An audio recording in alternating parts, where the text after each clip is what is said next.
Hello, everybody. Thank you for joining us. Hope you're having a lovely night tonight. Howdy, partner. Wonderful time for a trade to be going by. I don't know if you can hear that.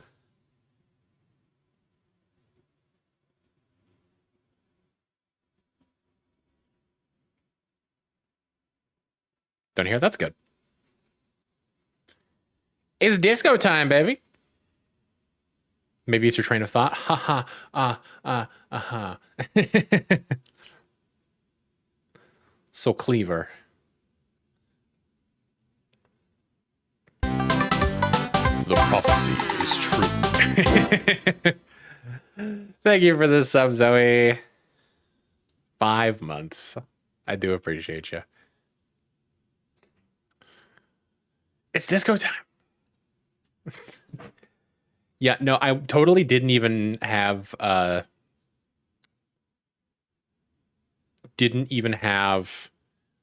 Disco Elysium on the short list of things that I wanted to play.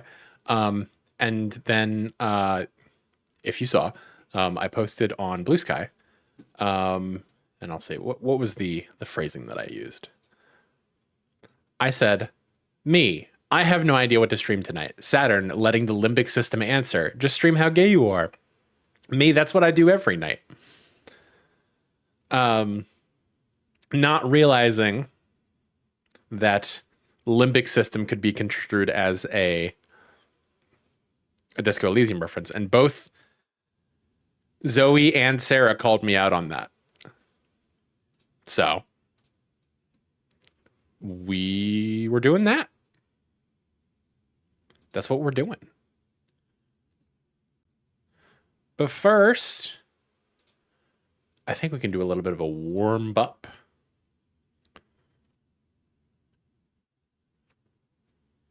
You assumed it was a DE reference? It was not on purpose. I just be talking about the fucking limbic system in my day to day. Not gonna lie.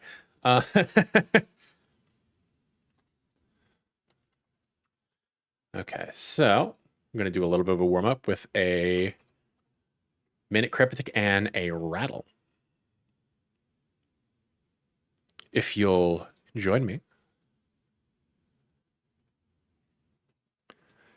All right. Howdy, partner. Howdy, Saturn. Oh, no way. You're playing with Disco Elysium? I had no way of guessing or foreseeing this. I know. It's not like I post to fucking social media or anything. All right.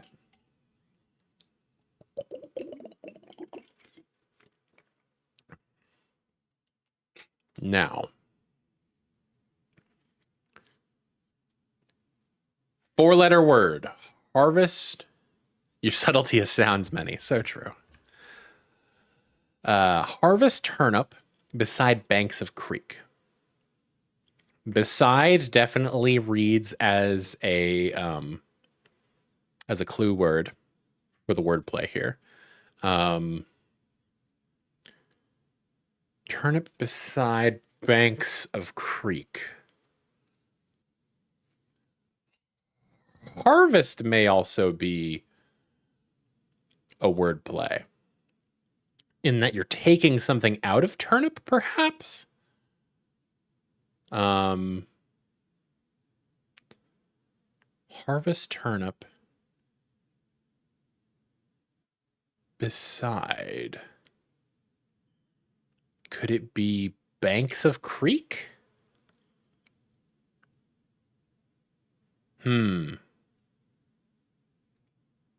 Animal Crossing turnips like stocks like banks. Yes, so true. You're so right. That's exactly it. We got it.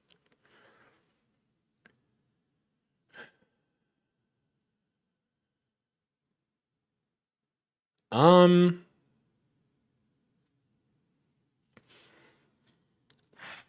don't know if our definition that we're looking at is... Oh, I don't have Spotify audio on. I'm listening to music by myself. I'm sorry.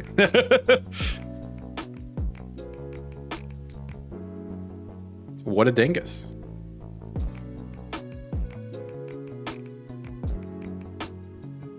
Music. All right. Tom Nook causes your bankrupt. Is this anything?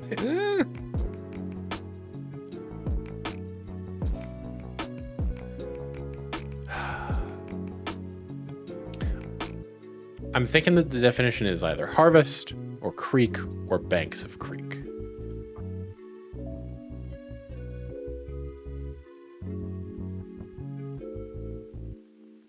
I forgot the word bankruptcy. I may be silly today. Causes your bankrupt. Let's see. Just me a silly little guy. Yeah, I think I'm going to take the hint. Okay, so it is harvest. Harvest is not a piece of wordplay. To harvest. To reap.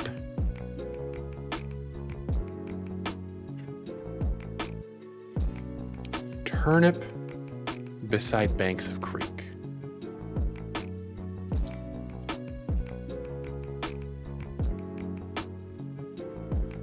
I mean, it could be reap. No, okay.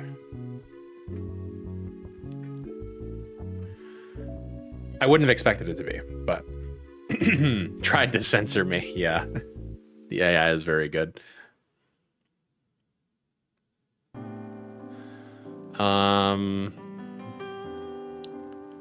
Turnip beside banks. Turnips are one of those plants you pull to harvest, but I don't know how that fits into the rest. I don't know. I don't know about that.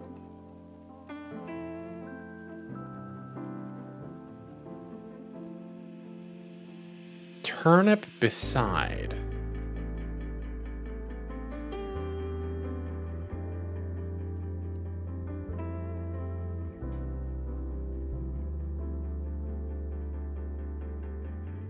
Turnip is a root. It's true. To root up? No.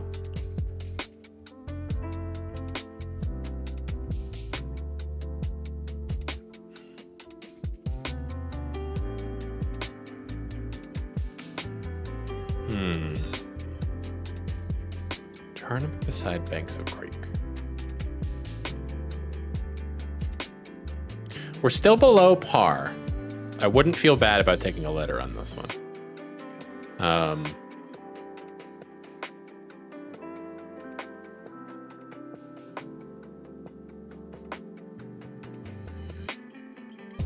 So uproot, but also less and also the answer. Yes, exactly. That's what we're looking for.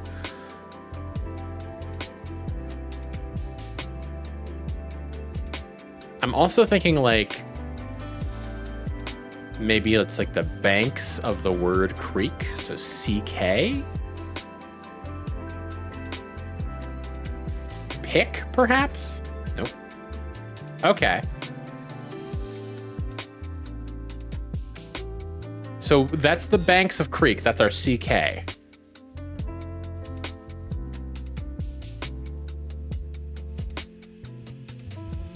Is that what we're looking for? We turn that... Turn imp! You turn imp! Oh my God.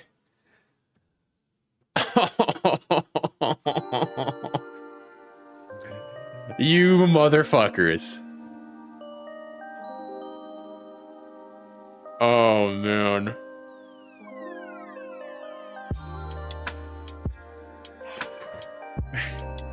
Turnip real quick for me. You don't mind if I praise the Lord? I hate it. I hate it. It's great. Not sure how I landed on pull, but pick eluded me. I don't know. God damn it. All right. Let's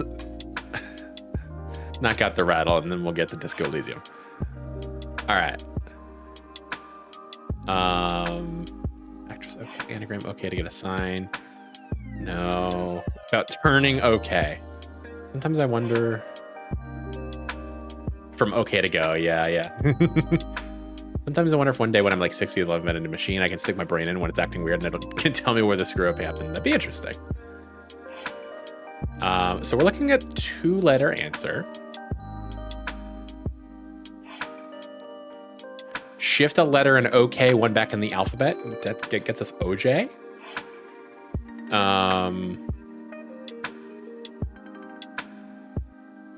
Let's see. The initials of OJ backwards? J-O. Jack off. What the first letter of OJ stands for? Yes, orange. A Clockwork Orange, 1971.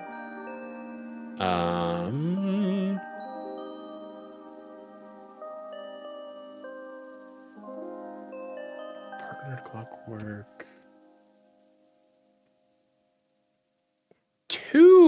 Two of these are word that follows clockwork in a tool name, which is interesting.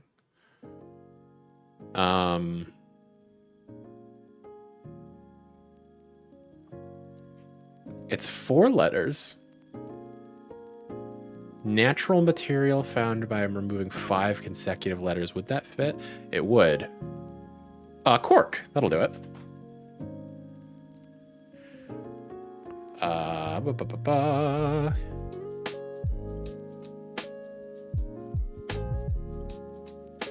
Cork. Uncork? The opposite of cork to uncork, I suppose. So it's not 5 letters, but I like your spirit. Can't change a letter to get a 5 letter. Is cock a newspaper? It should be.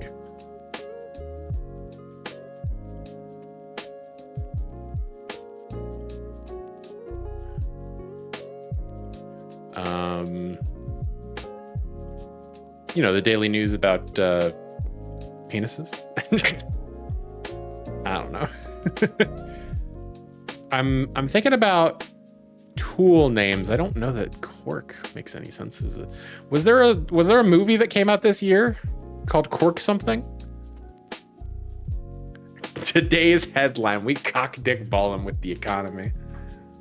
We are not cock dick balling with the economy, to be clear.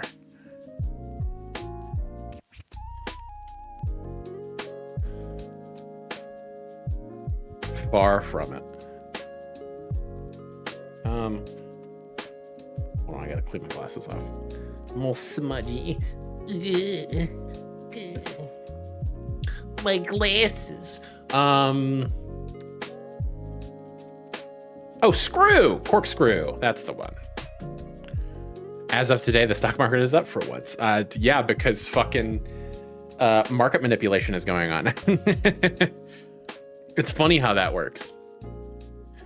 When you tell people to buy stocks and you're the most powerful man in the world, and then you do something to make it so that the stocks go up, the stock goes up. It's funny how that works. No longer bleeding money, so that's nice at least, I suppose. Screwdriver.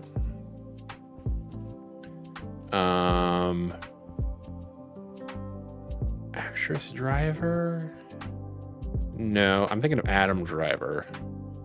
I feel like there must be an actress with the last name Driver, but maybe.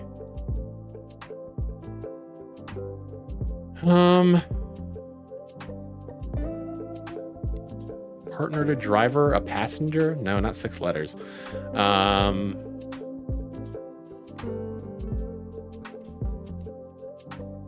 It'll go back up after the military coup, I'm sure.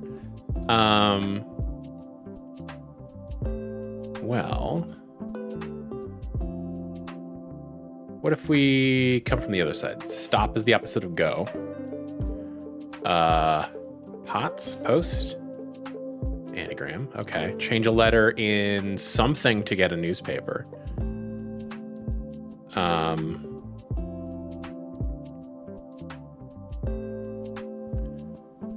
Yeah, I don't know. Past, maybe? Lost? Most? Hey, okay.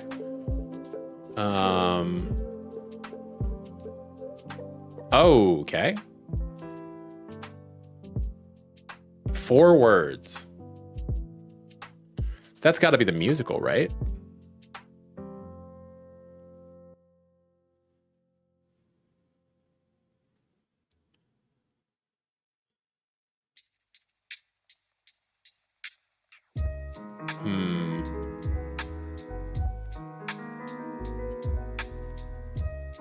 What's the clue that turns it into most? I don't know.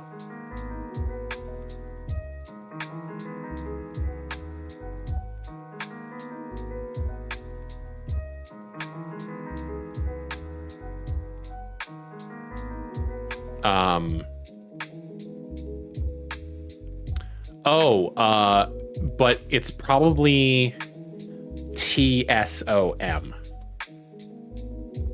The Sound of Music. Let's go. He's cracked. Musical song about turning 16? You are going on 17. Hey, that's the one.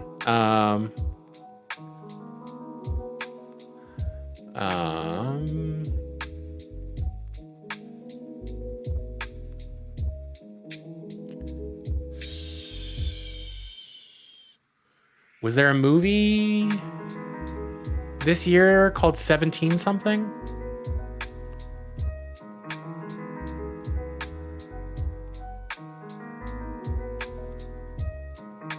Mickey 17, you're right.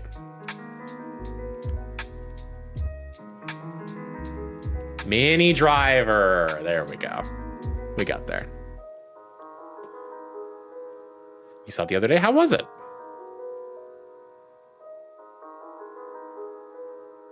I was vaguely intrigued. It's pretty great.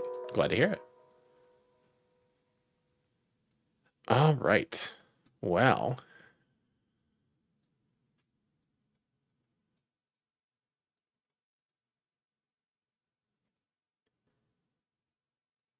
No, the face was not for it being bad. It was for Ulpison not realizing that was literally what the thing was.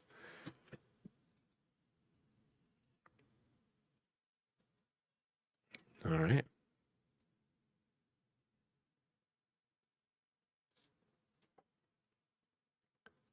We're getting into it. I want to give a little bit of disclosure at the top before we get into it. I have played some of this game. I'm not going in completely blind. It has been a while.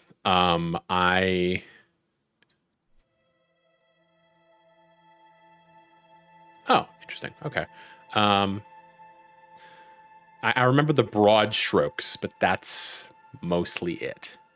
And obviously I only got like through the first act or whatever. So there, I mean, given the random nature of this game, there's a good chance that there will be things that I did not see, and we'll. I literally have no idea what you mean by the first act. I mean, just like, narratively, how things are split into acts. There's a sort of rising action that happens, and there's a thing that is resolved in the course of that act. Just like you would have an act in a play. Meant in reference to this game. Yeah, no, but yeah.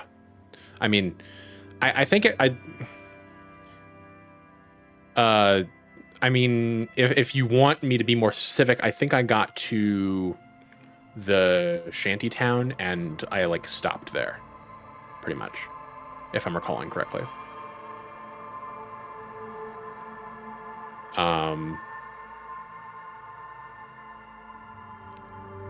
It's pretty far. Okay. But I felt like I had missed a lot of things. So yeah, let's see. Movement, character sheet, thought cabinet. It'll tell me all this in the game, I'm sure. So we can just get right into it. I'm very tempted to create my own. I may just end up... I have no idea what's I going on. have no idea what's going on. I may end up just...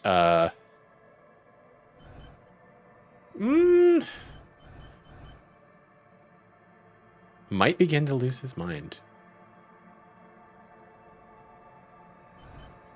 Yeah, let's just create our own. Okay. So, we've got 4 points to play with. Well, we've got 8 points to play with. We could keep something at 1. I don't love the idea of that. I definitely want to I usually in an RPG like this like having a either an intellectual or a, you know, social character, or both. Obviously this is going to be something that we can improve on as we go through the game. There's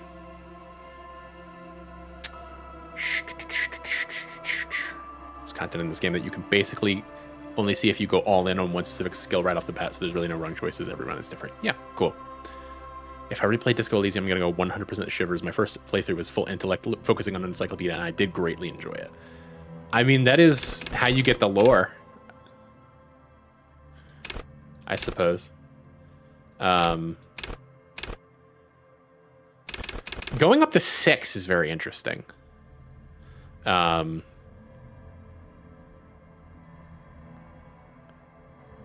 I could just do that.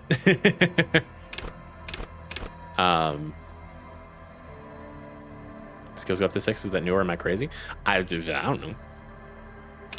No idea. I think we might want to go 5 on intellect.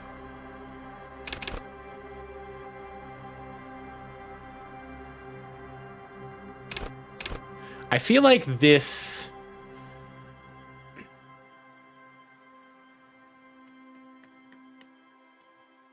I like an agile character.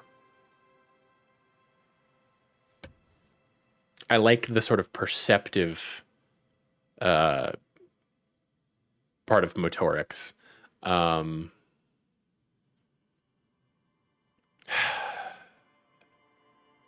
thing is that this is not a lot of points. It pretty much guarantees that you're either going to be all pretty much average, or if you want to be good in something, you have to be bad at something else. Which is good from a game design perspective. I don't know if I want to tank fully down to 1 for physique. That seems like a bad idea.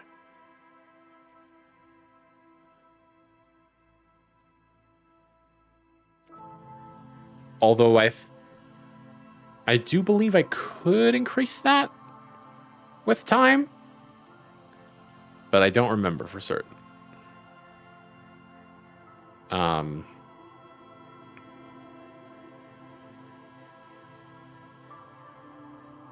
I'm definitely more... And I forget how the leveling system works as well, but I'm definitely more interested in getting the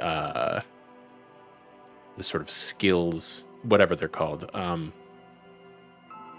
shivers, esprit de corps, etc., whatever those are called. I forget the names, the name for that thing. I'm definitely more interested in that than just raw stats, but obviously they both play a role.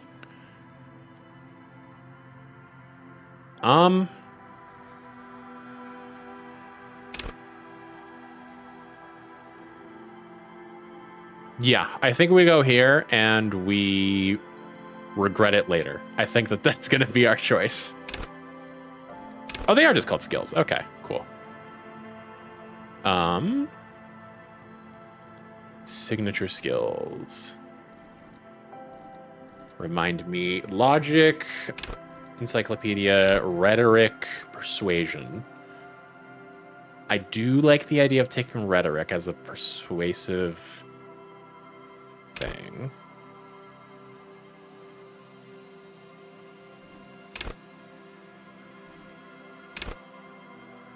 Urges you to debate, make intellectual discourse.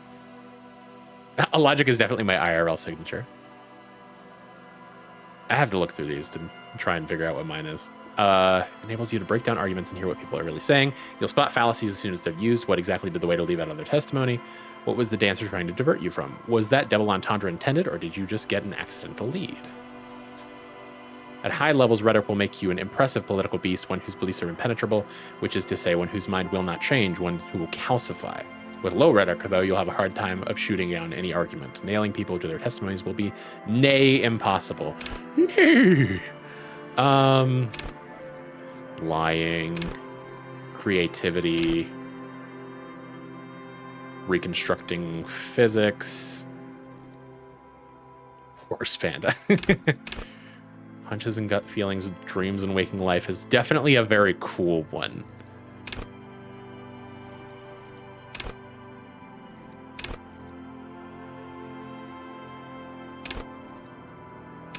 I'm tempted to say that empathy would be my signature, but I'm not sure for sure.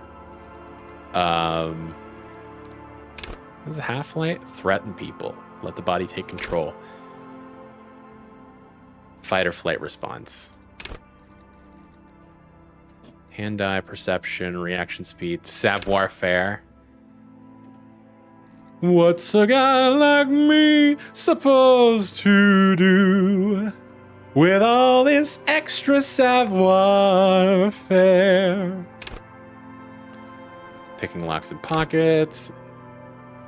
Composure. Okay. Well, I definitely want to... I think we go rhetoric for our signature. I like that idea. And I assume that we don't have any more skill points to put in anything else at this time. So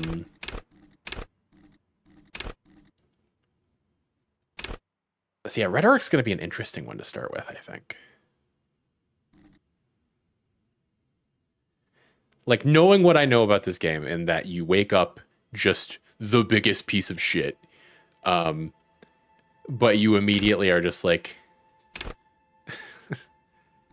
you're this, I don't know that I want to call him a schmoozer, but you know, someone who engages in rigorous intellectual discourse. It doesn't necessarily track, but we press on nonetheless.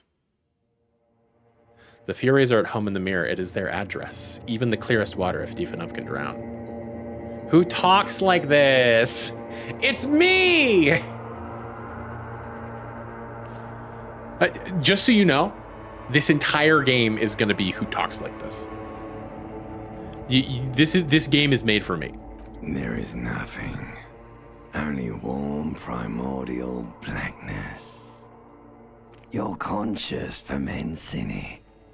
No larger than a single grain of malt. You don't have to do anything anymore. I would like to point out that the first time that I played this game, I was so stricken with it that I felt the need to develop my own cocktail from it.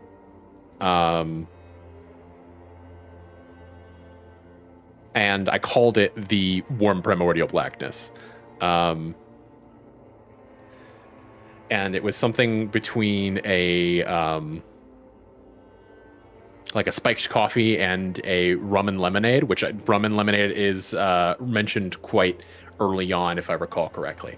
And that quite that stuck in my brain. But yeah, like a hot rum lemonade coffee I think that there's potential there. It was quite a bracing drink. It is a very strong flavor. A lot of strong flavors that are just hitting you in the face, which does fit, I think. Anyway.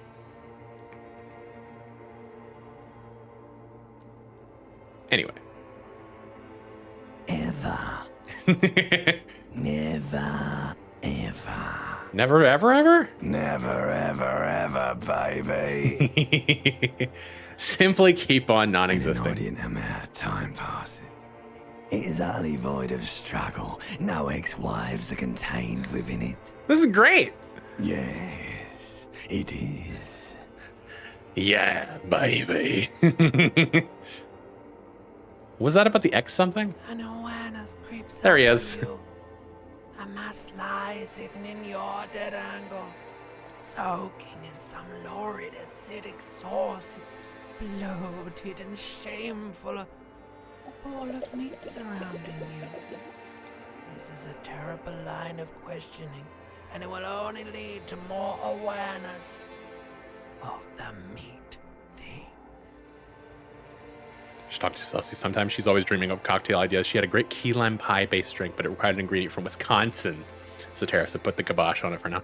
What ingredient from Wisconsin? Rumchata. Oh, I see.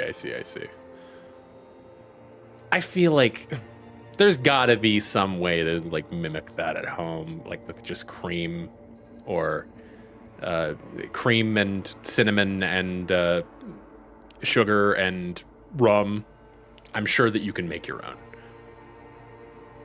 We have some. I don't know that we have any right now.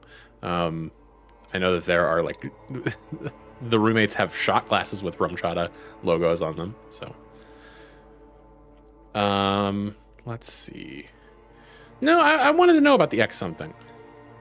She was adamant it had to be Rumchata. Okay. Yeah, no. I mean, it's here. We get it. Ex-love. Ex-tenderness. It is foolish of Welcome, you Sarah. to resurface to the loss. Not after all the damage you've suffered to get here. Some of it irreversible. Stay. Sail with me through the abyssopelagic zone. No, I want to get off now. I like pain and burning light and wanting things from people who don't want to give them to me. Do you That's life, really? baby. Don't be naive. Of course not. I want to sail the inky blackness until forever ends. No, I do. Let me off. I wouldn't like it if I told you what was back there. Why'd you think you had to bludgeon yourself into oblivion? Or did you not sense yourself marinating? Poured so much on yourself. Got a bit carried away, did we, Chef? Are the audio levels good? Or do I have to adjust them? Should we go down, up? Perfect. Excellent. Fear and apprehension. You should ask what's out there first.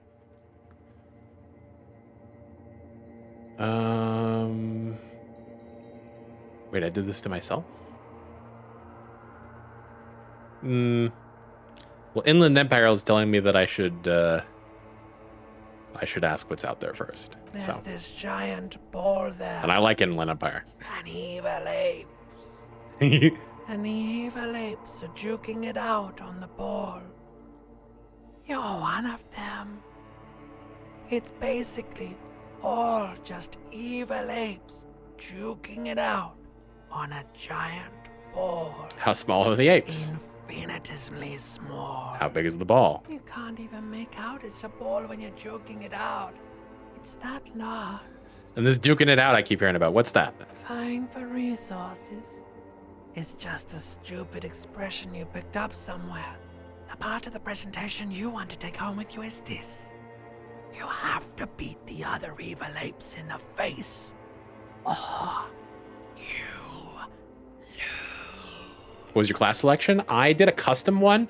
If I recall, I went 5 intellect, 3 psyche, and then 2 of each of the physical skills, and then we put our signature as rhetoric.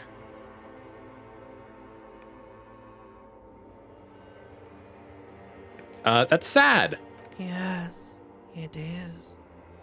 And you drowned in that sadness a long time ago. What do you mean drowned? You lost. Ooh, interesting stereo going on in my headphones right now. The sound outside, you recognize it. It's a Caprice Canema motor carriage. How specific?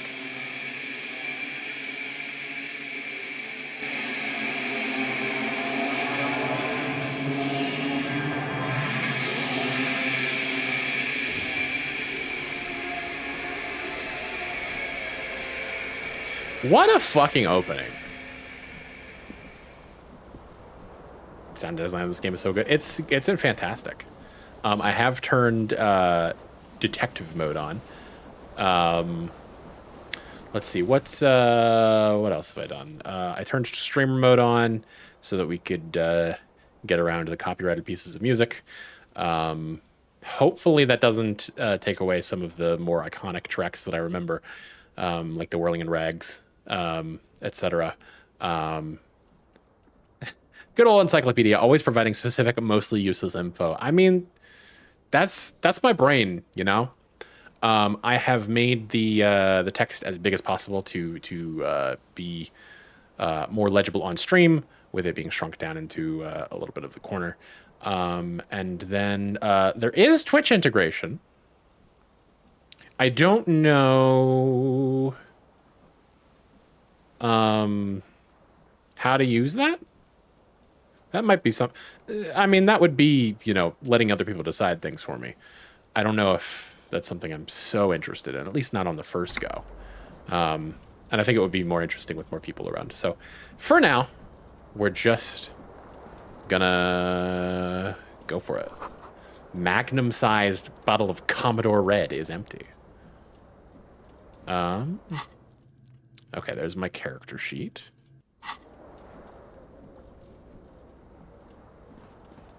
I don't even know what the fuck this is. Looks like someone tore out the tape while the song was playing. Hold tab to highlight. Okay, cool.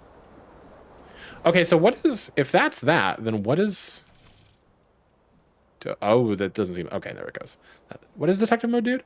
Interactable objects and characters in the game are automatically highlighted with a light border when the player character approaches them. Okay, never mind. Okay, I'll take my pants. You hear a jingle. Keys are clinking in the pocket of your flare-cut pants. I don't want to spoil our backseat too much, but I advise getting the plastic bag ASAP so you have more than 0 real. I remember the plastic bag being important, or at least being able to recycle bottles being good. Yes. It says whirling in rags on the aluminium Give it a little stretch. key ring. There is a single key on the ring. The number 1 is etched on it. It should open the door.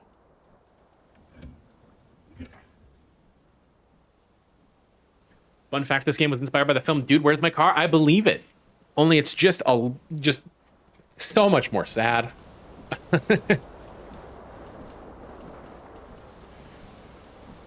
This fan has 2 chain pull switches. One ends in a tiny fan, the other in a light bulb. A truly horrific necktie has somehow attached itself to one of the blades.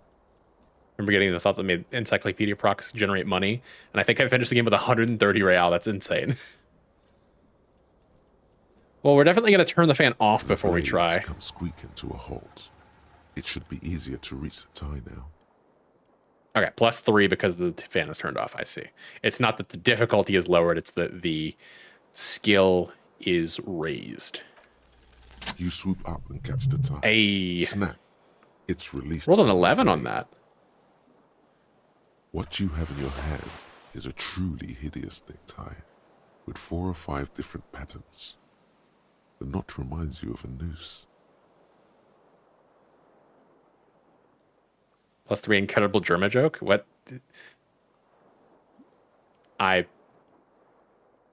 What did I miss something? I am now wearing a tie with no shirt. There's my shirt.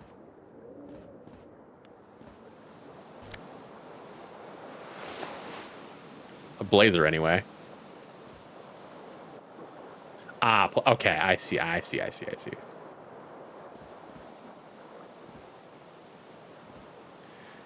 Best character in the game acquired. I do window remember the stands tie broken being a pretty for its great frame. character. Cold wind blows in.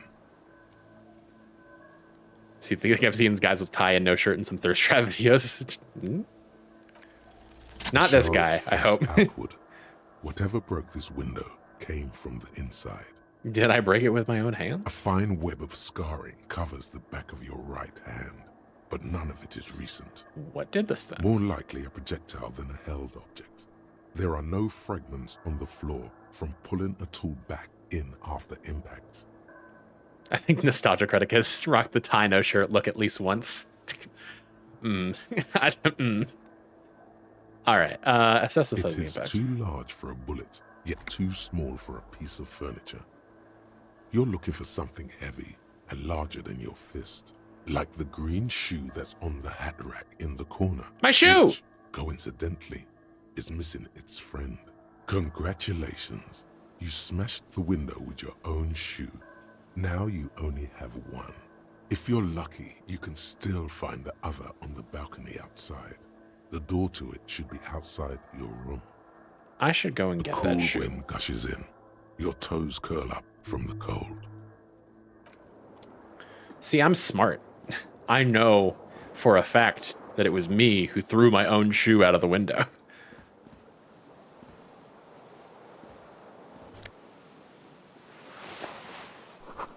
Bottles in the bathtub, wine, beer, and sweet liqueurs. Full int build. All right, let's look in the mirror.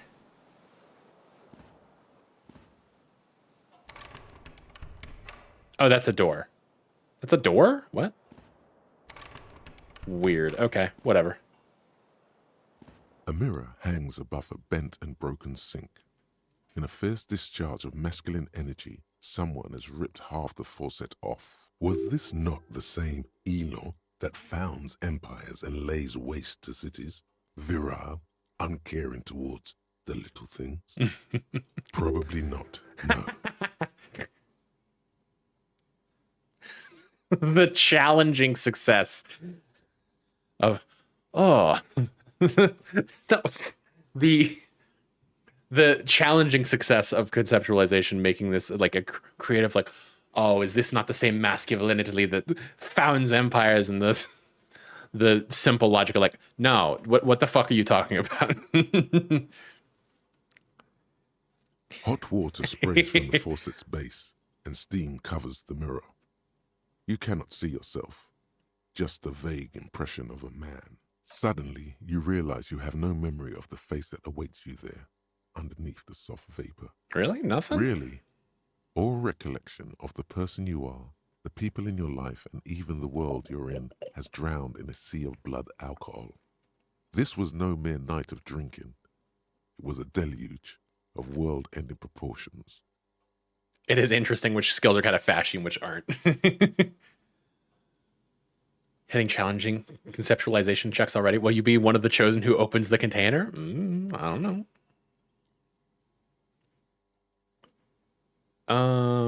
Yeah. As you slowly reach your hand towards the surface of the mirror. I do like. I mean, obviously, the concept of a, you know, oh, I have amnesia, I don't know what's going on, to be the sort of, insert for the person consuming the game. amnesia. They forgot that I'm him. I must have amnesia. I forgot that I'm him. Obviously, that's nothing new, but I do think that the concept of it being you're such a fucking loser that you just like fucking murdered yourself with alcohol. I do find that really novel. Abort. You clearly have not thought this through. You won't like what you see there, and you will never unbecome it. Maybe I should touch it first, make sure there's nothing wrong with my face. Yeah, there is definitely something wrong with it. Well, what's wrong? Where to even begin? There is the bloatedness, then the swollenness. It's like there's an upholstery of alcohol underneath your skin. The result of a bender that lasted anywhere from 3 days to 6 years.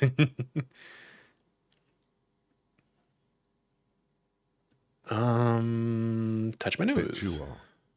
Your nose feels like a small balloon in the middle of your face. Huh. It hurts when you honk it.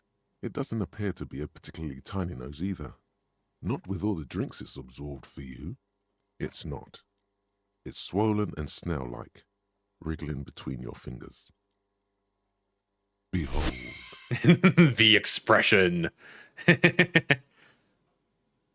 You have no idea who this thing is, do you? This is the face of a late-stage alcoholic. Too late. You clearly have rigor mortis on your face. Oh, wait. Is that an expression? Are you trying to make an expression with that face? Why? I'm not making it. The face is making it itself. Please stop. It's horrible. You're scaring yourself. Okay. Oh my God. You can't stop. It's like it's not even voluntary anymore. You have worn that grin into your face and now it won't come off. What does it even mean? What is the emotion you're trying to convey? I'm insinuating that I'm vaguely sympathetic. I think I'm sort of pulling it off too, in a sad has-been kind of way. There's some charm to it. There might have been 10 years ago. Ooh. It's little more than a cadaverous spasm now. Okay. So these are both white checks. I can redo them. Electrochemistry is no. But I can try to locate the source of the expression. Like the rest Damn. of you, it comes from a bad place somewhere in the past. That's all you know for now. Okay. Yeah, I'll leave it be. We are going to be wearing the expression for now. Permanently plastered to my face.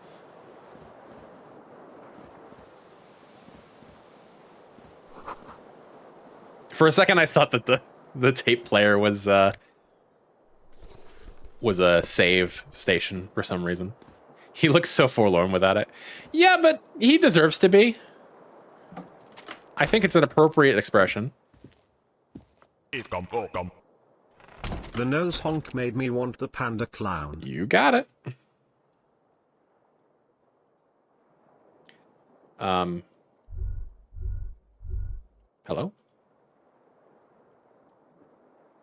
What the? Huh? Why isn't my clicking go anywhere?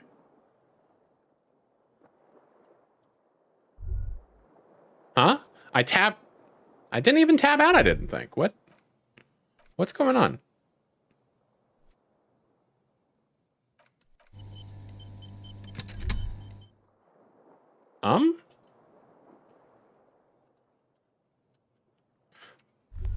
Oh, I was stuck. I was stuck in the door. Okay, interesting. Clown costume broke it, I guess. Something on the table? Money? Free money! All right. Out onto the balcony to retrieve my shoe. The smell of the sea makes you dizzy. Howdy, Smoke. Thanks for joining us. A gust of briny wind washes over you. Hope you're having a lovely night. Okay, this track is intact. Excellent. +1 composure, -1 savoir faire.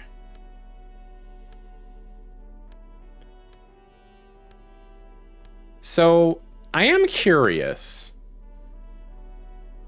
In the event of me trying to, like, max out on savoir faire, for example, do people just notice if I don't wear pants and shoes? Are people going to notice that? I feel like they are. Let's find out. I don't know that I want to. There they both are. Two identical shoes, both copiously green and indiscriminately snakeskin, reunited on your feet like two baby crocodiles. How do they fit? Good, they're balanced. comfy. Healed Feels morale. like the only good thing about you right now, truth be told. A good pair of shoes is enough to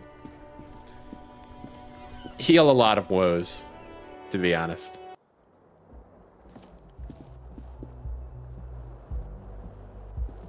These shoes never came off of my run after Kim complimented them. Aw.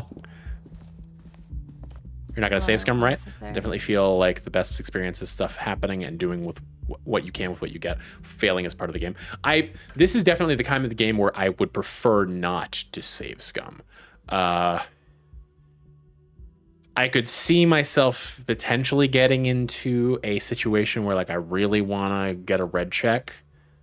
But probably not. Why have you been walking around with one shoe all day? It's March. The year is 51. The young woman raises a cigarette to her lips. A silver jumpsuit falls off her like scale armor, sparkling. This is the sparkle of too many nights out on the city.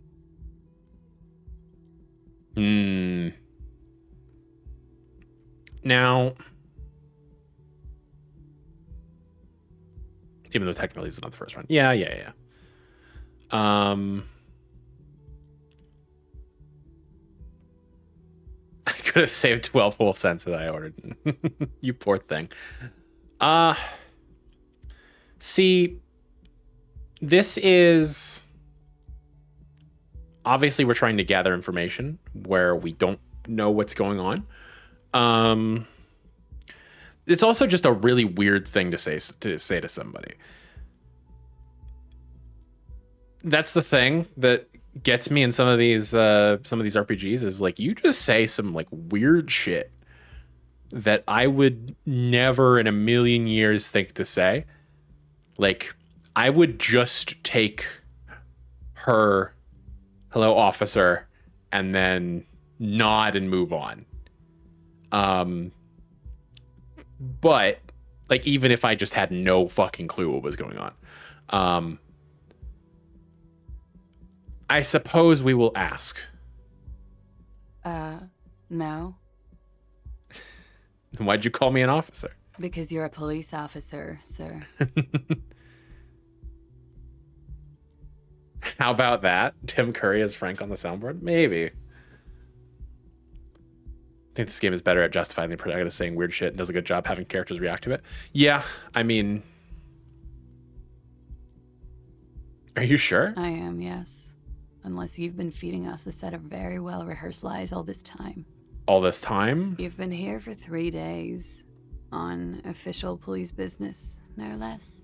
In this regard, Harry's mind is so broken that his inability to talk to other people like he's also a human being works for me. Yeah, that's fair. And what business is that? Couldn't say. In truth, so far, mostly drinking. You have no doubt about the drinking. But do you strike yourself as a tight-lipped drunk? She must have heard something. Might not know where I am or who I am or what a kuprikamima is, how I know what one sounds like. Try the expression on her. No.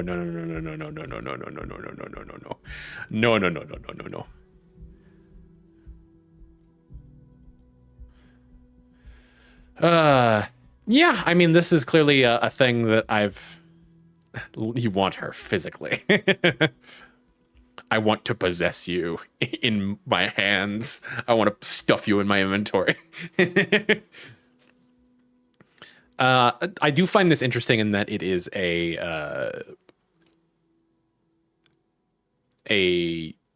option that has been unlocked by a previous check.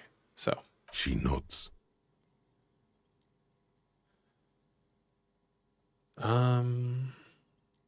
Your mangled brain would like you to know there is a boxer contact Mike. Yeah?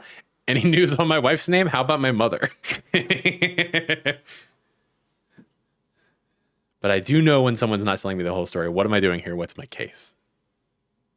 There's a mercenary out back. He's been hanged. The body has been there for a week now. The locals probably got tired of it and called the cops. And why didn't you just tell me that? I didn't mean to overwhelm you with information.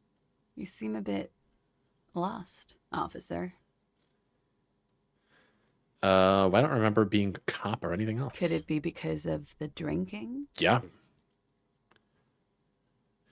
Along with say one of these communist or fascist things or fuck off. Who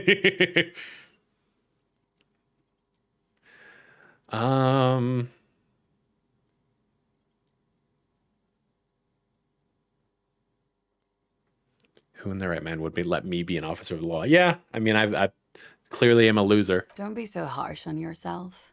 They let almost anyone be a police officer. Hi-oh! I should get going Of now. course. Be careful, officer. They don't like the police around here. That makes two of us.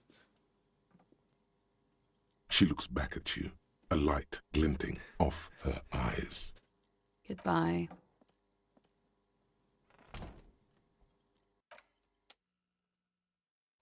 Looks like she left a nice long stub in the ashtray. It's still smoking.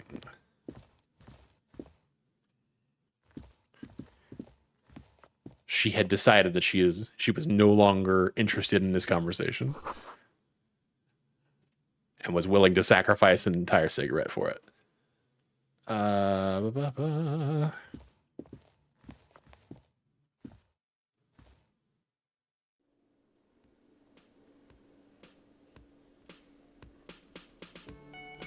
It's our boy. What are we looking at here? Okay, we did complete a task of finding our other shoe. Okay. Why does this keep happening? Oh, we're still in a cutscene. Never mind. I just paused in the middle of it, so I got confused.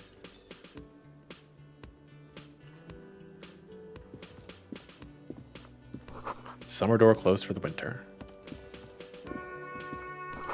That's where the lyrics would be. Big old karaoke mic. We're just waiting for someone to sing into it. It should definitely be me right now. Speakers connected to the radio. The music is seasoned with static. You should totally sing karaoke here. The first chance you get. Your emotions need to be expressed. People need to know your vast, oceanic soul. My soul is immense. Utterly. And it needs to be heard. Through a PA system. True. By other people. What should I sing when it comes to it? You have not yet stumbled on the right lamentation, but it's out there. It'll come to you. You will wreak havoc with it. Don't worry. Lamentation sounds good. They'll really get a gauge on my soul with that. Serves them right. Wipe that smirk off their face with your sad, tragic song. Who's laughing now? No one. You have to find something tragic to sing first, though. Boop. Cool.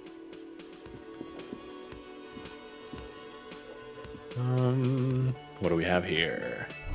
The menu is white plain. Only the word Monday is written on it. Woman hand wrote yesterday's menu. Today starts in a man's handwriting. Okay. There's a water cooler. A large bubble is rising to the surface.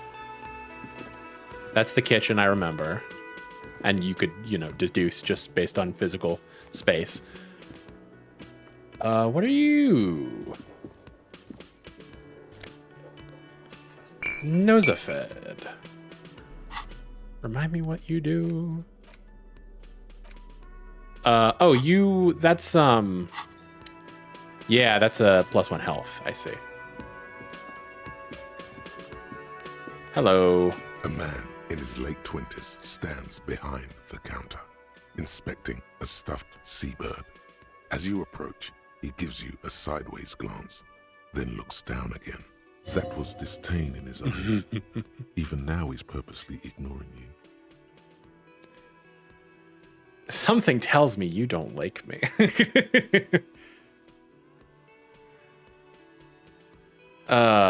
What an awkward thing to say. Oh no, you're a hero. A real hero cop. Could the massive property damage upstairs have anything to do with this?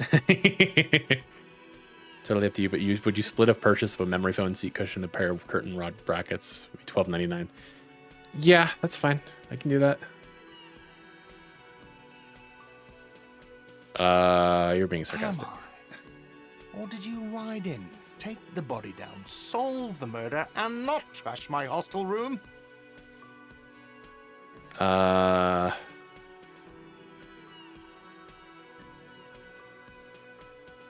These are all shitty. I definitely don't want to say that. No, you see, actually, you didn't. You haven't done anything even remotely. Oh wait, no, useful since you I got completely misread. I'm stupid. I wasn't paying attention. What have I been doing then? Have you seen me around? No, I haven't seen you around. I'm not always here. Look at the stuffed bird. A competent work of taxidermy. The white and brown seabird lies among piles of coasters and drying mugs. One of its wings broken. The man is trying to mend it. Looks like the bird was ripped off the shield that was used to mount it, most likely on a wall. This is the Great Skua. The seabird is the symbol for the discovery of the Insulindian Isola, the part of the world you are in right now. Excellent. Something about it makes you feel bitter. Bitter. Look, your buddy is over there. Looks at the doors where a man in a bomber jacket is tapping his foot on the floor. Why don't you go and talk to him, okay? I'm a cop and I talk to whoever I please. What do you mean, my buddy? He pretends not to hear you, concentrating on the bird instead. Okay. Auto save.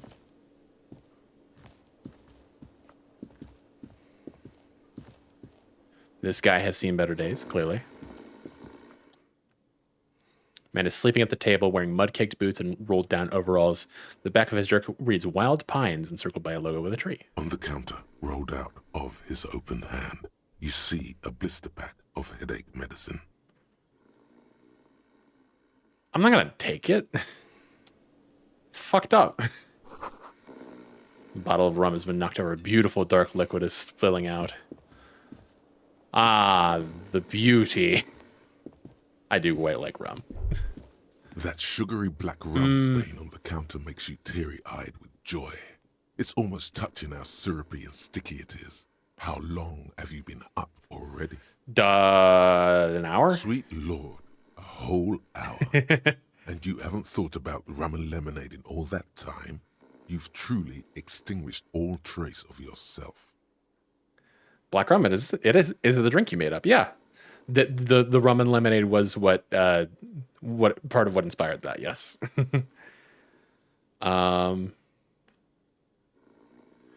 Actually, should I be thinking about this? Looks like drinking hasn't turned out too well for me. Maybe you haven't turned out well for your drinking. Have you thought about that? Get a goddamn rum and lemonade into yourself, boy.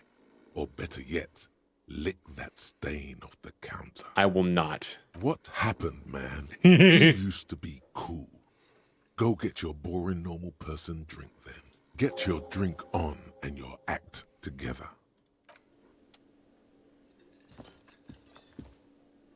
Mess hall reserved for union members. Doors open 16. Hi, Kim. A bespectacled man in an orange bomber jacket is tapping his foot on the floor. Looks like he's waiting for someone. As you approach, he narrows his eyes and extends his hand in greeting. If an assault were launched on this building right now, if the windows came crashing down and the whole world descended upon you, this man would hurl himself in death's way to save you. You are sure of this, but why? Because of the chain of command. Shake his hand. Hello, I'm Kim Kitsuragi, Lieutenant, Precinct 57. You must be from the 41st. You realize he's waiting for your name. This is your chance to come up with a really good name for yourself. Ooh, I have Get a good... creative. Conceptualize. I have a good conceptualization. Concentration makes you squint your eyes. Your name should be deep gold and orange, like a forest fire looming on the horizon, but mixed with the stench of liquor rising from your breath. You're 2 steps closer to it, but there are still many to go.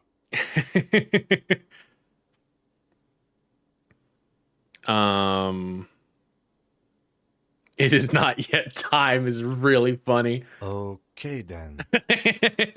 It looks like we had a little scheduling error on Sunday. Saturday too, actually. Have you had time to talk to the manager here? What he means is, he has been trying to meet up with you for 2 days, but you have been otherwise occupied. Thank you, Sarbot. I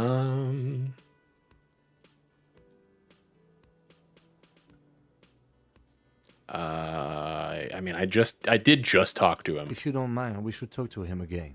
Ask him for a rundown of the area. Now that I'm here as well. I understand the scene is out back, right? It also wouldn't hurt to assure him the police are finally here. In full force. Have you mapped out the initial interviews? I haven't. Okay, we'll have time for that after we take a look at the coroner's case.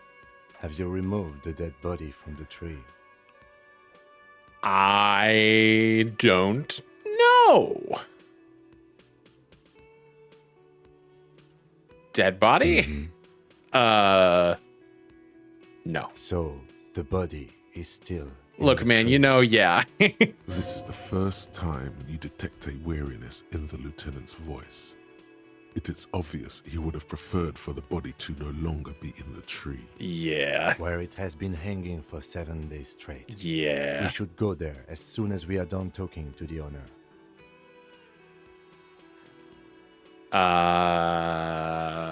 Yeah, let's get going then. After you, officer. If you're about to embark on an investigation, shouldn't you have a badge? Shouldn't I? You mean you don't have a badge? It wasn't on me when I woke up. Losing your identification card is a serious matter. My vehicle has a shortwave. You can use it to report your badge missing. I advise you to try to locate it as quickly as possible, but getting the body down should still take precedence. Lieutenant Kitsuragi is now in your party. You can talk to him whenever by interacting with him. Okay. There is definitely a sense that I get of, and I think that this game may reward it more than a lot of other RPGs. There's a sense of that I get of wanting to properly roleplay and like put myself in the shoes and like try not to say the things that make me look like a giant goddamn moron. So like I'm not gonna like lie about having gotten the fucking body down or anything like that. Like I'm not gonna be like, are you sure I'm with the police? It's, you know, I'm sure that there is funny dialogue to be had behind that, but the man with the this is beard my notices you approaching. He drops the ledger he was holding and turns to the lieutenant. This is my my want. Mr. Guard, right? You run this place. Yes. I am Kim Kitsuragi from Precinct 57. This is an inter-district investigation, so joining me from Precinct 41... What's gold and orange like a forest fire but smells like liquor? I'm currently in between names. My instincts to pick funny dialogue were properly beaten out of me the first time I picked one and it made Kim mad. The Harbinger of Ruin. What? Never mind. Right. Now, I know it took us a while to arrive at the scene. It also took you a while to call us and report the dead body. It was you who placed the call, yes? No, I only just got here. It was probably Sylvie who called you. She usually works the bar here. I'm only temporarily taking over her duties. Do you have her number? As a matter of fact, I do. Looks behind a pile of coasters, finds a slip of paper, and hands it to the lieutenant. Excellent. Give me just a moment. Okay. You said you just got here. From where? Are you a local? What, of Martinez? No, I live in Jamrock. I only sometimes come here to keep an eye on the place. This is just one of the many, many cafeterias I manage. But you still know your way around, yes? In case we need directions. Yes, I know where some things are, but as I said, I don't live here. I just used to work here. And I'm not going to start working here again, if that's what you think. I didn't imply that. Detective, He probably means this is where you step in and ask your questions. Right then, questions. His I got face this. expresses profound doubt in your having this. Ask him about the body's location before asking if he killed him. People give up information in the more innocuous questions, which you can later use in the more sinister ones, not vice versa. Yes. Where exactly is the body? Behind this building, there's a courtyard. They hoisted him up on a tree there. How do we get there then? That's easy. See that door there? First you exit through that. Then to your right, you should see a big hole in the fence. A really big one. You can get to the courtyard through there. No need for the keys. The hole is big enough for the Franco-Nigerian cavalry to fit through.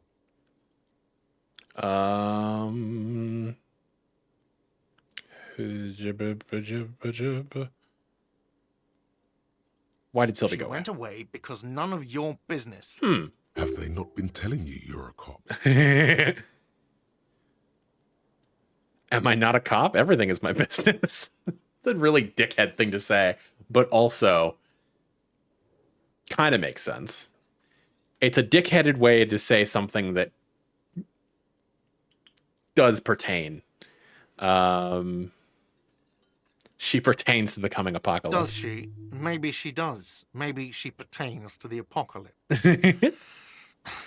Sylvie is not here because I asked for her number. The dead body out back didn't help either, but it was mostly me. I hope you appreciate that. thank you.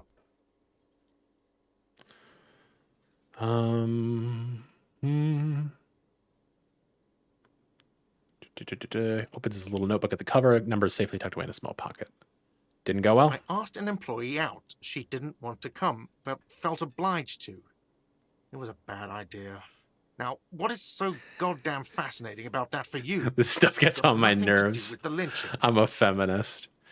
Everything has something to do with everything. I guess I like to be thorough. Good for you. Was there something else? I'd like to get back to what I was doing. Who killed him? I don't know who killed him. I'm not the police. That's your job. Okay. This is it. He said they hoisted him up on a tree. Who is this they, if he doesn't know? Who did you mean by that? Oh, people are saying it was the union dock workers, that it was a lynching. Who exactly is saying that? The locals, the customers, the people who eat here. A lot of dock workers eat here. Sylvie told me everyone knows the dock workers did it. Did the debarders themselves tell her this, or is it a rumor? I don't really know. You'll have to ask her. Why would the dock workers lynch this man? I would suppose it's because they have nothing better to do. You mean the strike? Yes, the strike. The man they hanged was a security guard for the harbour company, I hear. A mercenary. The unionistas probably thought they'd send a message. Did you kill him? No. The lieutenant turns the page in the little notebook he's been scribbling in. I have another question. That's all. Let's go. Not so fast. You owe me 130 real. Slip away unnoticed with my savoir faire 0. Oh boy. I should have taken off my pants.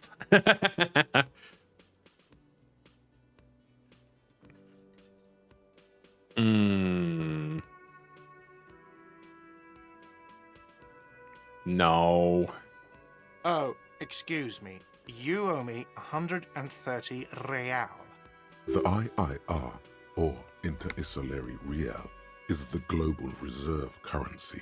Whatever part of the world you're in right now, it's safe to assume he means you owe him some money.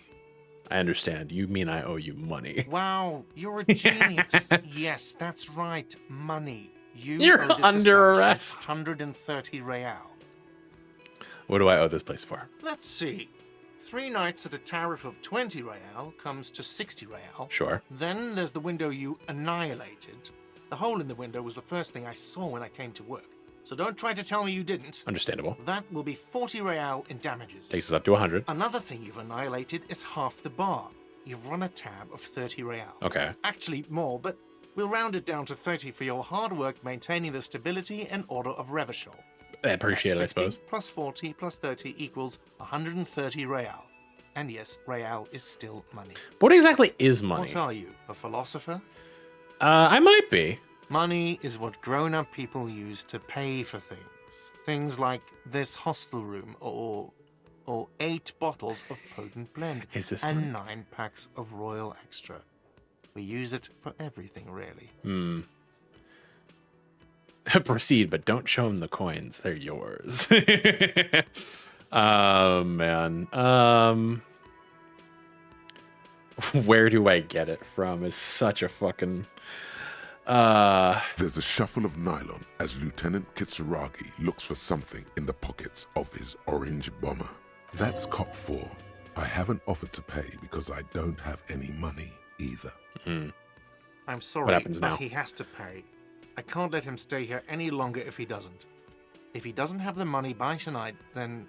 Officer, maybe you are better off working this from home for now. You live in Jamrock, right?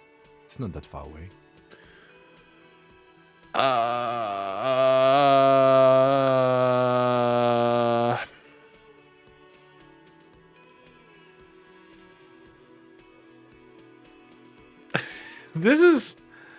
It's a really honest answer.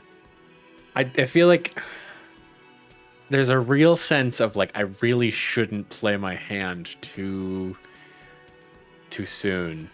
That doesn't feel good, and it especially doesn't feel good right in front of this guy. But also, I've already given him that I don't know what money is.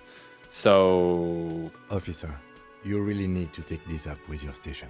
I have a shortwave radio in my car. Call them, ask for assistance. We have to get this investigation started now. Good luck. Thanks. By the way, where is home? The address is coming up blank, and this place sure isn't it. I really don't But remember. you've been at this hostel cafeteria for only 3 nights. Where were you before? You had to be somewhere. I don't know. Near?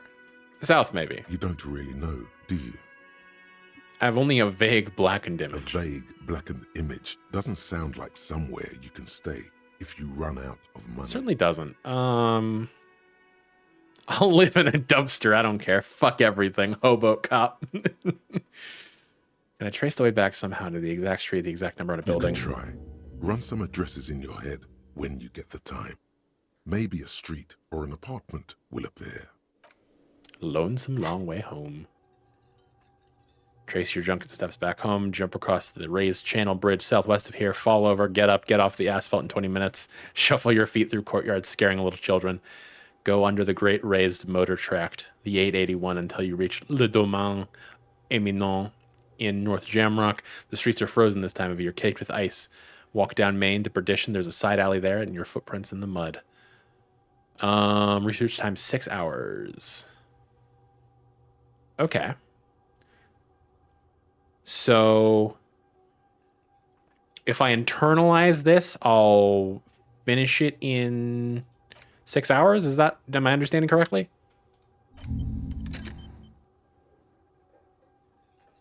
I am getting a +1 encyclopedia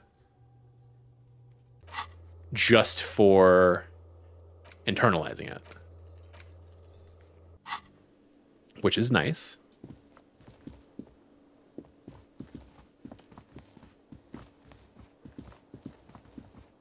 Might as well have a talk with you. Hello, sweetie. Lena, the cryptozoologist's wife. Wait, who's Sweetie? Does that mean you like me? Why, you are, officer. Maybe I am. And have you found anyone to be sweet to? Oh, no. I don't really want to talk about that right now. I'm sorry if I was being overly familiar. I know we've only just met. Yeah. You must forgive me. I'm getting so scatterbrained. I completely forgot to introduce myself. I've been awake for an hour and a half, and one of the only things I know about myself is that I have an ex-wife. I'm Lena. My husband Morel and I are staying with our friend Gary just down the street, but I come here for tea when they're away. Her eyes glitter over the rims of her glasses as she looks up, smiling. This Lena is wacky enough for the motley crew. Hire her on the spot. You seem to be in a chair. Shut the fuck up.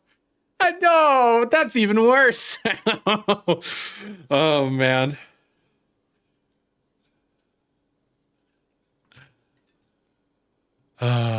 Sweetie needs money. Do sweeties get money? Shut the fuck up, you piece of shit. Oh, man. I don't know if you've noticed, but I don't...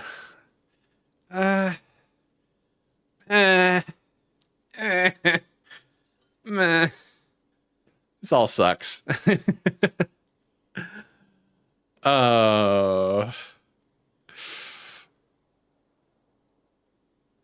God. Sure. Whatever do you mean? I want you to be the wheelchair partner in fighting crime, ridding backyards of corpses, catching sequence killers. Sequence killers? Oh my. But I think you already have a partner, sweetie. A partner who needs you to help him get a corpse down from a tree. Yeah, you're probably right. It seems to me that you lucked out with your partner. He has the look of an upstanding officer of the law. Someone you can lean on, and sweetie, you are looking unsteady. Yeah, I sure am. Love how much these early interactions let you know what a piece of shit Harry was before you took the wheel. Yeah. Of course, dear. Good luck with your case. It's a pinball machine. Unplugged, I see.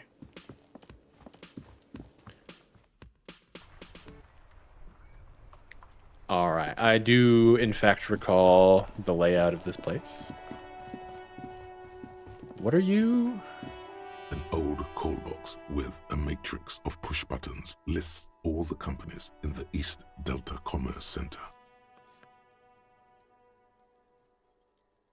Unlike delete the game interactions where we find out he was always the same. So true. Let's see. This button looks new, but someone has removed the name card. Nothing happens when you try to ring it. Huh. This button looks new. It's probably not connected yet. East Delta Pinball. I won't bother doing any of that just yet. Rue de Saint Lane. All right. Into the courtyard we go.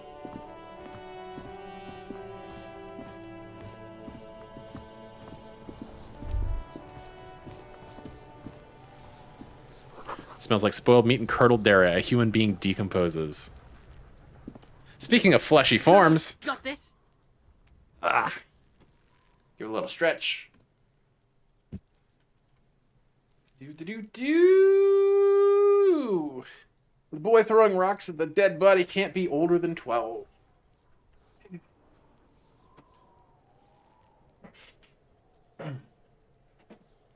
If there ever was such a thing as an ugly kid, then this is it. He's almost exquisite in his ugliness, like a gremlin. Oh yeah, Nappa Goofy, Kuno-esque.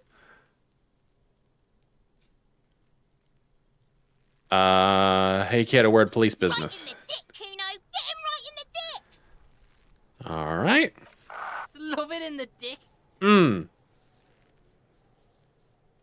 The boy is sweating profusely.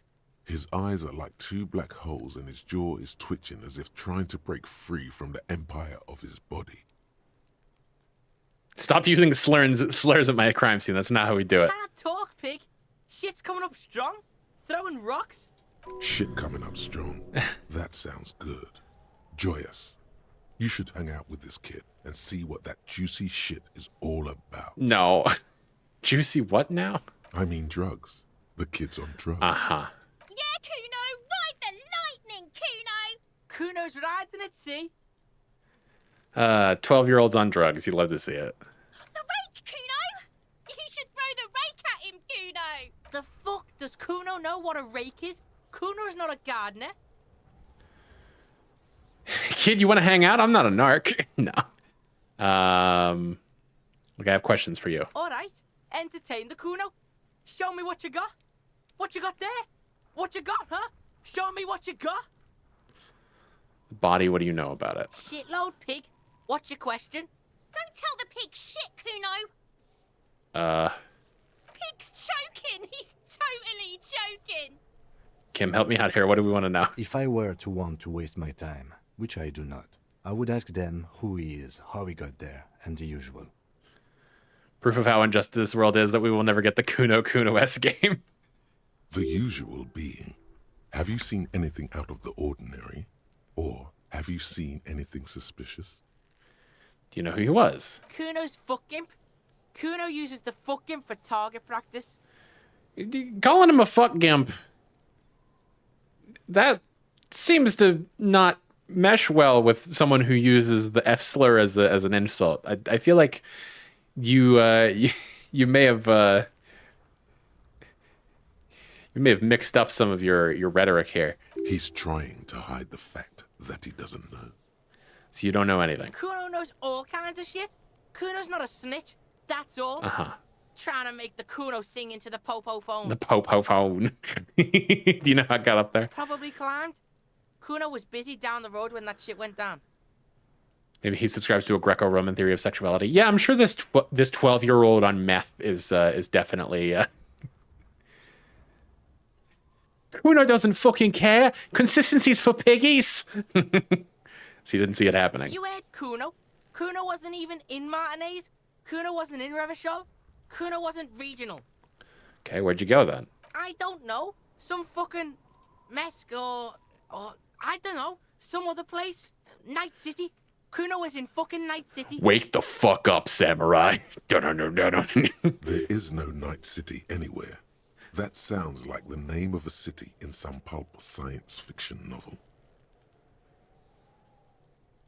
Where is Night City? Kuno gives this info out on a need-to-know basis, and you don't need to know.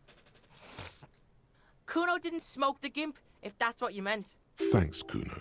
That's one name you can now cross off the list. Have you seen anyone suspicious around? Just a couple of pigs sniffing around in the dirt. That seems pretty fucking suspicious to Kuno. Yeah, you tell the faggoty, Kuno.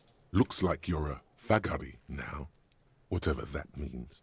The suspicious question doesn't really work in antagonistic situations. Johnny outfit went? Johnny. Oh, as Johnny, I haven't played fucking Cyberpunk. Well, we should stream that at some point. What is it? Johnny Silverhand, is that his name? That sounds right. Something like that. More on this later. Right now, let's talk about something else. Testing Kuno's patience, yeah. Get lost. I do love the censoring sound. That's very good. You often play in this yard. Right, pig. This is where Kuno plays with his little wooden choo-choo. What do you want with it? I have questions later. For now, let's talk about something Yeah, whatever. Kuno doesn't give a shit. I gotta ask, who is Kuno? Kuno's Kuno, pig. Butch points to his chest with both thumbs. It's always Kuno, never I. Clearly the kid's using the third-person perspective as a shield. Da-da-da-da. You refer to yourself in the third person to distance yourself from the situation. Kuno doesn't do that smart shit. Don't throw that book shit at Kuno. Kuno knows you're lying. Trying to get Kuno hooked on the book. Hooked on the book. Johnny Silverhand is so cool, and I really like the core story of Cyberpunk. But then after that, after I get a nice dose of that story, I spend 40 minutes in GTA with chrome paint, and it kills my vibe so hard. Watch out, Kuno! He's trying to fiddle you! He's gonna put his hands on you! Help! Pig's got Kuno! Help! Ray! Help! He's got the Kuno, help! I'm just gonna leave. Yeah? Get out of here before the Kuno beats the shit out of you. Yeah, that's right. Drag your fat ass out of here, fat boy, before Kuno fucks you. Wait, okay. Bang! Damaged morale. Got fucked by the Kuno. We alright? You wanna get fucked again? Come back. All right.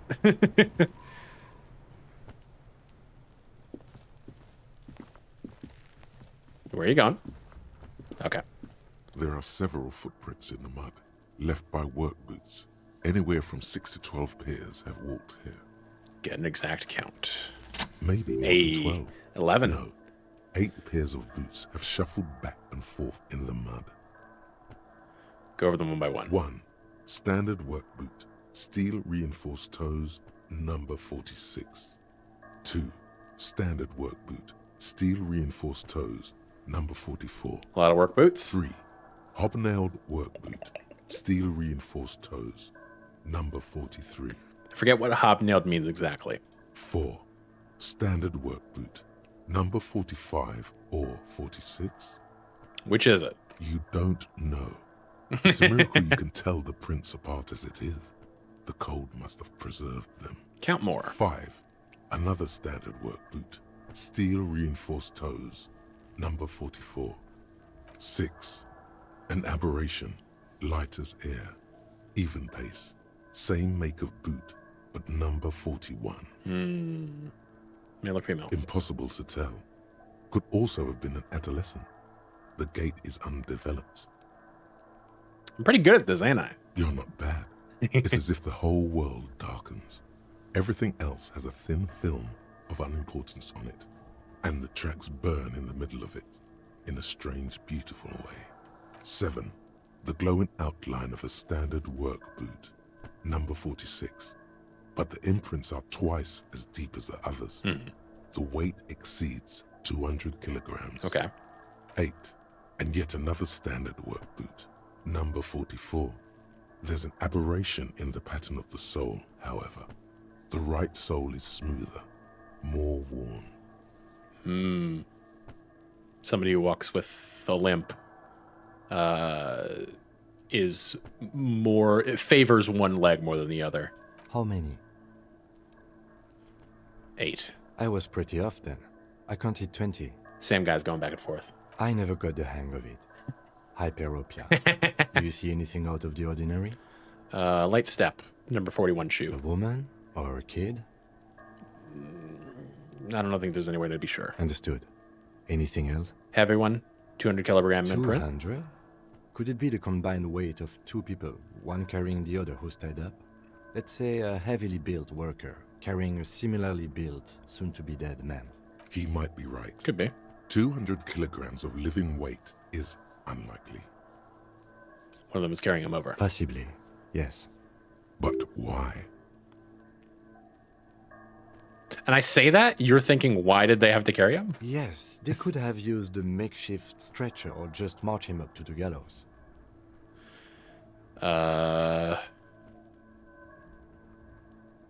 Maybe the victim refused to walk to his own lynching. You have a point there. Anyway, it's something to consider. What else can you see? Aberration, one soul is smoother than the other. Interesting. Let's name it the odd soul. Have any ideas, Lieutenant? Someone operating a workbench with a pedal? Could be. Like a joiner at the harbor. Or maybe a drummer? So one of the people we're looking for is a drummer. No, it's not. Forget I said it. We are not looking for a drummer. Perhaps it could be a driver. Could be. A driver would wear out the right shoe before the left. The accelerator is on the right. Not thoughtfully. We should keep our eyes open around the traffic jam. See whether anyone strikes out as a potential suspect. Seems prudent, no? Yes, prudent. Mm-hmm. How old do you think these tracks are? A week, maybe? 7 days would fit the time frame provided to us by the caller, who reported the hanging. It is not impossible. How do you know? I pulled last week's forecast for coastal Havashol. 7 days below freezing. The day before, the day of his hanging, was the last warm day. Correct again. Sub-zero temperatures would preserve the tracks in a good state. The commotion here could have taken place a week ago. What do you think happened here? What do I think? A mob of people brought something heavy to the tree. One of them was carrying the victim. They shuffled around, especially under the tree. Then, after hoisting him up, they stood in a semicircle facing his direction. At first glance, this appears to be a lynching. Indeed. They all stood in a row here and looked at the tree. Yes, everything fits so well. Carried him over, hoisted him up, watched him hang. This is easy. I'm a fucking genius. I think we have a firm understanding what happened here. The lieutenant's eyes narrow. He's thinking to himself. Either way. What else? We've been through all of it. Okay. What are you? Got some money and some magnesium. Could use that to heal my my brain from the disc that I underwent. Kids' ladder's rickety but still climbable. Ladders for kids, it wouldn't hold the weight of a grown man. Okay. The corpse looks at you with bulging white eyes. The face around them does not look human. It's swollen and ready to burst. His lips are fish-like and his tongue like a ball gag in his mouth. You seem to be holding your breath. A cargo belt twists his neck at an unnatural angle. The body below appears stiff. It's letting out an ungodly rot.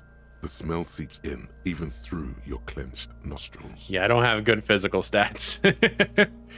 3% is not great. God, what is that? Why is it so bad? At an gregarious angle. Active decay. It's okay to throw up, officer. No one is judging.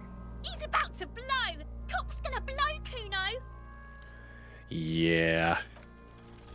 The smell is repulsive. It pushes in from your mouth, more instant and more familiar than anything you'd expected. More fever than odor. It fills your mind, flushing you from within.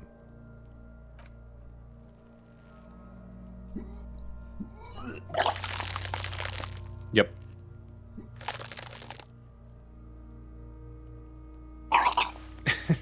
Dude just threw up on the crime scene. Good thing you went over the prints first. Great Yeah. force ringing from your stomach. Your body curls and pushes it out, burst by burst, until a pool of vomit lies under your feet, and your throat stings from the stomach acid. Real all-timer puke noise. True. God. It's okay. Happens to everyone. Keep it. Thanks. The hangover is clearly making this worse for you. You could use some ammonia to clear your head. Think ammonia would help? If you can handle the headache. Some officers use it to deal with cadaverine odor. But not you. I can't handle the headache. It's more likely he can handle the smell, unlike you. Where would we get ammonia from? There is Frit nearby, east of the hostel. They usually have a small apothecary. If they don't, there's a greenhouse here, and a gardener with a wheelbarrow on the corner of the whirling in rags. If she works here, she might have something for the smell.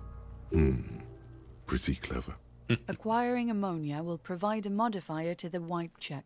Modifiers make checks easier and allow you to retry them. Okay. So we cannot do that until we get some ammonia. Winch mechanism has been oxidizing for some years. An inconspicuous pile of the roofing material, Eternite.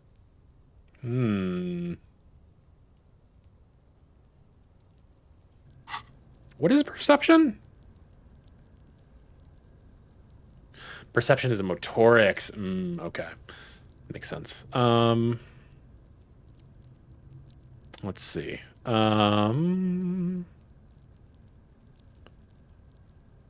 Yeah, I'll definitely have to shove some points into perception for sure. I sure talk about vomit a lot. I'm realizing.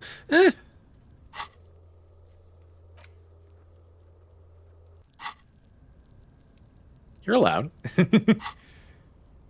Why am I looking at this pile of roofing material? Because it's nice and orderly. Well-laid pallets. Easy on the eyes. Rhythmic pattern. Hey. Calms your mind. Mammals like this stuff. Ooh, nice. No, there's more to this. You get this strange feeling. What feeling? Hard to say. It's gone now. Feelings pass, you see. Especially the small ones. What is this? It's nothing. Someone just left some roofing material slanted against an old shack. There's definitely nothing on the other side. Oh. When junior researcher Olari Tal invented Eternite in the Vartna Polytechnic Institute some 30-odd years ago. He thought it would last forever, hence the name Eternite. Sadly, the only lasting thing turned out to be the material's highly carcinogenic effect. Thank you, Encyclopedia. All right.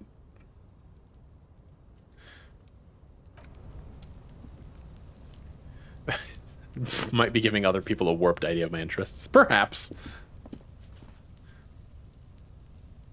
Is there any way across here? I suppose not. All right, well.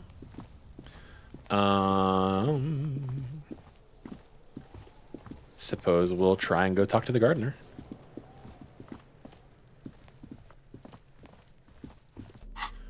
What was... Okay, we got a handkerchief. We could sell it for $250.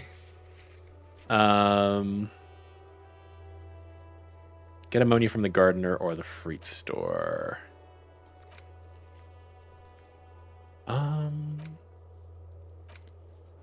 Do I have like a log? Like a conversation log or anything?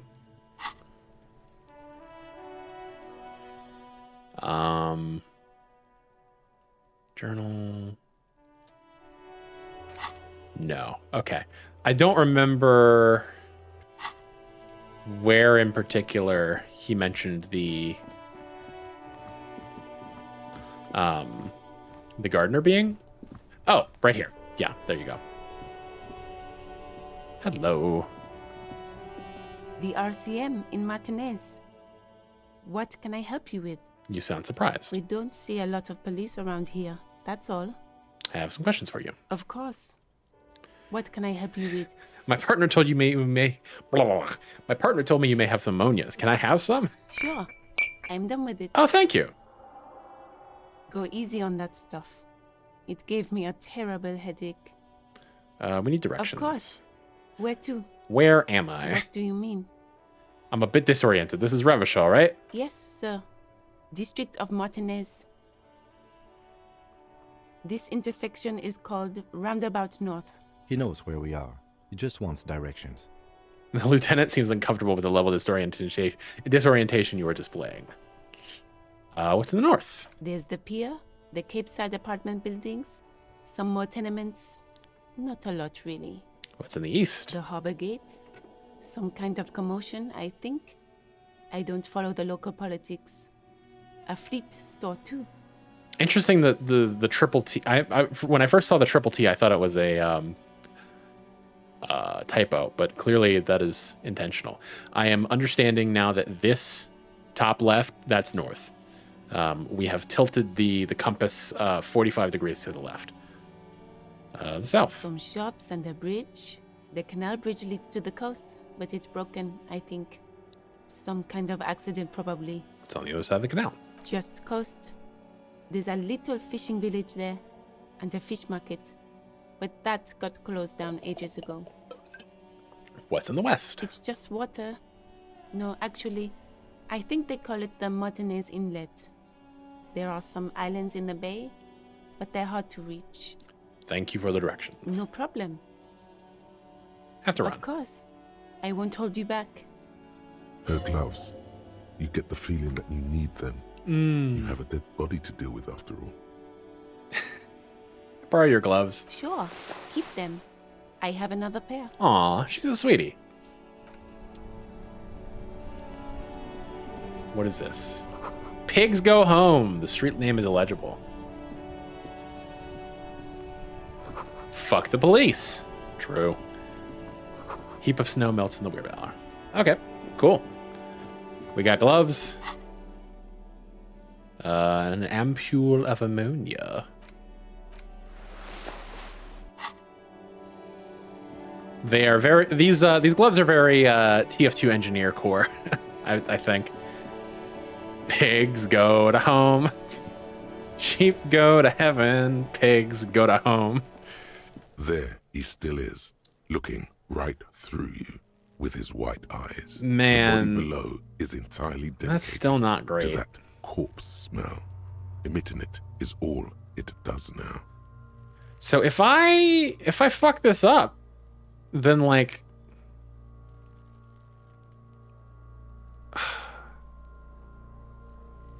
we're just not getting him out of the fucking tree?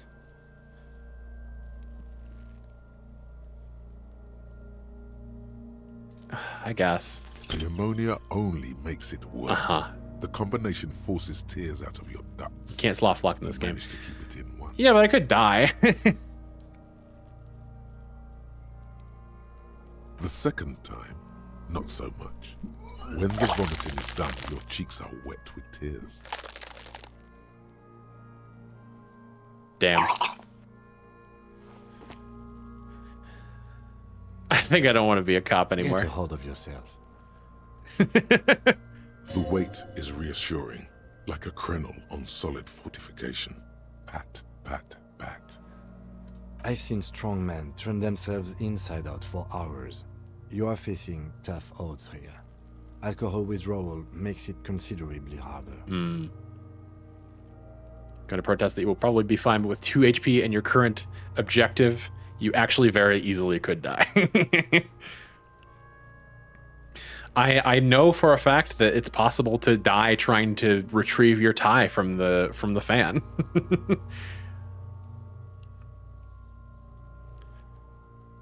Why can't I keep it in if I've been a cop my whole life? I've seen captains puke their guts out. It never gets easier. You never get used to the smell. Every Monday is cadaver day. Throw up, investigate. Throw up, initial autopsy. Throw up, bag it. Then drive to the station. Maybe throw up on the way there if you didn't bag the thing tight enough. You seem to be fine. I think I've lost my sense of smell. A white lie. Not being hungover helps too. Yeah. Do it without me. I just can't keep it down. No. This is a 2-man assignment because it needs 2 officers to complete. I need your help.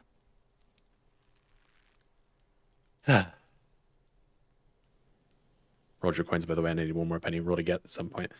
Cool. Thank you. You need to get your shit together.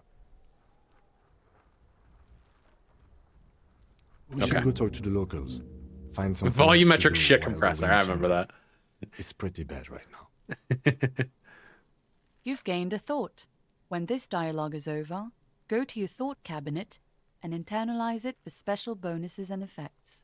Give it half an hour. Get yourself together. Then come back and have another go. Only half an hour. Okay. But I don't want to get my shit together.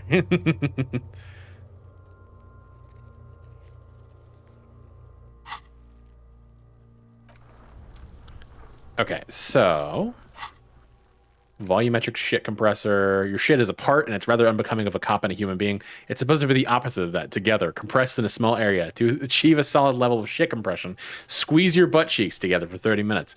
Do something similar with the 2 hemispheres of your brain. Talk to people. Maybe that'll help. I think that I'm definitely... There's no temporary research bonus, but it takes no time at all. So I think I'll do that. And then we'll come back to Lonesome Way Back Home. Lonesome long way back home once we finish that up.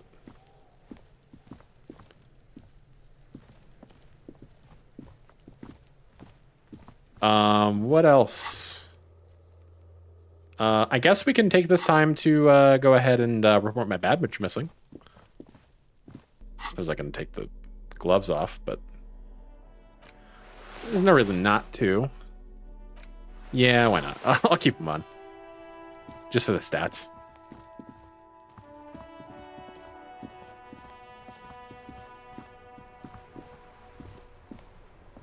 Here we go.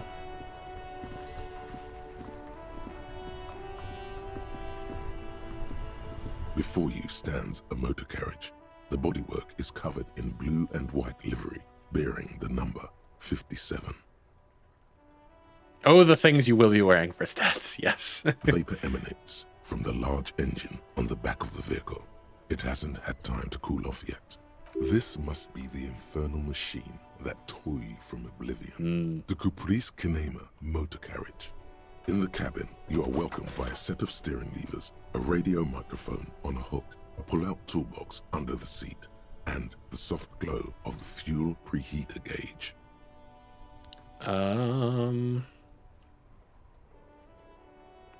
would I tap on the gauge? Pick up the radio. The frequency tableau lights up, and the green button labeled Prime Line glows like a feline eye. And then you hear something. The soft purr of electrical kittens, radio waves cast far and wide over the metropolis. What an image. A woman's voice greets you through the static. This is Precinct 57. Hello, Lieutenant. How may I assist you? Hello, Alice. Please assist our colleague from the 41st Precinct here. I'm putting him on. Hi, Alice. This is the officer from the 41st Precinct speaking. Nice to meet you. This is Officer Alice Demetri, Precinct 57. How may I assist you? Could you connect me to the 41st Precinct? I have something I need to report. Just a second, officer. She puts you on hold, the static crackling softly like a bonfire. After a while, you hear an old man greet you from the radio. His rattly voice is oddly familiar. 10-2, 10-5. This is 41st. Come in. Over. Jules Pitié. A scrawny old man sits in a dusty cubicle, smoking, with a large white rectangle sewn on his vest. In front of him is a box-shaped apparatus with an array of wires and antennas. The radio switchboard. Impressive that I can tell that from here. The man uses relay code. You got this. You're a cop, and cops know relay code. It's 10-4, Station 41. I've got an urgent business or urgent business over. 10-4, message received. 10-5, relay message. What's your status? Over. Yes, hello. Oh, okay. Stealing my letter. Just reporting in, over. 10-18, state your message, sir. I'm in dire need of financial assistance. I need to report my badge missing. Almost explicitly supernatural powers. Interesting. 10-9, over. I had pill in my mouth. I just went back to my battery-powered medication just now. Okay, cool.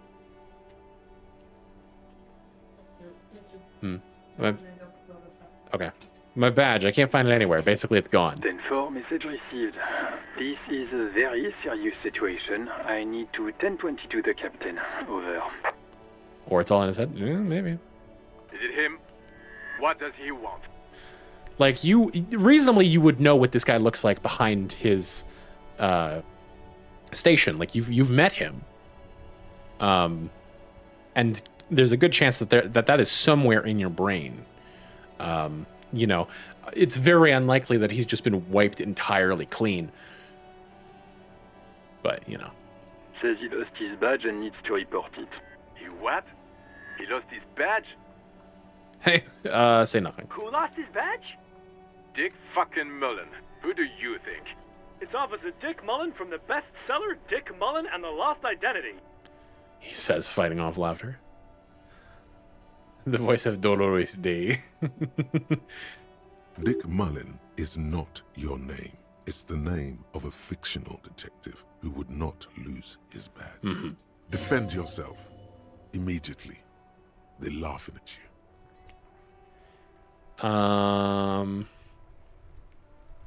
Haha, officer has lost his badge. Haha, like I'm the first cop to ever misplace his badge. He says this has probably happened to other policemen before him and laughs sarcastically. Oh, goddamn it. Is he fucking kidding? The whole station's gonna be dicked for this. Satellite Officer Vikmar is wondering if you might be joking and adds that this tarnishes the reputation of the entire station. Over. Mullen dicked us.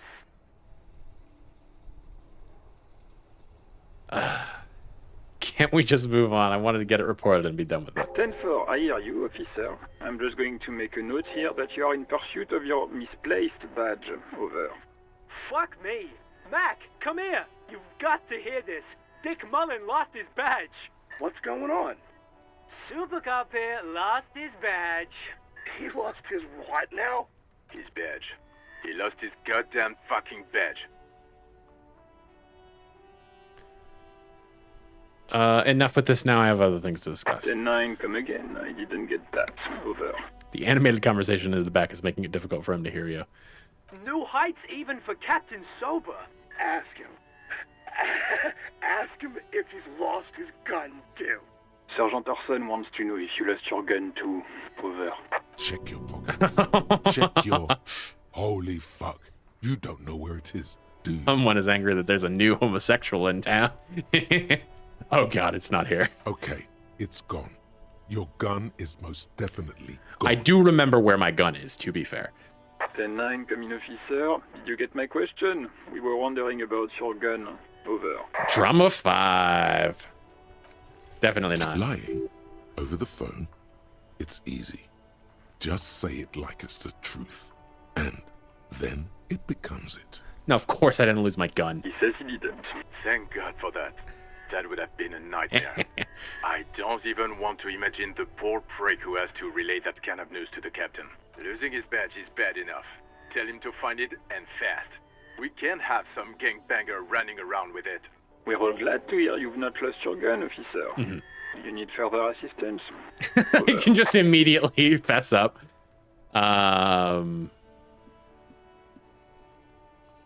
This might sound odd, but there's personal details I'd like to discuss. Okay, 10-4, sir. I hear you. Relay your question. Over. Wait. Before you say anything stupid, think it through. What's there to think about? You're going to be looking at a straitjacket if you tell everyone you lost your That's man. fair. Be smart about this. Ask if he's there alone. You know he's not. 10-4, sir. I'm not hearing your question.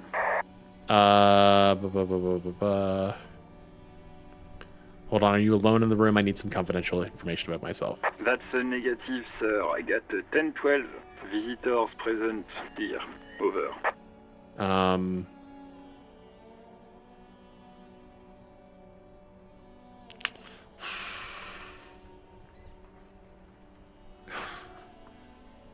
Oh boy.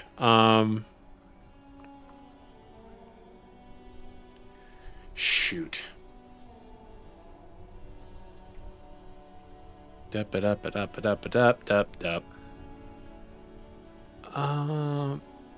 Any news about my family? 10. Excuse me, sir. Over. You probably don't want to continue on this road. Nothing, never mind. Come again, sir. I didn't get that. 10-9. Over.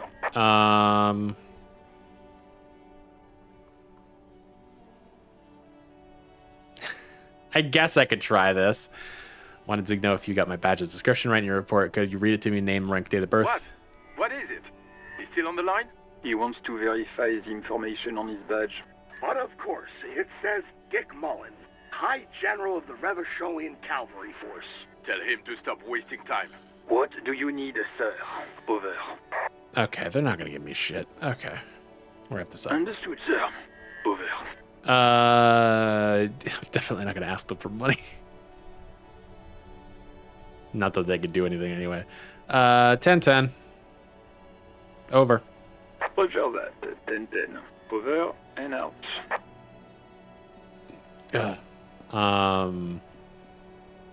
A metallic drawer slides out from under the seat and clicks into place. The tools inside are neatly organized. Take what you need, officer. It's going to be a long case. I'm not protective of my tools, like some men are. Appreciate you, Kim. He's clearly a little protective of his tools. But what can you do? Work is work. The pry bar feels nice and cold in your hand, heavier than you'd think. Useful for opening all sorts of doors and lids. The handles are long and sleek. Snap, snap, go the cutters in your hand. And a flashlight. It's robust, weatherproof, and well-made. Police issue, blue, lets you see things in the dark you would otherwise miss. The pull-out toolbox slides back into its nest. Preheater gauge casts a warm glow on the steering levers and the radio on its hook. Run your fingers over one of the steering levers. The white suede feels luxurious under the touch, and the metal clutch handle so very familiar in your palm. I guess tap on the gauge. As you tap on the gauge, the indicator pin jerks as if startled. It's in the large orange sector, indicating the engine is warm. Next to the gauge is a red switch labeled heat. There's no use pressing the heat button. It won't start without the ignition key. Translation. We're not going anywhere right now. Uh-huh. Alternative translation. Don't even think you can drive my MC. That's fair. All right. Actually, let me... Yes? How much longer? Oh, 1 minute. Okay. Yeah, I can just talk to Kim then. I think you should know that I can't remember anything. No response. He just arches his brow. He's having trouble processing it, believing it even. Let's see. Ad break. I suppose I can go ahead and give a bit of a break. Take bathroom break while we're waiting for people to come back. So I will be right back.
I return.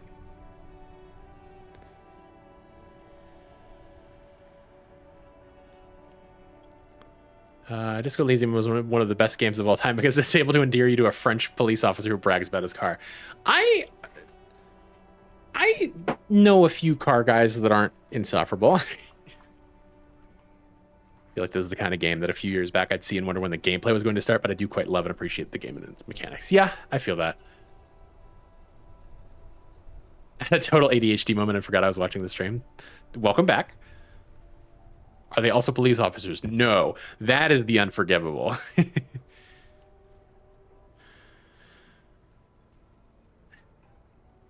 Yeah, the booty seems a bit much for the whirling in rags. All right. Let's see. I really don't remember anything. There was drinking involved. Have you tried concentrating on something other than your personal affairs? There is a sudden, harsh edge to his voice, like he's tired of hearing about your personal affairs. I'm completely lacking in basic information about even this organization we're in. Can you help me? Fine. We should get through this day first. Off hours begin at 9 p.m. If you're still having trouble then, I can give you an orientation. Okay. I'm afraid this is a medical situation. Really? You look fine to me. I'm talking serious, unbelievable damage here. I saw myself in the mirror and I had no idea who I was. This psychodrama is unbecoming of an officer. Yeah. Clearly, he prefers to think you're malingering. He cannot fathom that anyone could drink so much as to retroactively erase their entire life. It's not psychological. Some sort of major brain damage has occurred on an unprecedented scale. Then you should consider seeking medical attention. You can use the radio in my kinema to call your station's Lazareth. Was there anything else you wanted? You seem to be following me.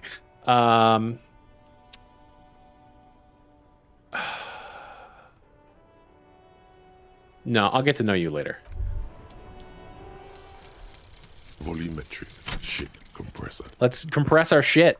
Let's get it together.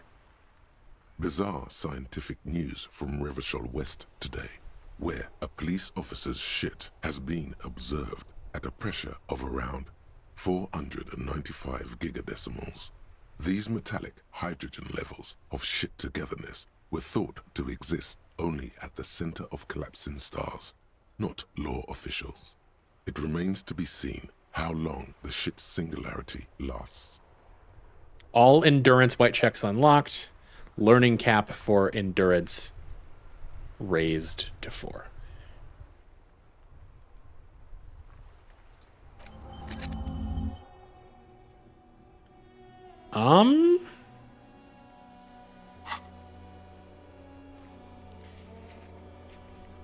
Kim suggests you call the station Lazarus in order to sort out your health issues. You can use this motor carriage to make the call, though you don't feel hopeful. I certainly don't feel hopeful.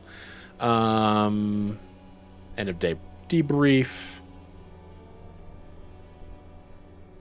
Okay.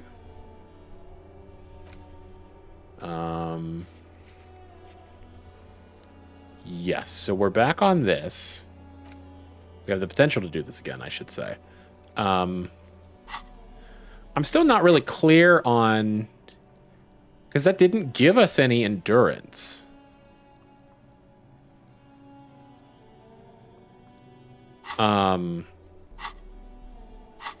It just... well, we should start this again. Oh, wait. Can you do multiple? Or did it just default back to that once I don't know. All endurance white checks unlocked. Learning cap for endurance raised to 4. So does that just mean that I can keep trying until I get it right? Is that the deal?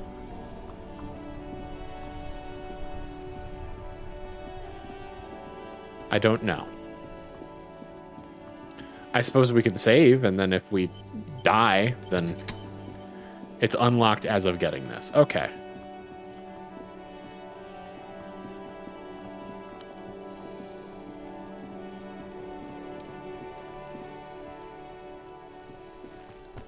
There he still is, looking right through you. Okay, I get a plus With his 6 for white having my eyes. shit compressed. The body below is entirely dedicated to that corpse smell. Emitting it is all it does now. As you breathe in... That wasn't the even odor really that comes good of over a... you. It's a smell of the mind telling you to run, and your stomach to wring itself empty. With your hands Yeah, at your I barely sides made it. and your eyes squinting, you stand in it.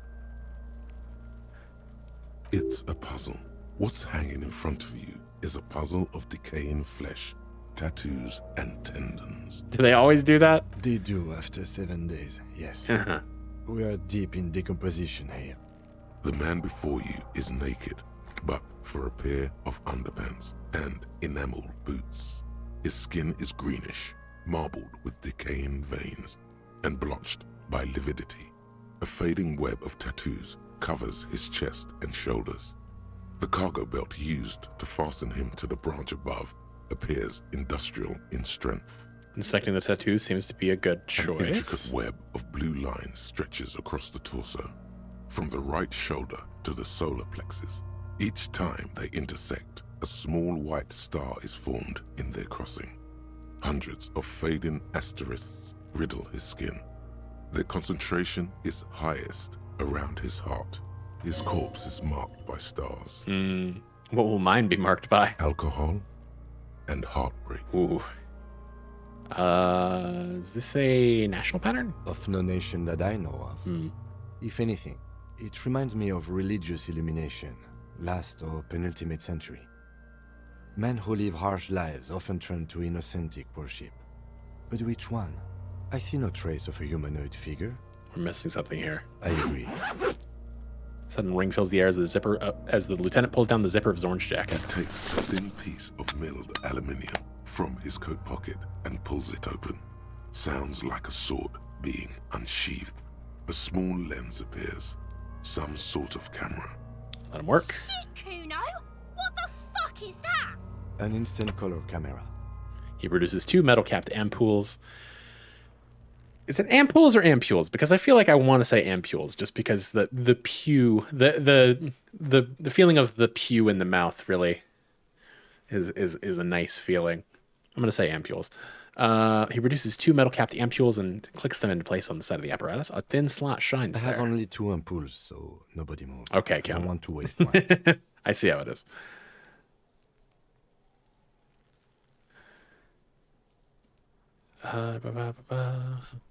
Points the camera at the corpse, peering into it. The lens needs adjusting. Then a sound, a shrill flash, followed by the breaking of a small ampoule of glass. You see streams of color pour onto the thick, glossy piece of paper, rolling out. In case we need it. Cool machine? Yes. It is pretty cool, isn't it? What do we need this photo for? It contains insight to the victim's person. By his build, I'd say this was a man of physical violence. The story he wanted his body to tell was important to him. It is his letter. To us. Someone should decipher it. We'll need to show it around. Can I have it? I should look at it later with the corpse smell. Sure. Just don't lose it. Yeah. No. I know how to keep the things in my inventory now. The glossy-eyed corpse looks by, his mouth mute and his skin as colorful as the chemical rainbow on the photo paper, teeming with opportunistic organisms. You've acquired an interactable item. Thank you. Investigate this item further by going to the Interact tab in your inventory. So hey, those boots are weird, the huh? material appears to be ceramic. Its clean white stands in stark contrast to the decaying flesh above the knee. The man wore thick polymer socks, probably for padding. A fine array of interlocking plates covers them. I do recall, having played this game for the first time, getting the idea to sort of collect all of the pieces of the armor. I don't think that I got the boots at all. In fact, I may have gone the entire time that I played without cutting the man down in any capacity. But I think I got the gauntlets, maybe? I don't know. Delicate and fragile, they feel alien to the world around you, out of place somehow. These are clearly not boots. They're armor, possibly part of a larger set. These aren't just boots, are they? These aren't just boots, are they? They're armor. Indeed. Technically speaking, these are sabatons. Sabatons. Oh, the lieutenant uses a memo technique, A6. That's not just any notebook. It's a classic. Forget about the notebook. Tell me the armor. It's clearly some manner of super armor. Or future armor. Super future armor. I'm useless. What kind of armor is this exactly? Ceramic plate. Zirconium dioxide, most likely. This is where the make would be. Where? Under the hill. Fair weather. Fair weather model T500 VE. I'm guessing that's vitreous enamel. This is advanced stuff. happened to the rest of it? The locals probably scavenged it. It would be odd if he had more on after 7 days. We should keep a lookout for these pieces. The armor could yield information. Maybe he'll know something. Understood. The Sabatons dangle off the man's decaying form, ageless and synthetic. Material looks out of place here. It is. It's expensive. Draws a line in the condensation on the ceramic with his index finger. We've requested similar material for our tactical units for years now. The constabularies deemed it too costly. In that time, we've lost 6 men to semi-automatics. How much are we talking about? For a full set, about 4 years of wages. For the northwest region of Revachol, an officer's average yearly income is 5,500 real, unadjusted for rank. Wait, my yearly pay is 5,500 real? Not too much, yes. No wonder I can't pay my hostel bill. It's a sorry situation, I agree. How could this man afford such expensive hardware? That's for us to find out. Mr. Gart implied he was security personnel for the harbor company. This confirms my own assumptions. He's looked pretty advanced for a security guard. I agree. This equipment is way beyond what a guard can afford.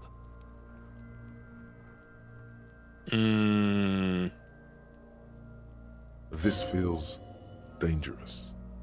Are you sure?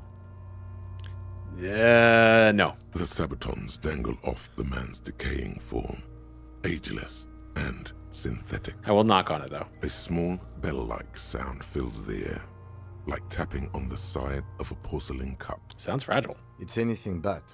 This material is a kinetic redistributor. It spreads kinetic energy horizontally, from plate to plate, dissipating it entirely. See? Faint, organic lines cover the plates where they separate into smaller ones. These plates then divide into smaller plates until there are hundreds of them altogether, like whirls of floorboards. The design looks organic, influenced by highly resistant wood materials, like lignum vitae and ebony, perhaps. What does this remind me of? If trees were made of porcelain, this is what their cross-sections would look like. Okay. Run your finger over the lines. The smooth, glossy surface fractures into ever more intricate interconnections, peaking on the right Sabaton, where you notice the whirls are in the shape of a letter and number combination, E50, 100, 1000. Looks like there's a serial number on the right Sabaton. Good. Can you read it to me? Tips the drying ballpoint of his pen on his tongue. X5415 6745 678 222. Let's lie. Why would you do that? We have a make and a number. That's something. We can use the radio in my kinema when we're done.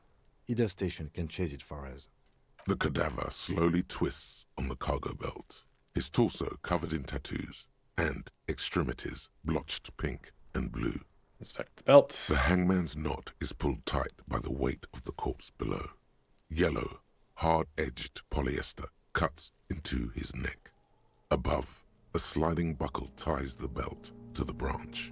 This is a steel-reinforced cargo lashing belt, big brother of the regular cargo belt. It's used for tying cargo under 6-rotor airships. Don't ask me how I know, but this is a lashing belt used for airlifting cargo. Airlifting? I thought it was used on lorries for strapping cargo to them. Apparently this is the reinforced kind for air transport. My brain tells me so. The local harbor uses 6 rotors to shuffle containers around. I get leveled the up. sense they use whatever was on hand, without paying much attention to not incriminating themselves. I sure wanted him to stay up there. The rope is reinforced with steel wiring. I was afraid it would be. Thin steel wiring, parallel strands. This makes getting him down more problematic than I had assumed. We're assuming dock workers from the harbor did it. The brief suggested as much, politically motivated by the ongoing strike. Did you not get a briefing? My past has undergone total annihilation. Nothing remains. My mother, the love of my life, certainly not a briefing. Okay, you should ask me for one the first moment we get. the he blinks is very good. I'm sad that wasn't narrated. How did they even get him up A there? noose is one of those things that's easier to use one way around. Yeah.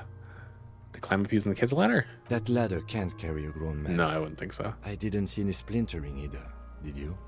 I think they lassoed the branch, then pulled on the belt to close the buckle. Could be. The shape of the branch supports the theory. Okay. The cadaver hangs from the cargo belt, limbs limp and torso covered in tattoos. This feels like it's going to hurt my brain. Let's do it. His eyes are milky white and blind to the world, protruding comically from their sockets. There is no one home, just subaquatic terrors there. Dark brown hair grows on his head.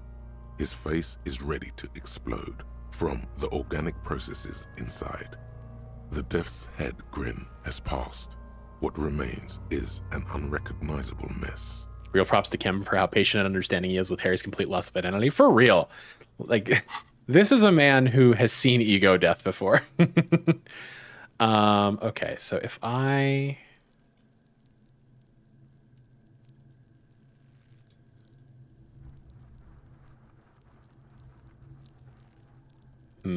So it seems like I don't have the opportunity to raise any of these yet.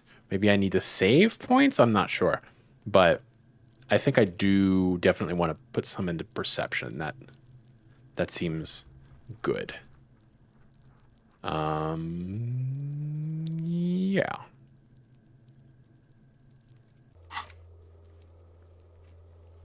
Track down your badge, trap down your gun, victim's tattoos, armor.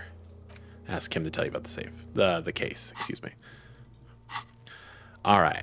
Inland Empire. The corpse is dead silent. You have no idea why you just said that. Who is he? He is male, 4250, with an athletic build. It was an even shot.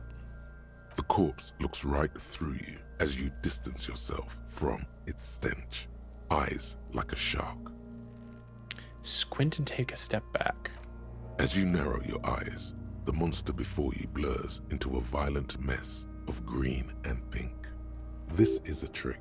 You've done it before. Pink is where the blood settled in the first hours post-mortem. You can use it to see if the corpse has been tampered with. Does his position at the time of death match the discoloration? Only the lower extremities are pink with a dash of blue. His fatted hands, thighs, and his neck, just above the noose. The rest of the corpse appears dark green in the cold spring air. His face and hands are pink, thighs too. I see it. His neck too. The lividity goes right up his chin. We have good, well-pronounced discoloration here. The monster comes back into focus, an explosion of color, coursing with dark marbled veins. His stomach appears pregnant with something. Black liquid streams down his thigh and onto his boot. So, what do you think? I think he's dead.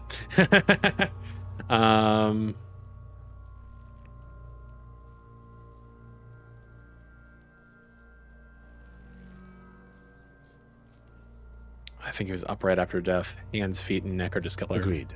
Especially on the neck. The belt acted like a tourniquet, keeping the blood in his head. The hypostasis supports a hanging. Could it still be that he was moved after death? There's always a chance. We should check for ligament marks on his neck to see if they're in tune with the belt. We'll have to get him down first. Of course. Something's coming out of him. A pool of blood and feces has eaten into the frozen mud below the man's feet. Purge liquid is dripping into it, drop by drop. The victim appears to have contained no more than half a kilogram of digestion at the time of death. The fuck he's saying? Talking about shit. Goddamn right. You got lucky. Did we? I don't feel lucky. Yeah. He's beaten up. See the bruises? I do. Fuck he's saying? Most of them are post-mortem. Howdy, Jojo. Maybe even all of them. The delinquents have made our jobs harder with their little sport. Stop talking in riddles, coin slot. It means you fucked him up good, Kuno. Fucked him up brutal like. Okay. But there is no breath to catch. Only the cadaver filling the air and your nostrils. He slowly rotates before you. decomposing. Fucking love Kuno, even if it makes me a fucking. So how do we get him down? Are you sure we finished the preliminary examination of the cadaver? We might miss some of these things once he's down. The cadaver slowly twists on the cargo belt. Yeah, we're His good. torso covered in tattoos. The steel-reinforced belt presents a unique challenge. I brought chain cutters, but I don't see a good angle of approach to the belt. Right. He doesn't actually think the challenge is unique. He thinks it's frustrating, annoying, and harder than he thought. The cadaver is a good 1.2 meters up. Neither one of us can reach the belt without assistance. And even if we do, there's the question of cutting the airship strength material. Definitely don't ask for help from the harbor. That seems like a dumb idea. Shooting it down seems like a dumb idea. Not doing it seems like a very dumb idea. Saw the branch. Climb up there and saw the branch? Yeah, seems dangerous. There has to be a less risky way, with less falling down of trees. Can't someone else do it? Someone else? You mean like the police? You have a point there. Sadly, yes. The whole RCM is out there right now, doing the exact same thing we are. Are we in a rush to help them? Not with this on our hands. I wish I had a real life in real time translator for my Tismias. I know it's hard, but I assure you, the others won't. Sometimes come it tells you to help just us. do drugs. And we have a growing sanitary concern here. We need to get him down fast. Okay, I'm out of ideas. Let's have a look at him.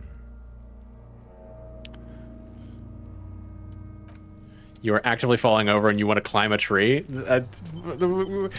What? You got a better idea, bud? All right, well, let's see.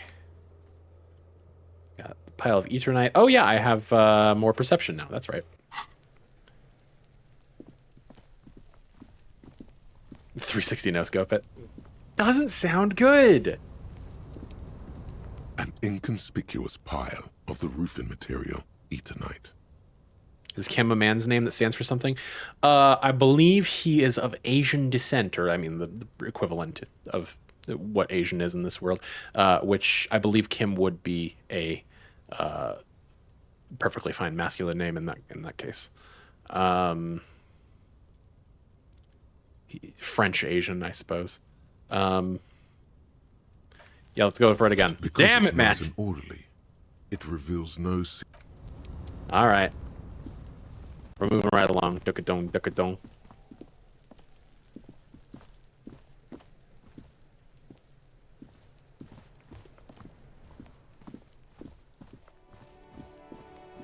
Okay, we're gonna go use the radio for sure. What did we get? Oh, it's just haven't acknowledged these yet. And I do have this. People are racist towards him later. Yeah, fair enough. Yes? Tell me about the case. What do you want to know? Literally anything. Ah, yes. The case brief you missed. Now I remember. Brief, yes, that sounds good. 3 days ago, the RCM Emergencies Desk received a report about a security guard who was found hanged in Martinez. An anonymous caller said there was a dead body behind the Whirling in Rags hostel cafeteria. The cadaver had been there for 4 days. No one had come to investigate. 4 days is a long time for a dead body to just be hanging out. During that time, the victim had been stripped of his belongings. The caller did not identify him, but used the word lynching. There is an ongoing labor dispute between the local dock workers and the logistics company Wild Pines. Especially in such a public area, for sure. To death as part of this dispute. Kim is a decently common Korean last name, I want to say. Yeah, that sounds right. It definitely reads like the people who are in charge around here don't give a fuck. The briefing said who the victim was. A security guard or worker of some sort, hired by Wild Pines. Timothy. This was just hearsay from Martinez, of course. We need to find out the truth. Why didn't we know anything about the caller? They didn't identify themselves in any way. The tone was muffled using a device of some sort. the desk could identify neither the caller's age nor sex. Why hide themselves? There's a strong prejudice against involving the RCM in what's seen as union matters. Yeah, that tracks. The dock workers' union is the de facto police in Martinez. Now it appears they've started executing too. We cannot allow that. People in charge around here called in 2 guys from outside precincts to do it for them, so yeah. And the RCM is... That's us, the Revachol Citizens Militia. I knew that. We're the police in this city. The RCM, or the Revachol Citizen Militia, is the police force you and him are part of. A self-organized peace corps of the occupied city of Revachol. The RCM operates within a legal twilight, yet its authority is rarely questioned. It's super useful to know this. Of course, yes, I understand everything now. Just to be clear, we are police officers. It's our job to find the killer. Yes. That's the case. Uncover and arrest the killer. Would you say this is a mysterious case? No, it's not a particularly mysterious case. Why not? The deceased is a security guard for a corporation involved in a labor dispute. It doesn't take a DeLorean polymath to put the pieces together. That's fair. I just don't see the case getting more mysterious than that. I was thinking something otherworldly might be involved, you know, something supernatural. White male in his 40s, what more do you need? Personally, I think labor disputes are very mysterious. Okay, so the case probably isn't mysterious, but could it be sexy? Labor disputes are very mysterious. Then you are in luck, because we are in the midst of a major strike by the dock workers' union. Maybe more than that. The union clearly wants a piece, not just of the industrial harbor, but the Wild Pines Corporation itself. Is this a strike then? Or the first shots in a workers' coup? I expect the case itself to be less challenging than navigating these community matters. This district isn't used to the RCM's presence, and the union rarely overplays its hand, as it appears to have done in this case. With me. Gonna let the stream play on the TV in here, but I'm gonna lay down and do some other stuff on my phone. No worries. Thanks for being here. Wait, so is this a strike or an attempted coup? Strike, coup, revolution. It's brigandage, however you parse it. You feel something rising through you, a familiar feeling, an opinion taking form. We should ground the workers into fine paste and feed them to the pigs. We should ground the owners into fine paste and feed them to the pigs. With this little foreknowledge, I am unsure which side to grind into pig's feed. The decision must ferment in me. Also, nationalism. I don't think grounding one or the other side to pig's feed will do anyone favors. I am really, really smart. I've spent the last 20 seconds deciding on which side to ground into pig feed. Why? Politics is habit-forming and hazardous. It is also irrelevant to police work. You're right to doubt the impulse. It might be detrimental to our task here. From an imaginary fan. Now, was there anything else you wanted to know about the case? If we're in from different precincts, why are we on the same case? I'm afraid you and I are pawns in a pissing competition. What do you mean? You don't know? I assumed you were in on it. I don't... You know what I'm in on. Retrograde amnesia. Better still than an imbecilic cop-off. Cop-off? It's just stupidity. What kind of stupidity? The cop kind. Our precincts can't decide if Martinez is part of Jamrock or the industrial harbor. Yours or mine, as if we somehow own parts of the city. Typical street gang mentality. So we've let the union make a mockery of law enforcement here. And now it's come to its natural conclusion. So this is a struggle over who runs Martinez. Well, sort of. It's less a matter of who gets to police Martinez than who has to. It's an orphan district, in other words. I think the dispatch desk just told both our stations about the hanging. There was quite the brouhaha at the 57th, I can tell you that. Time to settle it, they said. Cop off. But I assure you, I am not their finest or toughest with 102 cases solved. What I am is least interested in a pissing competition. So he volunteered to represent the 57th, but not out of competitiveness. On the contrary. I see. Somewhere in your mind hangs a dark green blackboard. There are 2 columns. One says, cases solved. The other, confirmed kills. I'll close my eyes for that. The rows are endless. Look for Precinct 41. Jean Vicmer, Judith Minot, a special consultant. What was his name? Then the rows degrade into green nothingness. Okay, I think those were the guys on the phone earlier. Your brothers have left you. Yeah. Mm-hmm.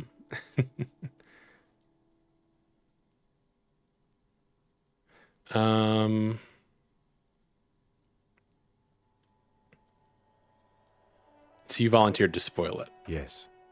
I'm an unrepentant spoil sport. The lieutenant appears pleased with this. I wonder what this says about me that I was sent by my station. He raises an eyebrow, thinking it best to let you make the next move. It's all part of the master plan, you see. I'm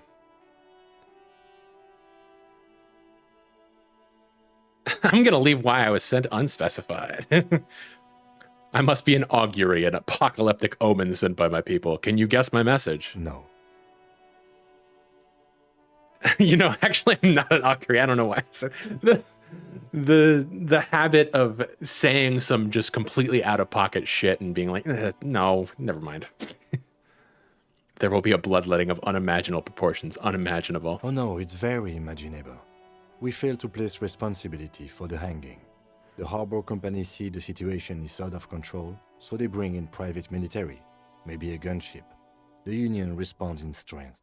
Automatic fire. Local law enforcement solving one little homicide decides nothing. Not solving it can have real and calculable effects. Things can always get worse. Matter of fact, augury, we should move. What's special about Martinez? Martinez? Nothing. It's just a puddle at the end of some drain pipe.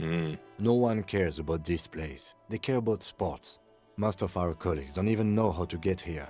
North of the interchange doesn't exist. Okay, enough of the competition, then tell me something else. Yes, it's a wholly pointless matter. Forget I ever mentioned it. Ooh. 42. It's formidable. I'm gonna give it a shot. It's a white check. Look at Bingo! You. It's because you're a failure. They sent you to Slight, Precinct 57. Yeah, that makes more sense than the other stuff I saw. Just think about it for a second. You're a raging alcoholic who showed up 3 days late wearing piss-stained disco garb. You weren't sent here to win. Kim, what if my precinct sent me on this case because I'm a fuck-up, like, as a joke? I've considered it. So it's true. It would be immensely ugly of them, not to mention unprofessional. But I also think it's somewhat unlikely. Why is that? I checked the records. This jurisdiction dispute, who polices Martinez, reaches back to the 30s. Which is now 51. It's as old as my station. And all this time we can't decide who gets Martinez? I think, yes, both stations would prefer a win. You really see me as a safe bet? Safe? No. But you're old. You've made it this far. Something has brought you through. We've only just started working together, so I don't know what it is yet. But it's there. It's my, my score 6 in rhetoric.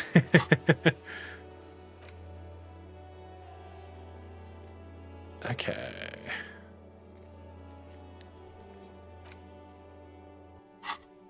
So no, I don't think they sent you as a joke. And even if they did, they are in for us. Another level up. And he's healing my morale.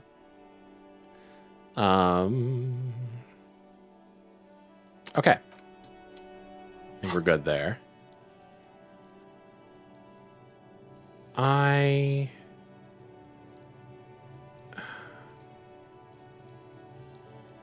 I'm uncertain on if I can raise my motorics at all, or if it's just the skills that I'm able to raise. That these are set in stone and I need to raise. But there's a plus here. That's what throws me off. So, I don't know. What do I want to put skills into? I've got 2. No, never mind. I've got a skill point to put somewhere. Endurance feels like a good bet. The plus is what is making the skills default higher than 1.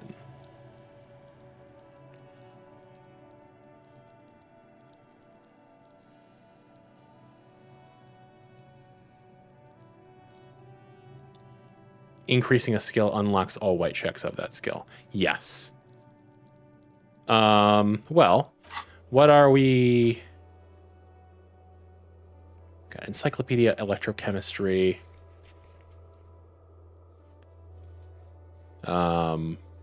Physical instrument. No, that's waking the guy up. I don't care about that. Perception. Inland Empire would be interesting.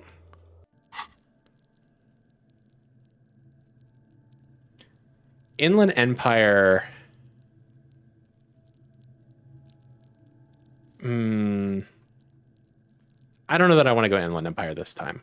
I do want to see it in the future, though, for sure.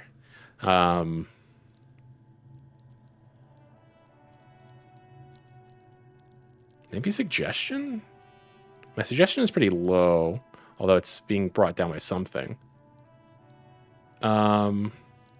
What's Shivers again? Tune into the city. It was you to hear the city itself to truly belong to the streets. Okay.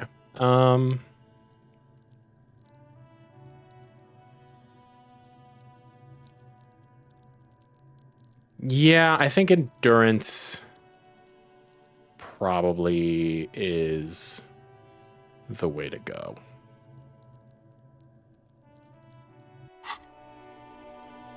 Get us another health point. At the very least, if nothing else. Let's interact with this boy. An intricate web of blue lines stretches across the torso of the hanged man, from the right shoulder to the solar plexus.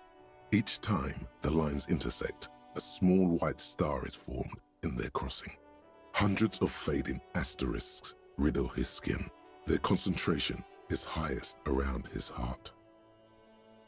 The pattern still kind of has an ethnic feel to it, but nothing familiar. Who are you? Gone. What's the meaning of this tattoo? For you to discover. You've gotten as far as you will without assistance. Okay. Someone who knows about history could tell you. Okay. Cool. Keep that in my brain.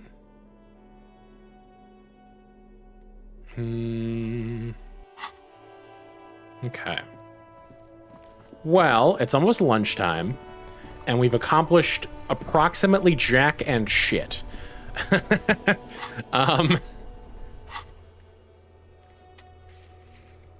Let's see. Oh yeah, we're calling the station's Lathereth. That's right. Inside, you see a set of And Jack just left town. a radio microphone, a pull-out toolbox, and the soft You're so glow right. of I the did few find out what preheated money gauge. is. This is Precinct 57. How may I assist you?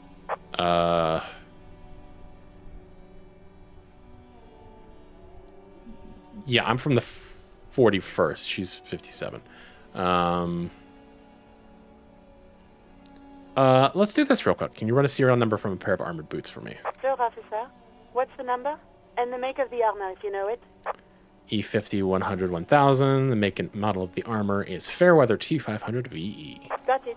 I'll contact the ICP database. The Insane Clown Posse? Call back tomorrow. Hopefully they'll have dug up something useful by then. Okay, The cool. International Collaboration Police, Okay. ICP, is an inter-Isolari law enforcement service, the crown jewel in the moral intern diadem, alongside EPIS and the coalition government. Motherfucking magnets. You managed to make a complete ass out of yourself to all your coworkers. Not a complete ass. I lied to them and told them I hadn't lost my gun. Please connect me to Station 41's Lazarus. It will take just a moment, officer. Thank you. Her voices fade out into the familiar radio static.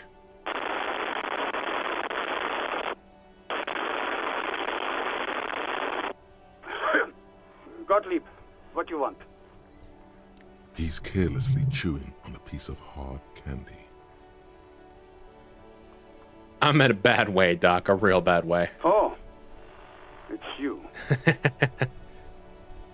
You know who I am. Yes, there's no end to the misfortunes fate has seen fit to rain upon me. Nix Gottlieb is a good name. Sure, but can you tell me about myself as in who I am? Who? You are? You lost your human visage a while back. Oof. Now let's get on with it. I've got more important things to do. I've lost my memory, all of it. With all the damage you've been dealing yourself with drugs and alcohol, I'm not surprised. You're not surprised? Okay, anything else? What else? I'm not a brain doctor.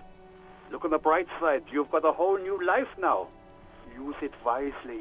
It's hard to say if he doesn't believe you or doesn't care. Isn't there anything you can do for me? What?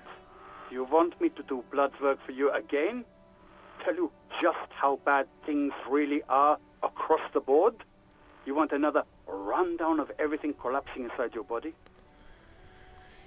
Yes, I want the truth. You want the real, honest-to-God truth? Stop drinking, eat magnesium and vitamin D. Our station is not a retirement home. We don't have the funds to deal with rock stars past their prime. And no, I don't want to hear a political commentary on the topic. In fact, I got work to do. Some idiot has glued his eyelids shut with cyanoacrylate. It looks like Mactorson. It's not fucking cryoacrylate. It's super glue, Doc. This guy seems like a winner. Cyanoacrylate is super glue. That one I did know. That one my internal encyclopedia picked up on. Okay. I don't know what would cause me to believe that I think I've had a heart attack. I don't know if it's, tells you if you're lying. Whatever. He's not going to do anything for me, so I'm just going to... All right. Anything else I can help you with, officer? I feel like she can't... I feel like there's not enough information to go off of here. Oh, wait, no, I have her number. Never mind. But this is a radio, not a phone.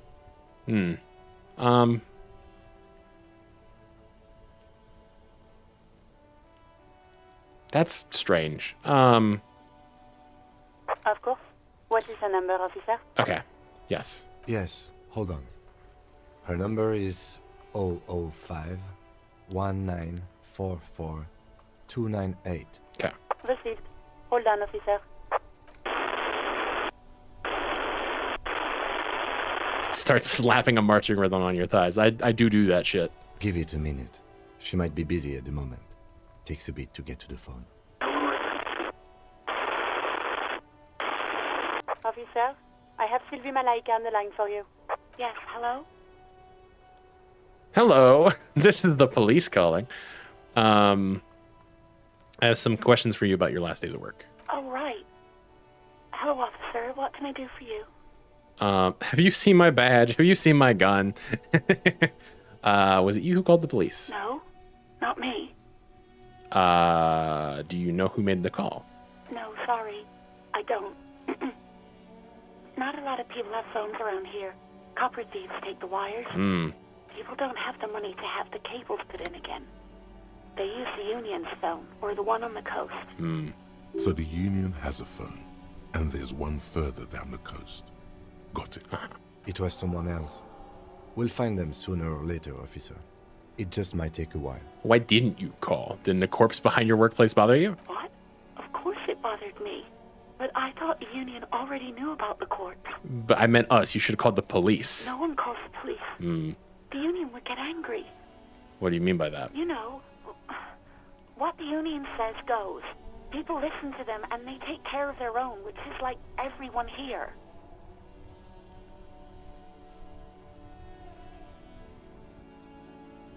Not for weeks. For 4 days. It's not weeks, but... Tell me, why exactly did you let a corpse hang in your own backyard for weeks instead of calling us? I didn't want to get in trouble with the others. Push her further. Show her the error of her ways. I don't like that.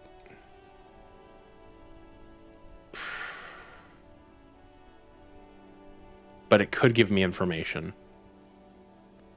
Let me get this straight. You ignored the law to save your own skin. I didn't know I had to report it. I thought someone would take him down eventually. It's a little late for tears, isn't it? Should have used them to summon the police earlier. You can almost hear the girl getting smaller on the other end of the line. Ooh, until I feel bad. Drowns in static. Okay, next question. Okay. She's calmer now, probably because the focus has shifted elsewhere. You quit your job at the Whirling. Why? You mean, why did I leave the bar? Honestly, I'm not really comfortable discussing it with you, sir. Why not? Why aren't you comfortable discussing it with me? Let's just say I left because I needed to get away from someone. You should leave because of Gart. What? No, why would you even think that?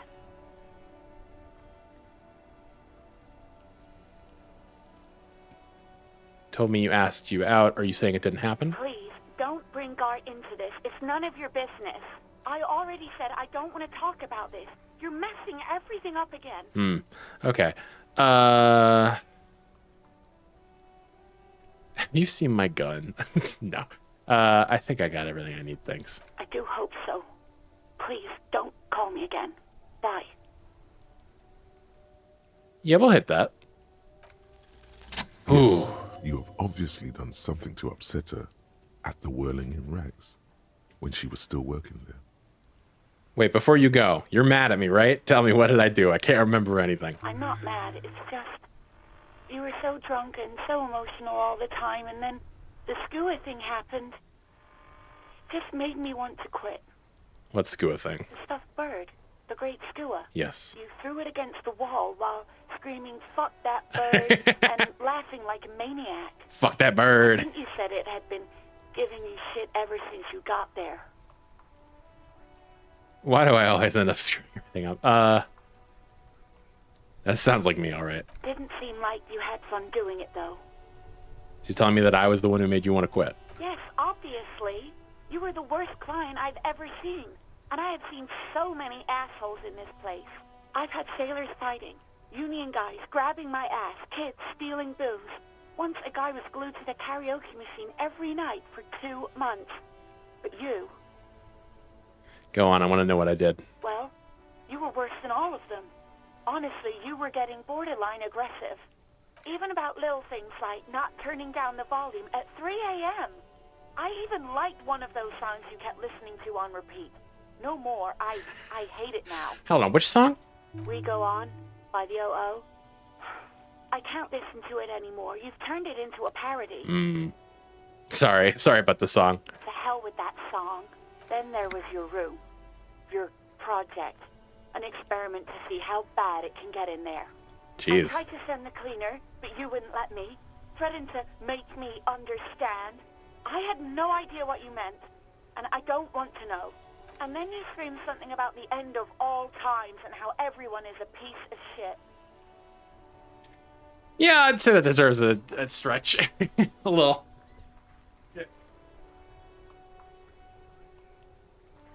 Take some time to consider what is wrong with us. Ugh, that's not so bad. No, I am genuinely sorry. And then I had to deal with your toilet.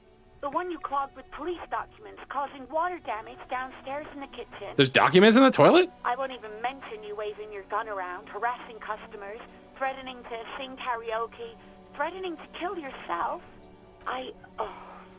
The ones I had to wrench out of your toilet. What happened to them? Damn it, I don't remember what I did to your damn papers. I don't remember every little thing I do. Especially when there's a hurricane loose. It's your fault for losing them, not mine. Something in you wants to immediately forget about this, as if there was a reason you threw them away. Okay, I get it. I wasn't a very good tenant. No, you really weren't. You were simply the worst. I was trying to show you the world of tomorrow, the great panic at the end. I am truly sorry for everything, Sylvie. God, I knew I shouldn't have brought it up. Just try not to call me again, and let's pretend it never happened. When I spoke to Guard, it seemed like you thought you left because of him. Wait, really? No, this is absolutely not true. I like Guard. I really do. Didn't he cross the line when you asked you out? No, I was actually flattered. I've always liked him. It was just bad timing. That's fair. With the corpse and all that. There's a pause. You can almost see her on the other side. The telephone cord coiled around her index. I didn't know what to say to him later. Then you came and destroyed the place. So I left without explaining. I should have told him, maybe. I can tell him. Okay, but please don't mess it up. Please don't take out your gun or something. I will not. Not the time. Thank you for talking with me. Take care. You hear a sigh of relief on the other end of the radio. Wordless, the call breaks. Then, the already familiar voice. I always ask her out on a date disastrously. Alpazin, what's wrong with you?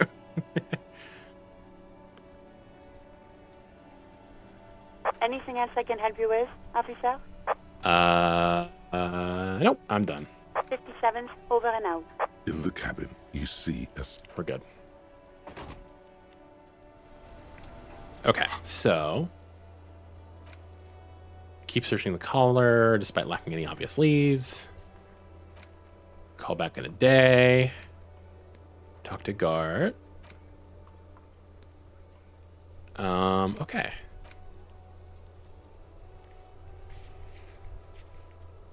We could go back to the mirror. Try that again, if we wanted.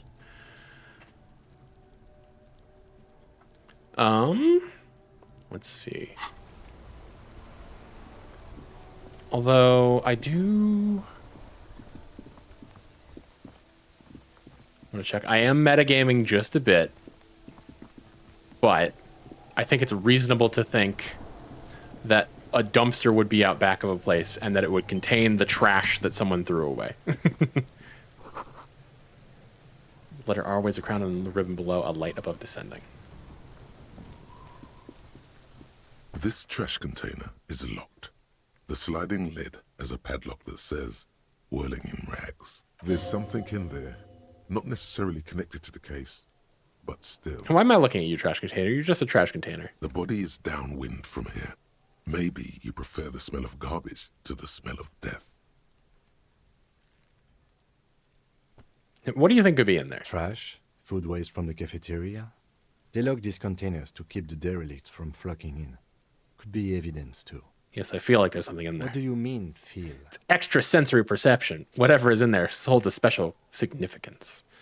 No, it's just a hunch. Maybe someone threw something in there. Mm-hmm. How do we get the lock open? We could try using a pry bar.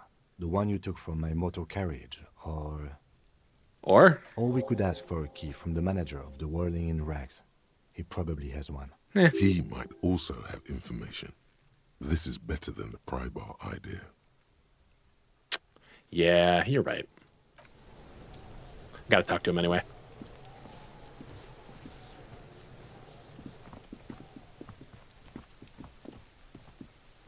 Perhaps he will be more willing to give me information once I have spoken to him about Sylvie.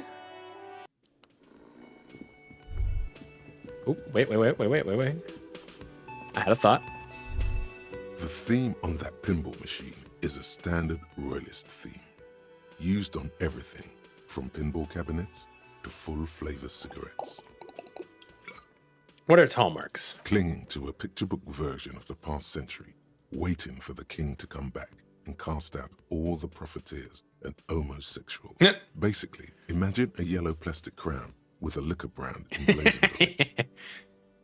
I'd rather know more about the world of today. The contemporary period stands still. The fated carousel of progress that doomed the royalists is itself winding down. Our time is decelerating into what no one knows. Intriguing. All right, Gart. Gout. Can I help you?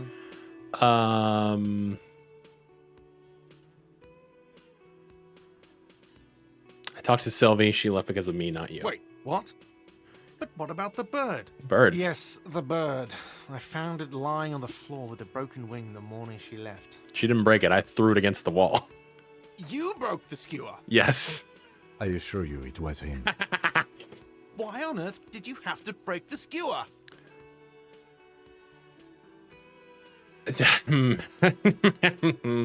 I just break things. It's the way I am. Oh, so sad. I do remember from my first time playing this that when you say sad shit about yourself, you lose moral health very quickly.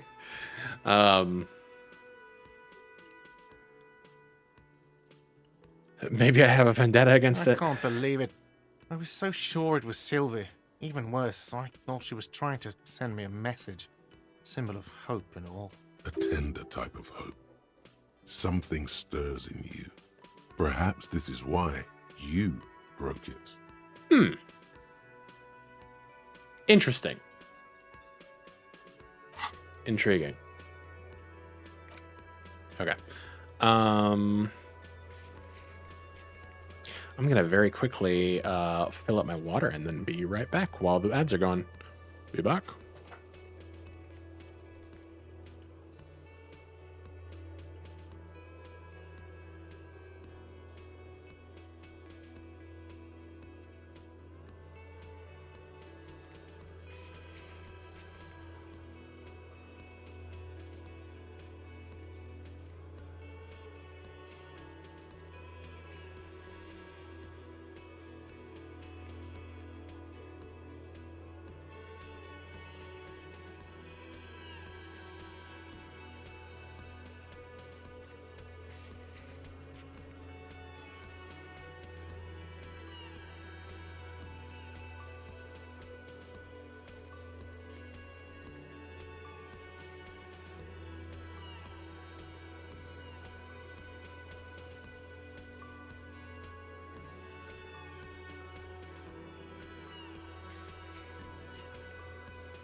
I return. Hang out for just a second longer while we wait for the ads to be over.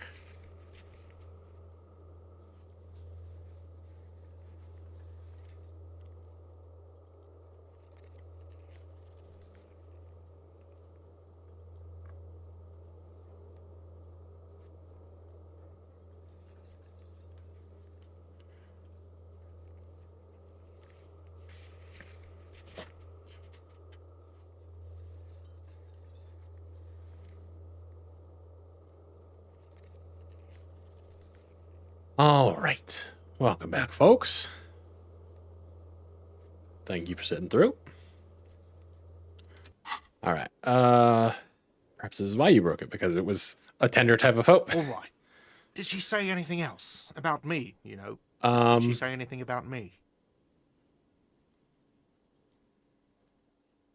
She said she was flattered it was just bad timing. Really? I should give her a call then. Man doesn't know what to say. He wipes his brow and stares at the counter. Thanks, I guess. Was there anything else you wanted, or? Free 30 experience. Let's go. All right.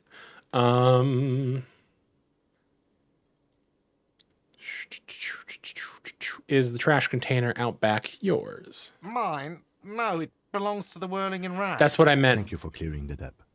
Why do you keep the container locked? Why? To keep the hobos and drunks out. That's why. And the neighbors, too. They put their trash there, and they don't pay for the garbage company. Well, this drunk hobo needs to get into it. I thought as much. And are you the only party with access to the trash container? Well, yes. Us and the garbage disposal company. It seems a little callous, doesn't it? Something stirs in you. I wonder what this feeling is. Prod at him and find out. Ooh, are we seeing the beginnings of Communist Cop? Doesn't it seem callous to you, guarding even your leftovers from the poor? Callous? What are you, Kras Mazov? Almost all establishments in Revachol keep their trash locked. The whirling in rags is not special in that regard. Krasmazov, nom de guerre, was an economist and a historical materialist. He was a leading figure on the Grad side of the Centennial Revolution, where he headed the 9-day government. 11-day Mazov is considered the father of scientific communism, Mazovian thought, or he killed himself. Oh, God. Maybe I am Krasmazov. I hit enter by accident. What are we talking about? Was this not about the trash container? No, wait. Whisper and point to the back of your head. What if I am Krasmazov? We should return to the case of your mistaken identity at a later time, officer. This was about the trash container. Anyway, we need those keys. What for? Mazov? Are you planning to nationalize my trash container? Yes, I'm commandeering it for the nation. It concerns the case. Please cooperate. Just bring them back once you're done, please. Yes, sir.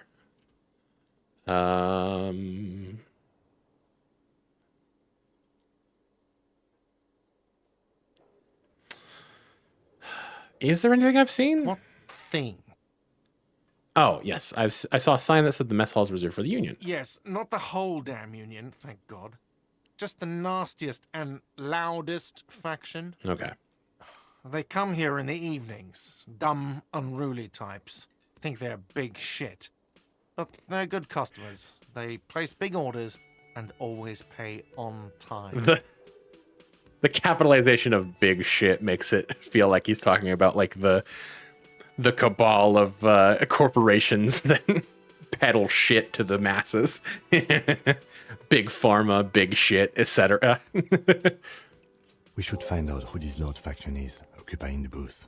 Loudness means talkative, and we need info. How do we find them? We don't. We have to wait. They'll show up sooner or later. Yeah.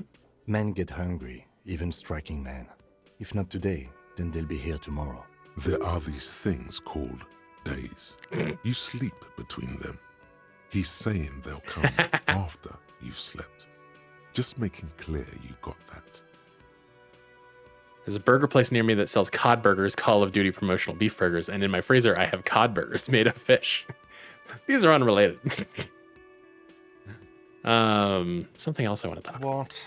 By the way, you should come back to this thing-based questionnaire if you see anything interesting in the whirling later. Yes, I will. About the money I owe. Yes, have you got it? How much do I owe you again? A lot. A lot. For the room, drinks, and broken window, 130 real. Okay, there's no negotiation to be done Like here. what? I was rarely enjoying talking about the money you owe me. Okay. Yes.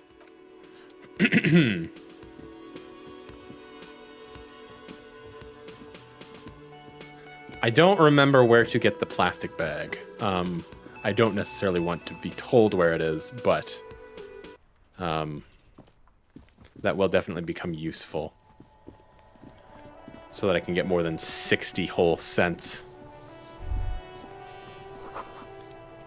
Municipality Revachol. This trash Excuse me. container is locked. The sliding lid has a padlock that says "Whirling in Rags." Open the With a padlock. well-oiled crack, the lock pops open. It should now be possible to simply raise the lid. Don't. Maybe you shouldn't. Didn't I just have a premonition that there's something in there? There is, but you won't like it. Uh-huh. Sweat forms on your brow. Your hand is still on the lid. No, we gotta deal with some uncomfortable truths. The smell of rotten food rises to greet you. You see soggy cartons, dirty rags, and organic waste. We're just in time. This hasn't been emptied for over a week. Look at the boxes of the carton. You see milk and egg rest with one broken egg in it. Some pasta wrapper. Picking up the soggy packages somehow feels familiar. A box falls into pieces in your hands. Batiste Soleil cereal. There are plastic pasta packages below. And turbo noodles. Nothing of note, however. Turbo. Pick at the rags. Among the threadbare kitchen towels, The Tulpa of David Lynch's 2006 movie. I need to see it. Denim trousers. Denim trousers. As the legs of the slime-covered jeans begin to unspool from the garbage, a rank corpse smell fills the air. The victim's clothes? Cadaverine odor is faint. If these belong to the deceased, they were removed when he was still in the early stages of decay. I need to see a lot more Lynch. Just period. Drop them in here, officer. Black plastic bag marked evidence. Guitar marked blue jeans. Pockets empty or emptied. He wore them with a belt, too. A white belt. The loops appear stretched, but the belt is missing. That's it. Do you see anything else in there? I have another bag here. Something slimy catches your eye. Yeah. A drab, I'm wearing long-sleeved gloves. shirt, olive-colored, appears from the food waste, dripping with pus. Pus. This is a military-type overgarment. No label or serial number. This is the kind of rib-knit shirt that's worn over light armor to conceal it in an urban scenario. Anything more? The rest of the rags are just kitchen variety waste. A yellow old mug that catches your eye. But other than I remember this. It's the racist mug. You're not telling mug, that's all. Right. We should go to Gart again and ask if he knows who put the clothes in the trash. It could be as simple as someone from the hostel cleaning the yard. Or that one. I'd advise against confronting that force. I've seen 4 things he directed, and one of them was a perfume commercial. Was it a good perfume commercial? I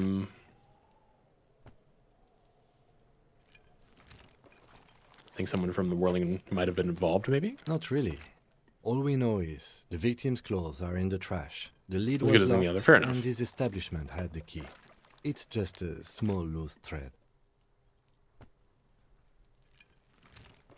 Okay. The lieutenant nods, then looks back into the trash container. Food waste. It's just organic waste, cold and slimy on your hands. Apple and potato peels, mostly. Unidentified sludge, and the occasional chicken bone thrown in for good measure. But hey, nothing. It's nothing. Nothing more to see here. What's this? A blue piece of plastic sticks out from the apple peels. It's shiny. Looks like the corner of something. Something larger. A clipboard. Let's go. A blue plastic clipboard with moist papers hanging from it. They look badly damaged, but you can still make out forms and notes. Written in a man's handwriting. Back sick to my stomach, worried about the hair appointment I have tomorrow. Oh, that's tomorrow. You should be excited. It's gonna look great. Other than that, I've seen his Dior handbag ad, Eraserhead, and Wild at Heart. As far as his actual work, I've just seen Eraserhead. Although I am going to pick up Twin Peaks soon, for sure. Officer, is that your paperwork? I don't know what this is. It is. Look. The plastic has the RCM street grid on it. You've even got an autopsy form in there. Miserable looking slip of paper sticks to the board. If you don't mind my asking, how could you have let your paperwork end up in the trash? I think I didn't want to be a cop anymore. That's why I tried to flush my cop life down the toilet. Well, lucky we found it. You should take stock of what remains, just to be sure some has not made it into the hands of the RCM's adversaries. Organized crime and the like. There might have been police secrets in your notes. Yeah, I'll do that. It would also not hurt to start taking notes on the case. Now, tell me what your eagle eyes see. Or are we finished? Some items, such as the ledger you found, Yes. are interactable. Go to your inventory and select the Interact tab to read your paperwork. I'm getting that racist mug. This is a snakeskin jacket, and for me, it's a symbol of my individuality, my belief in personal freedom.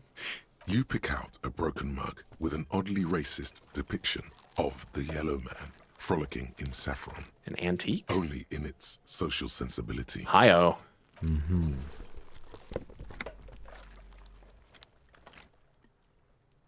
The container sounds a muffled gong. That's one thing off the list. I think we got it all. Cool. Hey, so we've been monitoring you internally, and now Here we are. Capo type. There are capo types? Yes. Guess what's yours? Sorry, cop? I'm sorry, I'm not sure. Yes, sorry, cop. The cop who's sorriest. Let's make it official then, shall we? Okay, but what are the other capo types? Oh, you know. Apocalypse, Superstellar, the Advanced Interesting Cop, Liquid Shadow Cop. But you're too sorry to say those things. So, here we go?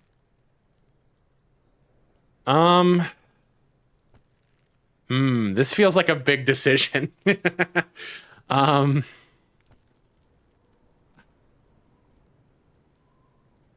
I am sorry for these things, though. It's like, I recognize that I did... Liquid Shadow Cop does sound pretty dope, you're right. But, like...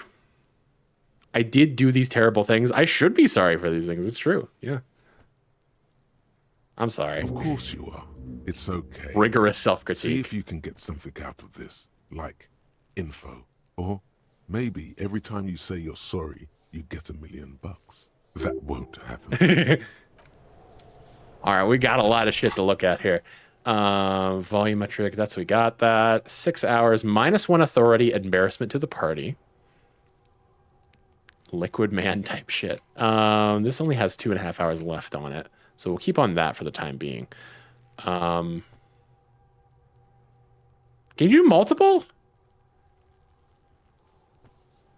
Can you do multiple at a time?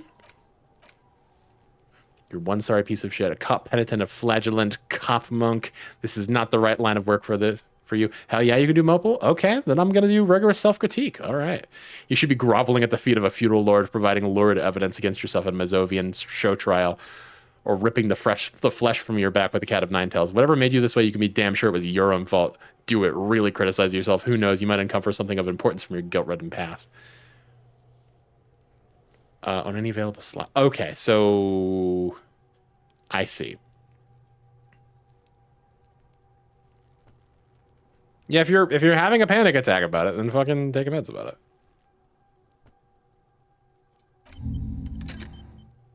Yeah, let's do that. I don't give a shit about authority anyway, so. Find out who is in the union box. Closing the trash. Read your ledger. Yes, I will do that just as soon as I pick a place to put this skill point. All right. Let's see. Another perception would be nice. Does that max out at 4 then?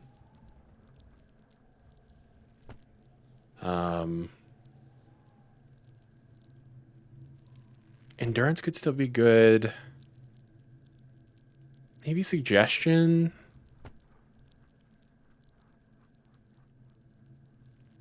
What am I wearing that makes my suggestion so bad? The shirt. Okay. So I would need to find a different shirt.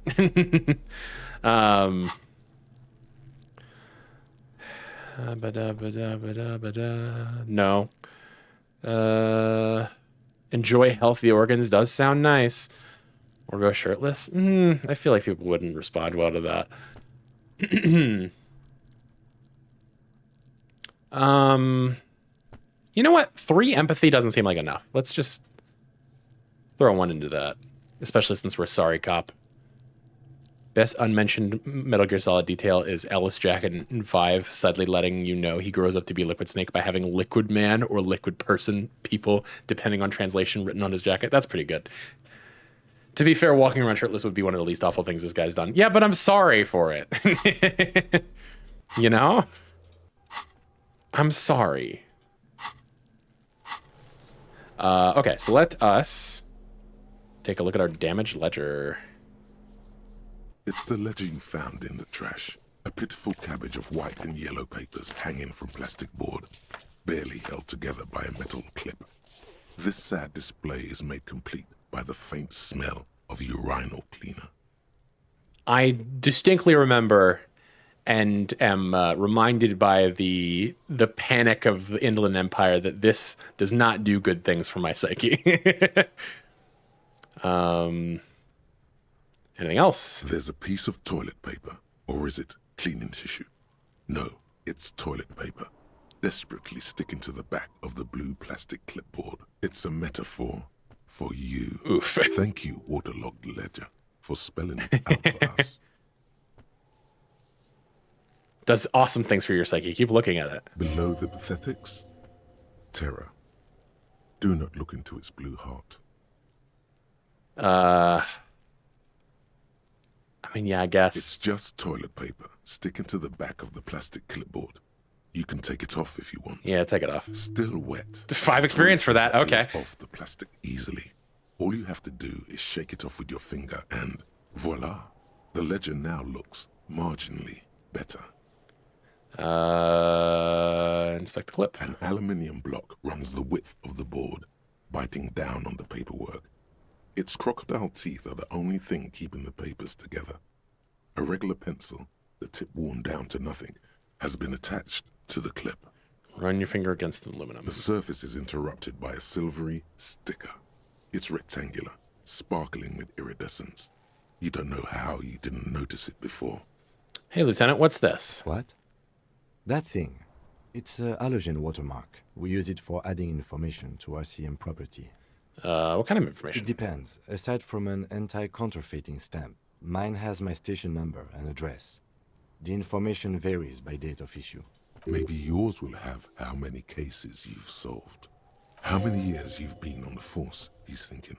It'll have that. How can I read it? Any capable light with the right wavelength will do. Like, for example? All RCM vehicles have headlights designed to reveal halogen watermarks.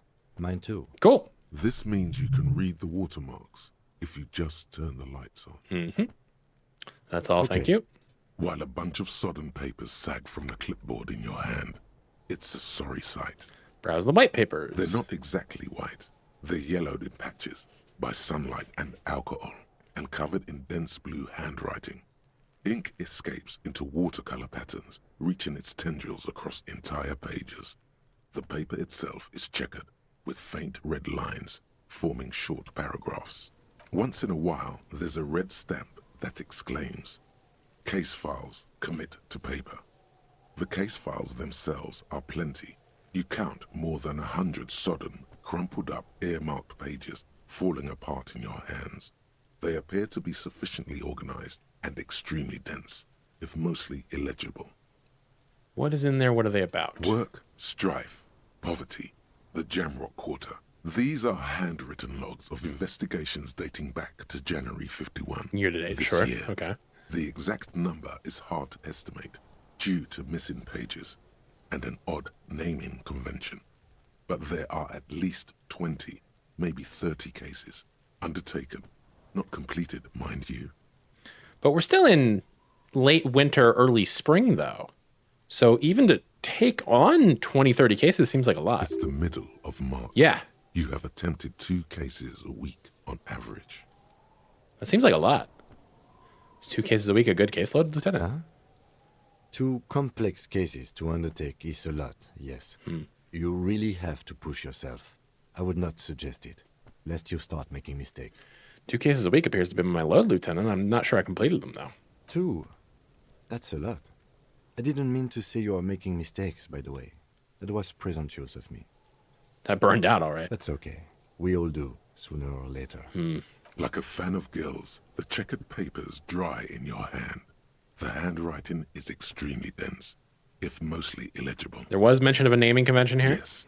It appears you employ a, shall we say, robust yet He is very sweet. Each investigation has its case number written on the margins. Yet, still more tellingly, most are accompanied by a name. It's very Lenz McCracken to appeal to Saturn being hanging out in the background. A title, one might say even. One that draws inspiration from Snoop fiction and Vespertine cop show staples. Oh my, and they're written in capital letters too. Yes, all caps. One is called the Next World mural. Another, the Square Bullet Hole murders. Another yet, the unsolvable The case. unsolvable case. Others appear more light-hearted. The guys on a couch in an unexpected location, and the murder at the Ukar parlor. Even the rare article-free collapsing tenement. Ooh. Murder features prominently throughout. Collapsing Tenement is definitely a song by the Mountain Goats, for sure. It's going to take an effort to piece these case files together, but it can be done. Once you're done inspecting them up close. My cases appear to employ some kind of naming convention. You mean the alphanumeric? Officer, precinct, time of arrival at the scene? No, I mean a non-numeric one with titles. Oh, you mean the titular? Yes, well, so do I. In our defense, almost everyone in the RCM does. Gotta go to bed, but thank you for allowing me to prophesize tonight's game. No problem. We will be doing more for sure, and all of the videos will make it up onto the VOD's channel, which is part of why I fell off in playing this game. May I, if I may, take a moment to tangentialize. So I started playing things on Discord and streaming them to friends because I wanted to share those moments, and that is a big part of what eventually led me to streaming on Twitch. But Zoe really liked Disco Elysium, and she wanted to be there to share it with me. And then our schedules didn't line up, and so I just dropped the game. So it's nice to be back. It's nice to have the opportunity to play it, and it's nice to know that I will be saving all of these VODs and uploading them for posterity. It's nice. It's nice to have these things to hand. Why is that? It's a holdover from the early days of the RCM, right after the revolution, when the organization had little idea how to do things. It persists in an unofficial capacity. Officers use these titles to refer to their work among themselves. Seem to have named a case the Square Bullet Hole murders. Again, in your defense, I seem to have named one the man with the hole in his head. That was a real person. His death was real. Still, I named it to amuse myself. I pray his loved ones never find him. What happened to him? Rail spiked through the head. Oof. He died. It was a workplace accident. I have to open an official case as their room. There is, for precisely one more. 15 pages near the end remain untouched by the damage. The checkered grid forms a structure of passages, breaking the case into subtasks to accomplish. Once all the tasks are accomplished, the case is complete. Commit to paper. Sadly, the ledger only comes with an old, worn-down lead pencil. It's unfitting of this monumental event. Ken, do you have a pen? The lieutenant looks at his blue notebook. 2 fat, shiny pens hang from the binder, like large-caliber bullets on an ammo belt. He is not really saying anything, just standing there, looking at them. Fine, I'll just use the pencil. Absolutely motionless at first, then animated slowly, imperceptibly even. The lieutenant I understand. You don't want me to let you browse use his your notes pens. That's again, fine. Leaving you to the case files. The threat has passed. He is thankful it has passed, and that he's gotten to keep both pens. Onto the paper with a brash free hand, uncannily similar to the rest of the letters. The wording comes easily. It's almost robotically simple. A language developed for mental rigor and simplicity. Inspect the victim's body. Check. Get the body down. Not so much. Interview the cafeteria manager. Check. It's not exactly poetry, but poetry would be out of place. Sure. A satisfying slash sounds across the paper. You're done, it seems to say. And you, and you. Things to be done and things already done. The composition of reality. This is an extremely useful tool for a detective of the citizens' militia. Now all that remains is to name the case. Lieutenant, have you, by any chance, named our case? No, actually. Any ideas? I do like the Hanged Man, just as a, tarot, major arcana. The Furies Are at Home in the Mirror is also very good. But I don't know that it...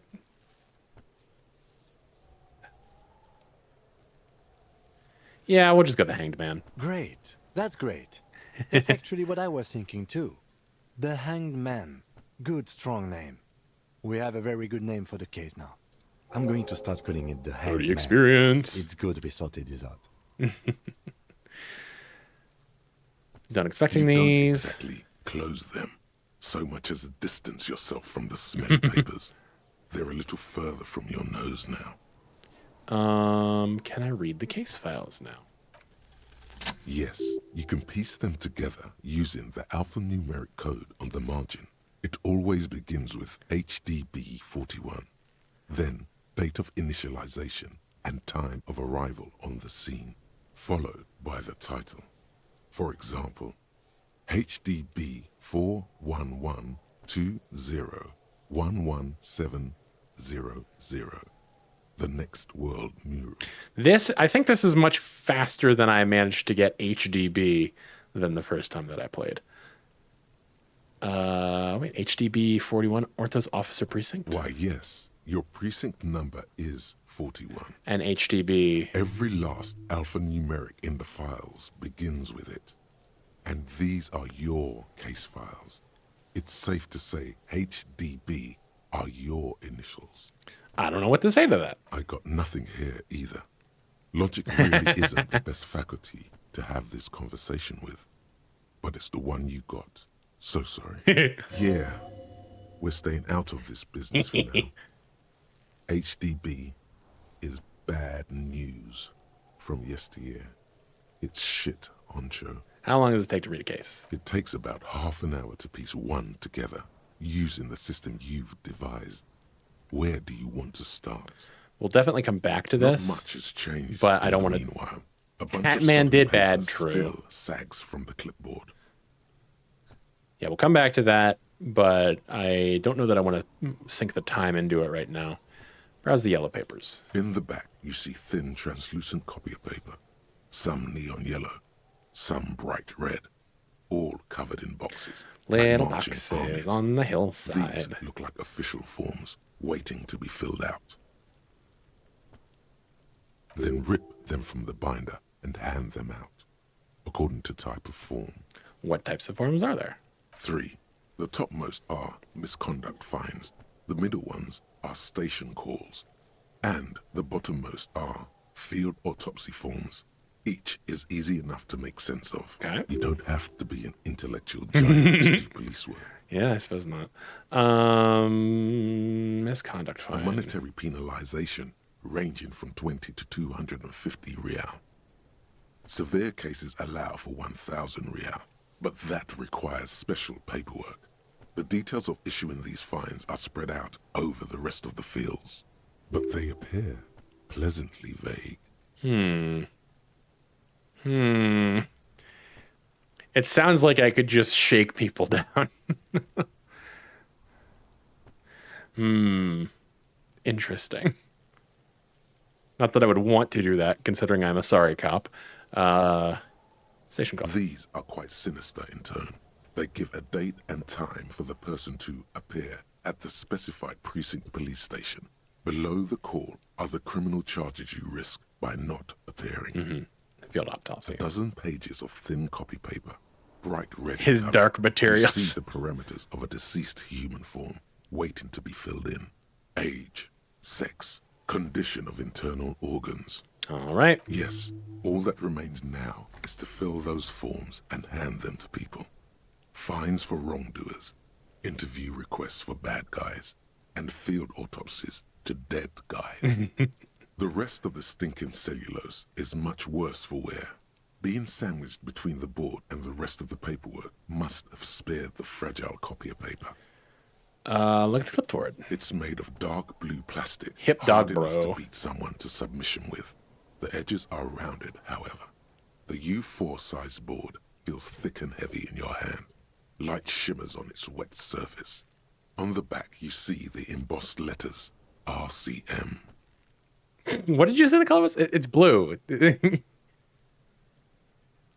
Blue. Yeah? The blue heart.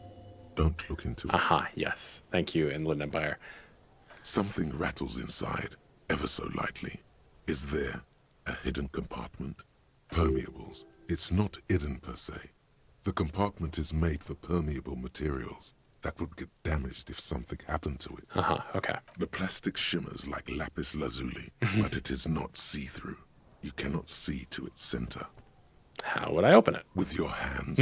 You 4-sized pages hang from the clip screwed to the top of the board.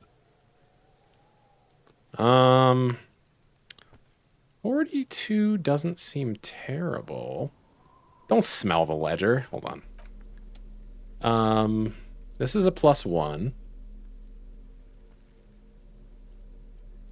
Okay, so we're getting a +1 from interfacing. With your eyes, Brute. Lonesome Long Way Home is giving us a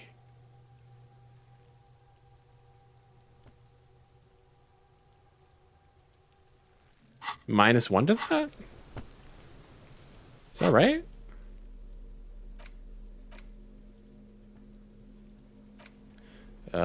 It's the ledger you found in the trash. Yeah. A package of papers hanging from the board, with the permeables drawer inside.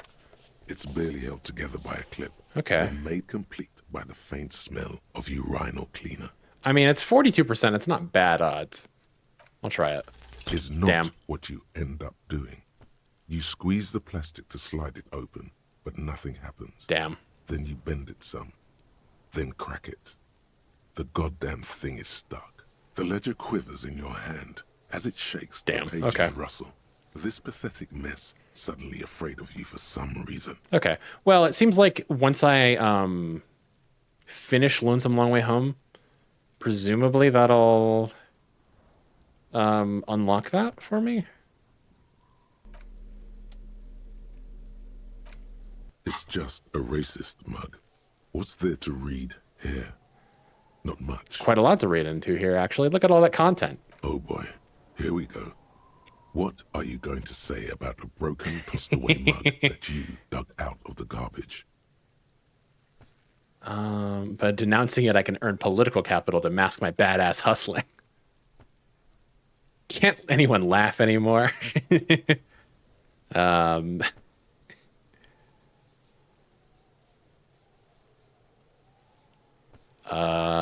Yeah, an example of prejudice, I suppose. But it was in the trash. Why not just call it out when you see it? Or do some volunteering work. Just finish your case, detective. Okay.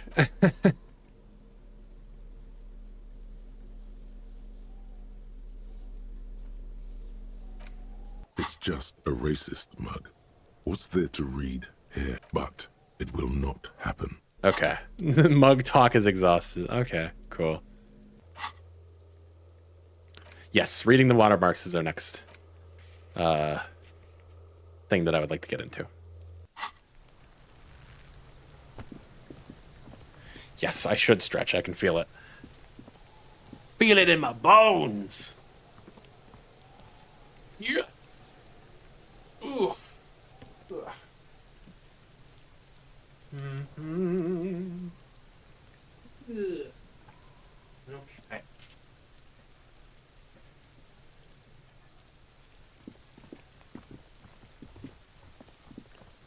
All right.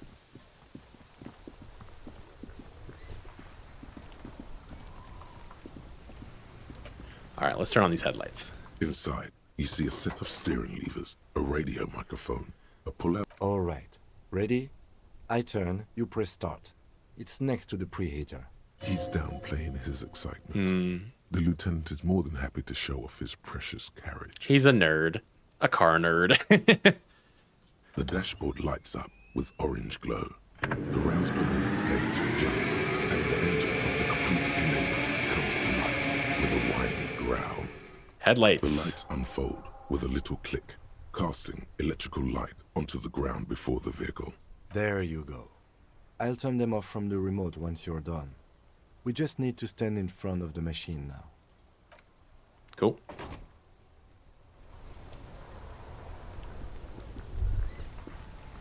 As you hold your ledger's clip under the headlamp, an iridescent hologram appears. A street grid and the veins of a great river. A familiar sensation washes over you. There she is. Revachol West. The note of pride in the lieutenant's voice. Around the borders of the watermark are dozens, no, hundreds of micro-perforations.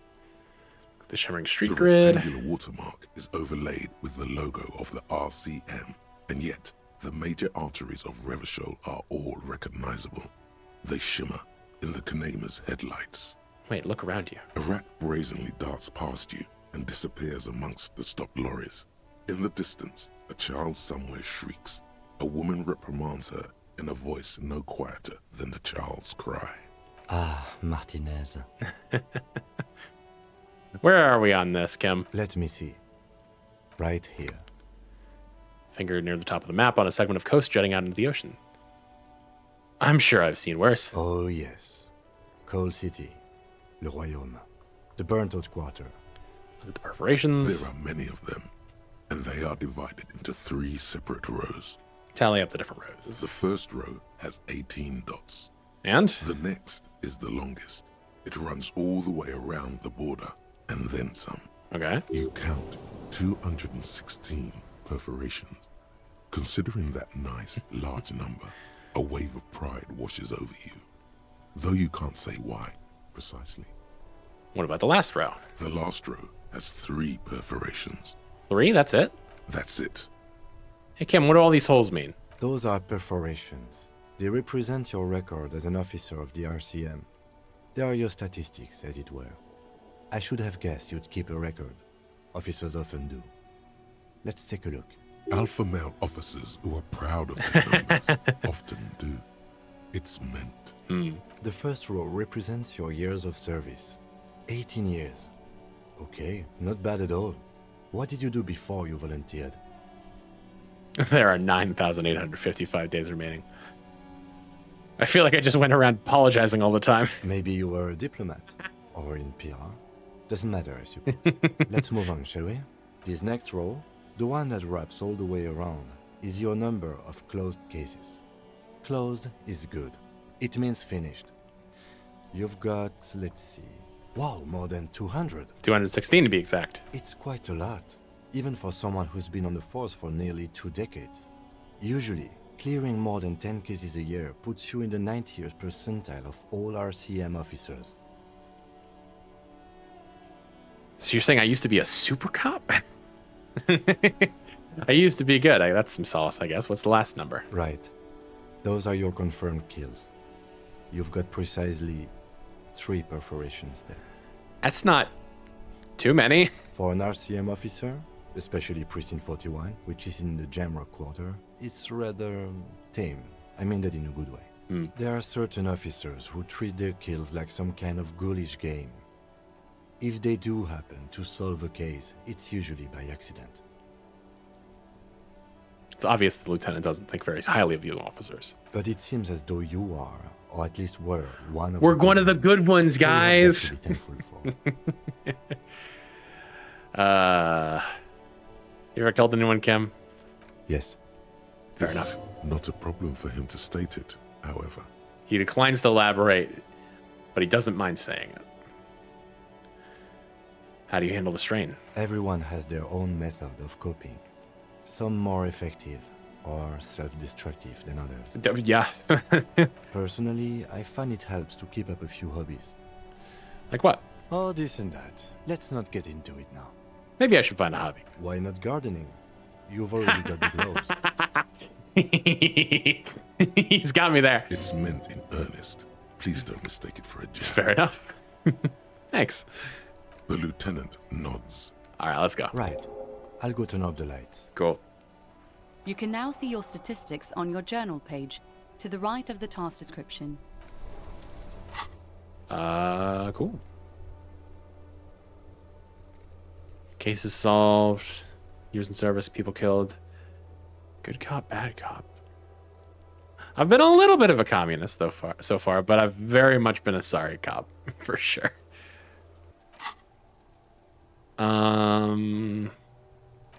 Still got 5 hours on rigorous self-critique. Little under 2 hours on Lonesome Long Way Home.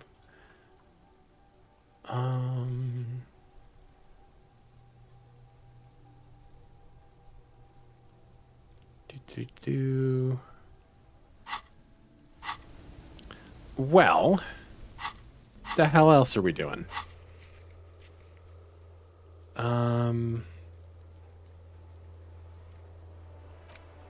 It's only like 1 o'clock, but I am worried. 1:30, I should say. But I am worried about the money situation. So, gets from the lorry, haphazardly littered surroundings. I want to see if I can find that plastic bag. Turn in some of these bottles. Jump Jams, a popular music mag. Dumpster Cop? Dumpster Cop. Most able-bodied men. This issue hosts a top 10 list. Magnesium. Excellent. There's a racism going on. Welcome to Rivachol. Why are you addressing my partner like that? Don't you welcome to Revachol me. My grandfather came here from a 3,000-year-old racist isolationist culture, while your ancestors came to this island a mere 300 years ago. Every school of thought and government has failed in the city, but I love it nonetheless. It belongs to me as much as it belongs to you. This is not helping. I'm just going to say nothing. It's men like you who keep Revachol divided, making it that much harder for everyone to climb out of this post-war limbo. What he means is, fixation on the Revacholian nation makes it harder for Revachol to actually attain self-determination. Yeah, we'll say that. He's right. You're undermining our best shot at real self-determination. Oh, come on, man. I just said, welcome to Rivachol. It's a lorry driver thing. I know exactly what you meant. You think my kind doesn't belong here, that I should watch myself and behave. But you see, I'm an officer of the RCM. It's actually my job to make sure you behave. Yes, pop off, Kim. Helps plenty. Silence. The air between them becomes tense. A racist lorry driver. Your partner needs backup. Now's your moment to shine. Fucking A, Kim. I've got your back. You two make a cute couple. You know that? Yes, we do. The lieutenant exhales and resumes his regular calmness. Now that that's settled, we have a couple of questions. Whatever you say, officers. I found this mug in the trash. Yours? Just go around showing people racist mugs. Oh, boy. Yeah, fuck it. Why not? Oh, man. Oh, man. That's great. Look at that guy go. I haven't seen anything that funny in a while. Is it yours? God damn. Thanks for that, but no, it's not mine. He doesn't live in Martinez. What are you hauling? Oh, not much anymore.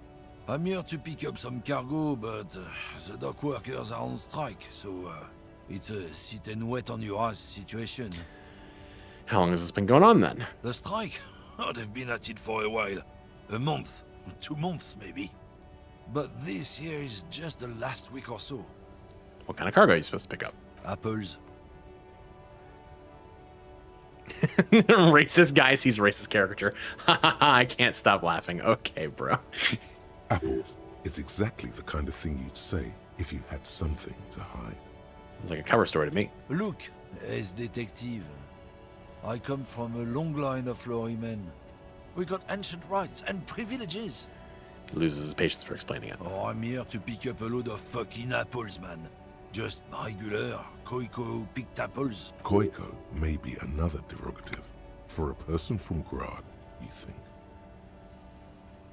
So they grow apples in Grad? Yep, it's one of their main exports. They grow them down South Yekokata. A beautiful place. Got great scenic vistas.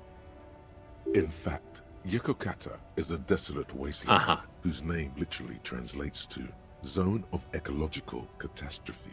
It features no scenic vistas and supports virtually no plant or animal life. Yekokata is not in the south, and they definitely don't grow apples there. Yeah?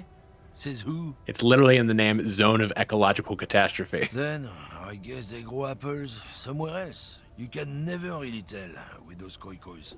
They're everywhere, except their own homes. Keep saying that. What does that actually mean? He means the people living in Grad.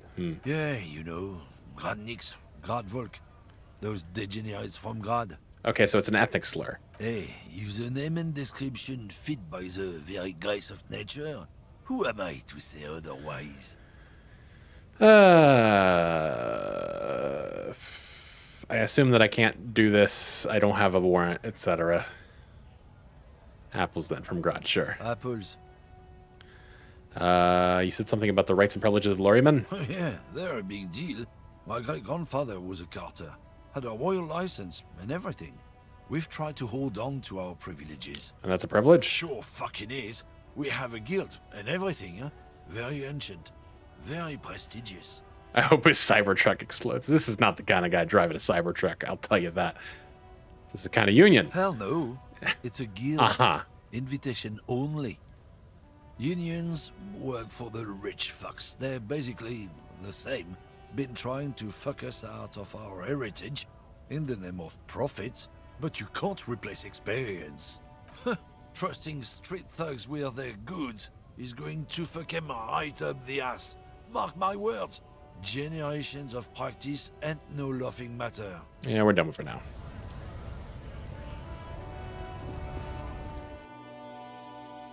Okay. Check this place out. Yellow roses, dozens of them. Tulips too. The tear machine stands in the corner. A sign says, 1 bottle equals 10 cents. What is this machine?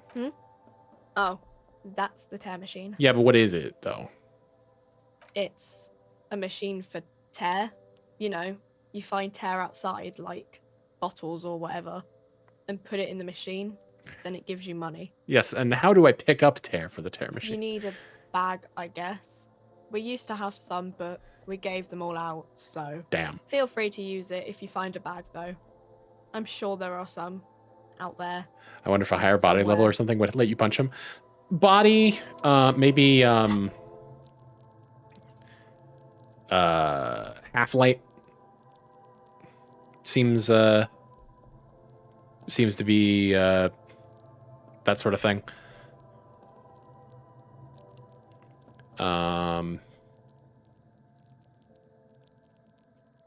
Not really something I'm super interested in, but melancholy pop song plays on the radio.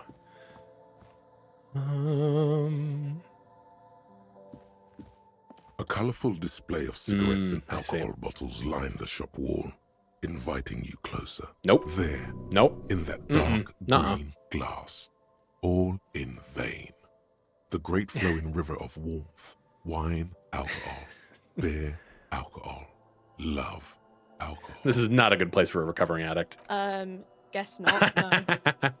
I'm obliged to inform you that both alcohol and cigarettes damage your health, but I guess you already know that. Do you sell any under-the-counter vices? No, I'm good. +1 physique, -1 morale. Same here, same here. +1 intellect, -1 health. Interesting.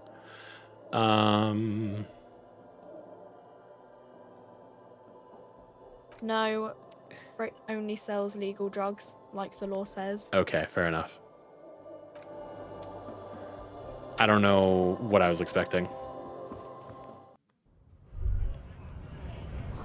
3 T's, how idiomatic. I thought the same myself.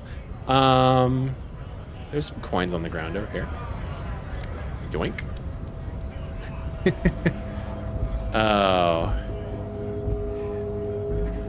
Makes you feel like such a piece of shit knowing that you have a 130... You telling me that's not a plastic bag on the ground there? Whatever. Makes you feel like such a piece of shit, like knowing that you have a $130 debt and you are going around picking up quarters.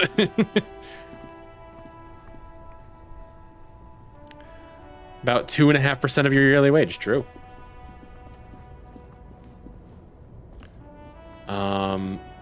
God, I'm trying to rack my brain and remember It's off to the west? Okay, so down here. I thought, my brain was telling me that it was off to the west. There's a tree in it. That's south? I believe it is actually west. But yes, we determined earlier that that is actually west, but yes, I will go the other direction. Trash. Bottles and slime. You could pick them up if you had a bag.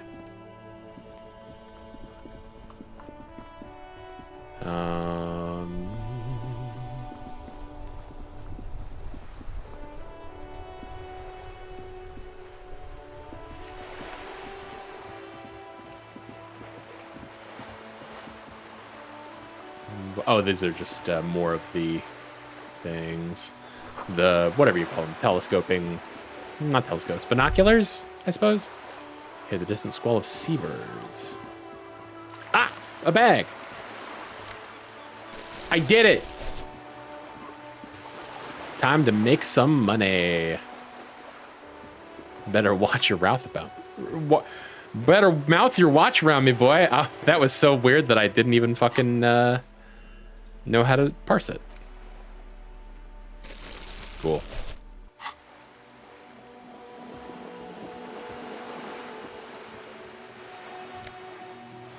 Excuse me, Kim.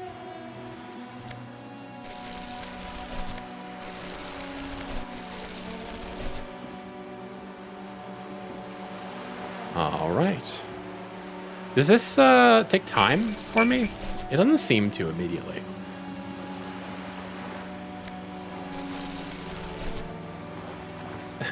Yay, a few measly real of bottles and cans, but it's more than I had.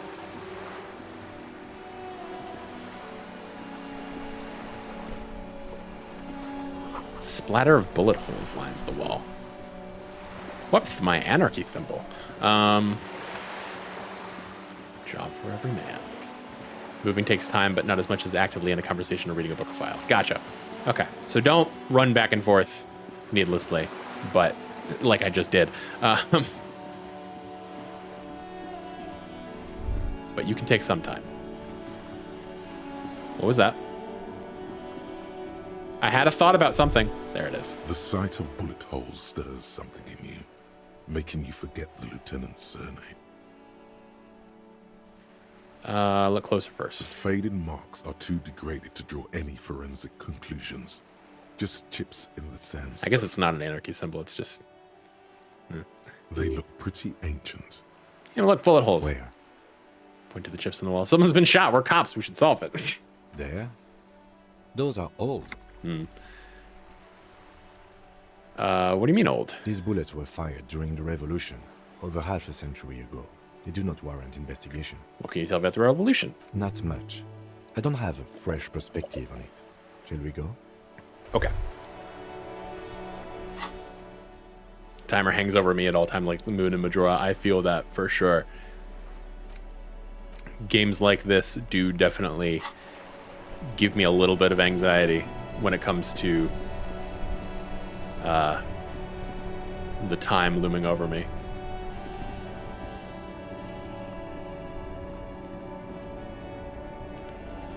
That stuff being sold. Okay. I'm not gonna steal any of that to go turn into trash. Was there anything in the courtyard? Some up here.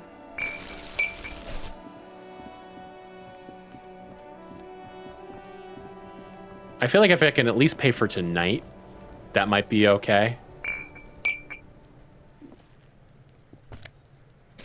Trying to, like, mend my ways. It's definitely harder to put yourself in a situation where you can't get enough money than to get enough money, even if you aren't really trying.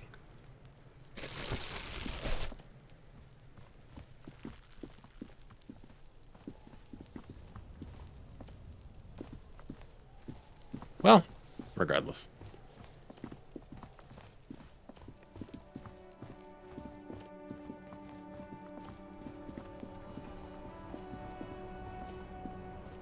I thought I saw some bottles over here. Maybe I'm wrong.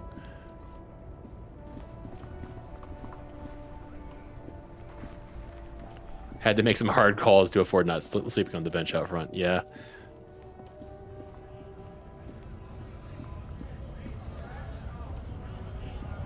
All right. Well, I think that's what we got currently.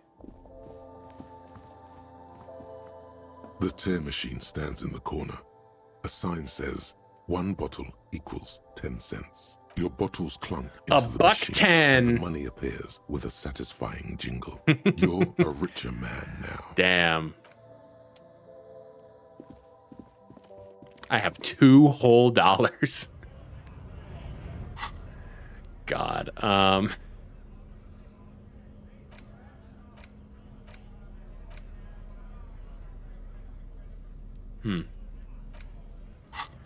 Okay, well.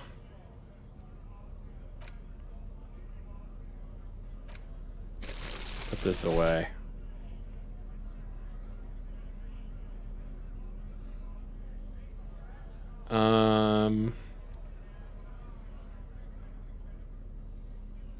We'll hang out for a hot sec while ads are going on. I distinctly remember getting some money for something. And I cannot for the life of me remember what it was.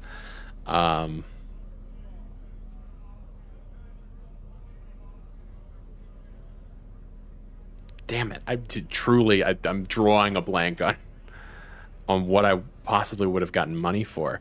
But I guess I can just, continue talking to people, see what comes up. Yeah,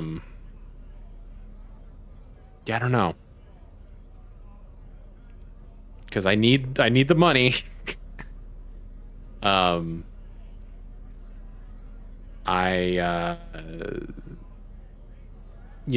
seems out of the question to just skip out on the debt altogether.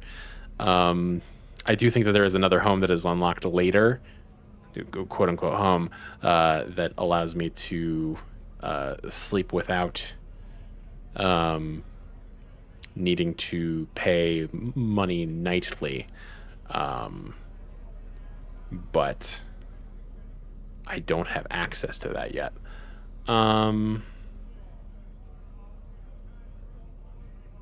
Man, these fucking pants are really bad for my savoir faire.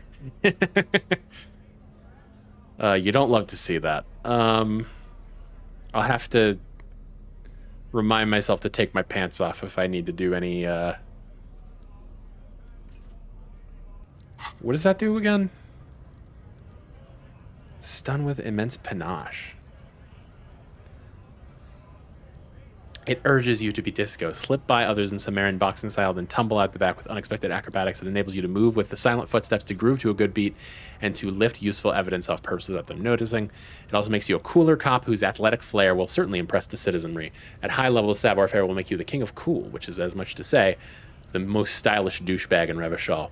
Nobody will see you until you're ready to be seen, and then they'll get the full treatment whether they want it or not. At low levels, however, you'll be a bumbling, feckless cop unable to catch a pair of keys thrown by your partner without losing an eye. We're at 0 on that, so yeah. We do be bumbling and we do be feckless. Although I don't really have any other clothes, so it's either this or be pantless. Yeah. Okay. Shall we...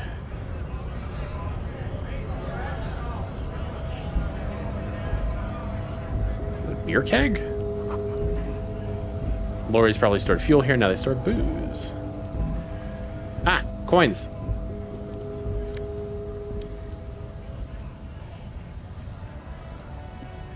A lorry stuck in the traffic jam. This big, heavy Grad-made machine is well kept for such an old machine.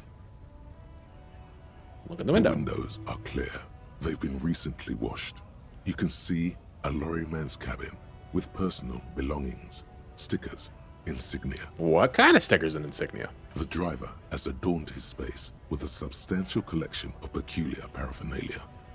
Proclamations about honor, strength, and purity are glued to various panels. Sounds pretty fashy to me. What about the back seat? The back end of the cabin has a small perch to sleep, large ashtrays.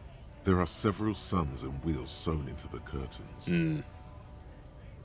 A book with ragged edges catches your notice. The front cover features a large, muscular man. The title reads, Man from Eamdal in the Lost City of the Pygmies. Racist nationalist paraphernalia. Yep. Not unusual in this part of town. This is our guy.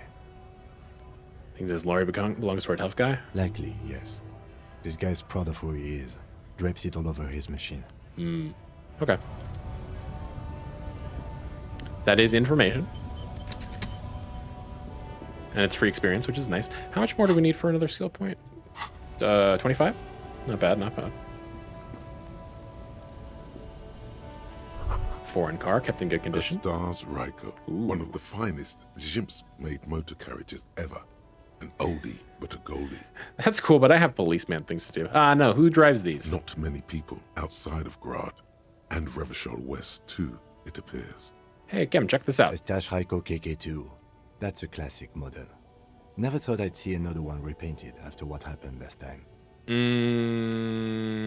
Maybe I can impress him. Do I know what happened last time? No, only that the motor carriage is typically baby blue.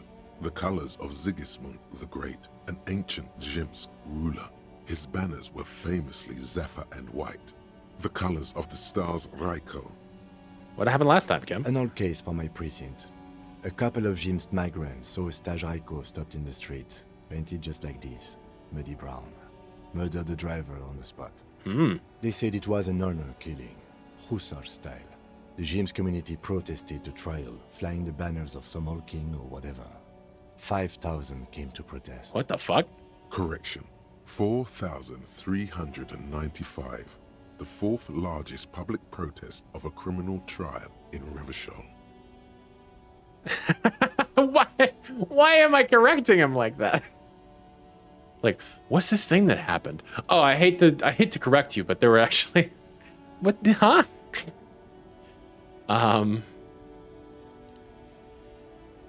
No, don't actually with the gems. People we are paid to protect. Let's leave it at that. Okay, fair enough. What'd they sentence the killers to? 4 years for murder in Reunion. The perps were remorseful. Their sorry knocked 8 years off the sentence. That's the system. The prisons in the greater Revachol Industrial Harbor are already full. Prisoners are expensive to maintain. The longer the sentence, the larger the cost. Sure. Could our hanged man have been the driver of this car? That doesn't really seem... Could it be another Staj Ryko murder? Honestly, that just doesn't seem like the type of vehicle that guy would drive. So my initial guess is the two are not related. Yeah. I've got an opinion on this paint job. Yes, detective? Am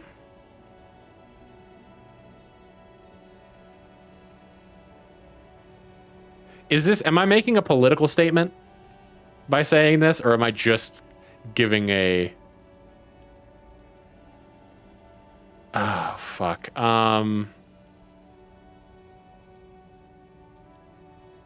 So...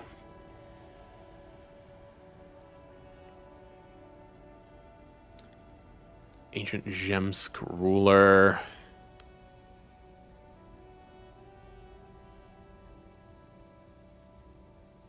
Honor killing Hussar style.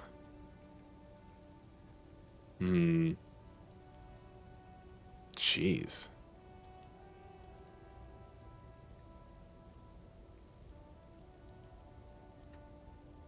I think that uncertainty is the point. That's fair. All right, I think it looks better brown and black. Whatever. Okay. I'm not going to honor kill anyone over this, but I've seen it blue and white. It's much better that way. Okay, that was what I honestly thought, but I was afraid that I was going to be,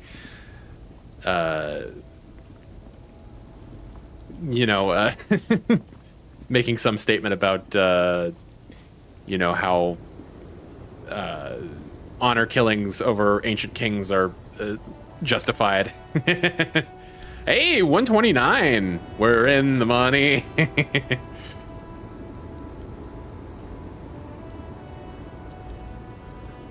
small, wrinkled woman does not greet you. She nods along to something on her radio. A photograph is clutched in her hands, and there is a warm smile on her face. The photo, an ambrotype from the turn of the century, as golden as her smile. It's the warmth of a winter night's fire. Maybe she could give you comfort and shelter, some cigarettes, and food money. Maybe she's your... Grandma? Nothing. Her smile just keeps widening. Her hair is gray like lead. Wait. She's just a distracted old woman. Better to leave her alone. Why? Why? I just told you why. Okay, if you say so. Are you my grandma?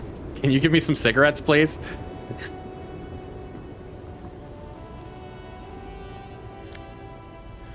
Wife beater. Let's go. Ooh, but this does give me... Oh, no, never mind. The -1 suggestion.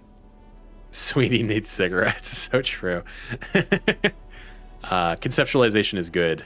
I like the conceptualization. I don't much care about the suggestion. Suggestion is already pretty high. Well, it's at a 3 by default.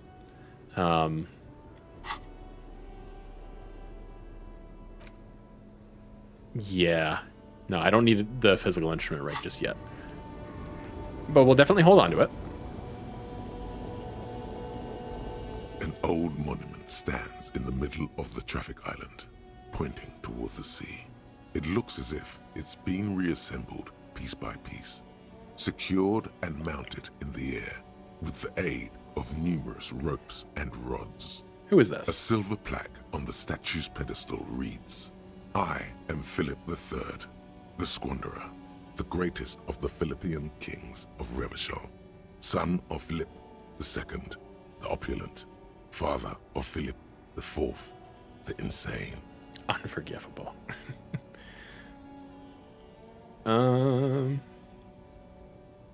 Yeah, what did this king do? Even by the standards of the Philippian kings, old sumptuous Philip was known for his profligacy. In what way?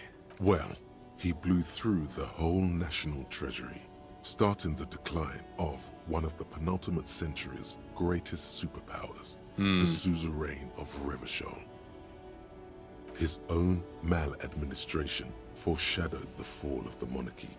During the anti-centennial revolution, an end to his family line and the monarchy on the Insulindian Isola. Yeah, how do you manage to blow through an entire national treasury? Stories have it that he had his bedroom converted into a treasure chamber, where he stored unfathomable wealth.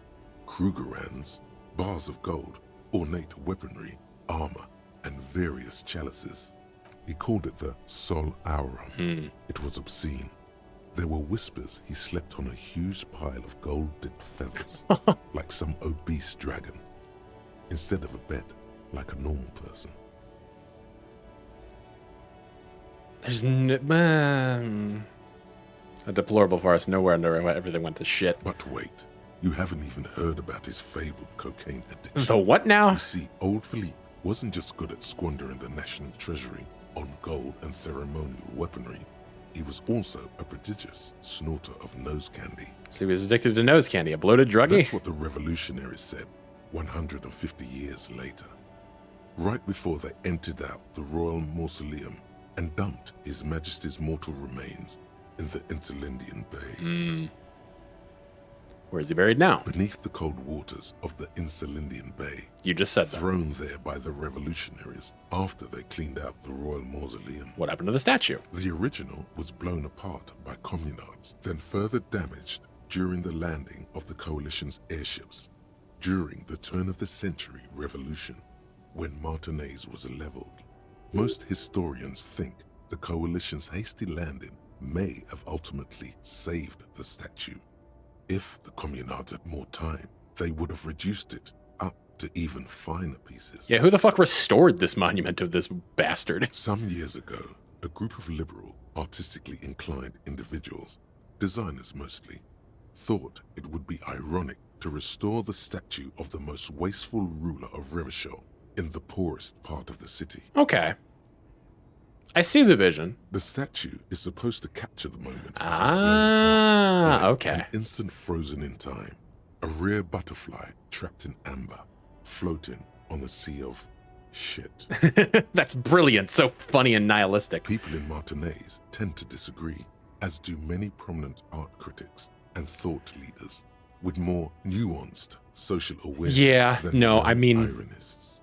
it's a cool idea, but at the end of the day, you are re-erecting a statue of the man in the middle of the square.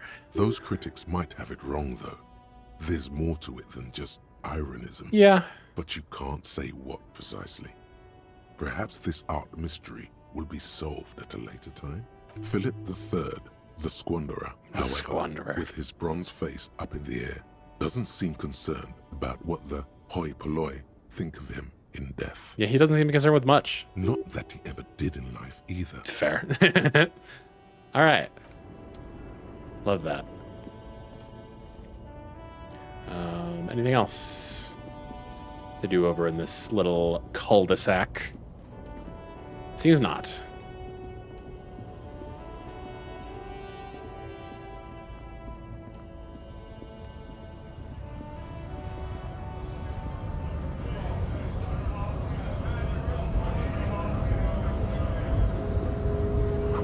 It says grief.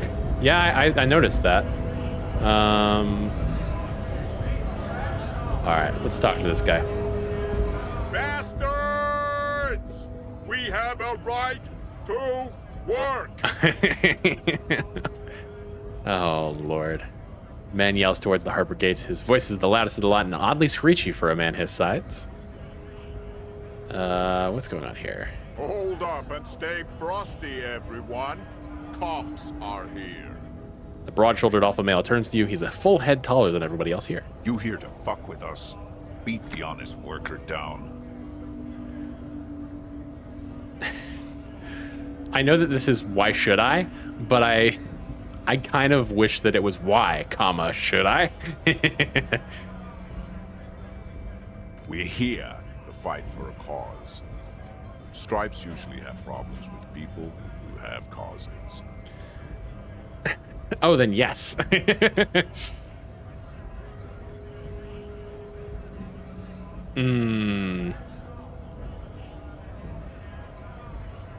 I mean, you are a scab. I do hate you. It's also not really my fucking responsibility. And I have more pressing things to do. So, for those reasons, I think no. We're fighting for a cause here. Right to work! Right to work! Besides, we're not that different. It helps if people see us talking, cops and strikebreakers together. Shows authorities are on our side. Builds confidence.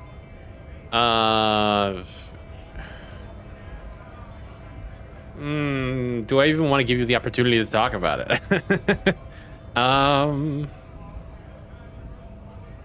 Fucking...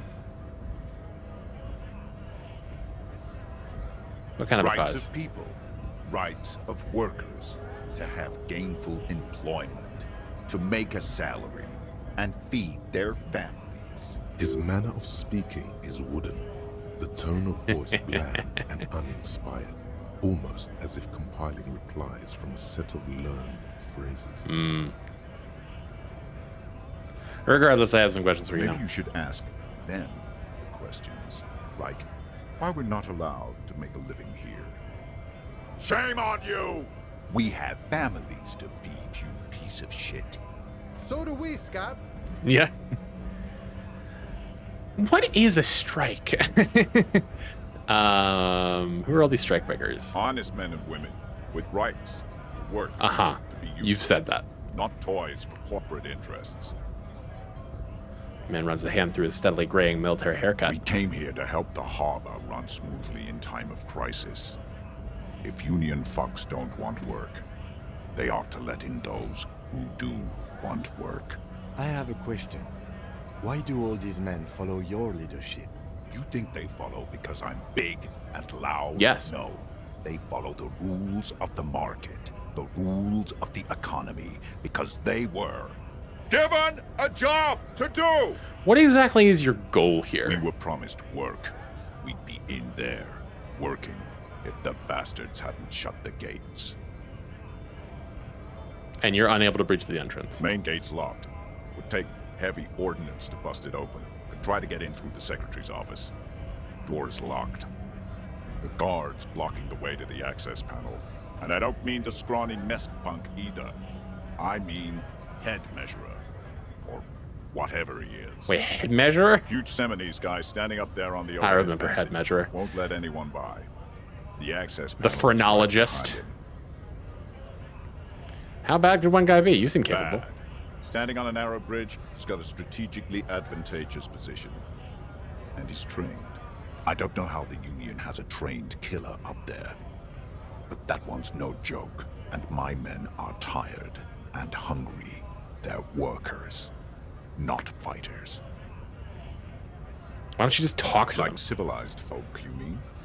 These native fucks don't understand civilized. Oh! Odd, out-of-place colonial reference there, Mr. Scabby. Right? It would be better for the neighborhood if you went home, at least for now, if you can't get in anyway. No! They will give up eventually. Or get drunk. Leave the button unguarded. Then we charge. You're organizing a charge so that you can get in and do work? Like, what the fuck is wrong with you? Like, you clearly... What? You've been talking to him for quite a while now. Something is off with this guy. Ask him where he's from. Okay, I gotta ask, where exactly are you from? What's it to you? Curiosity, gonna figure out this routine, part of the investigation. Am I a suspect? Done no crimes. I only fight for the rights of people. Sliding in just enough racism so you know being a scab isn't the only reason he's morally redeemable. Although that's enough. In a while, it's like you can see glimpses of another guy under the guise of this fighter for jobs. He seems a more brutal, cunning, and suspicious person. Just a hunch. Or you just might be paranoid. I already got that. I'm interested in your background. We're all workers, right? Workers stick together. Came from the eminent domain, in Jamrock. Backgrounds in odd jobs, heavy lifting, cargo hauling, bouncer work. I know the drill. I don't really drink, but where Kaz taken me to some? Which one was it? No, I frequent a lot of bars. Maybe it's one I know. Worked at Territorial. Ring a bell? I think I've been there. Uh-huh. It was a long time ago. Okay. Weird. Okay. I'm gonna leave.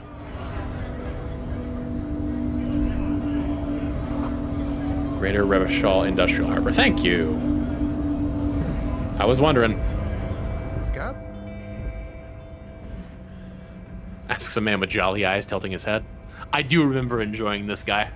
Hold on, let me stretch real quick. Yeah. Ooh.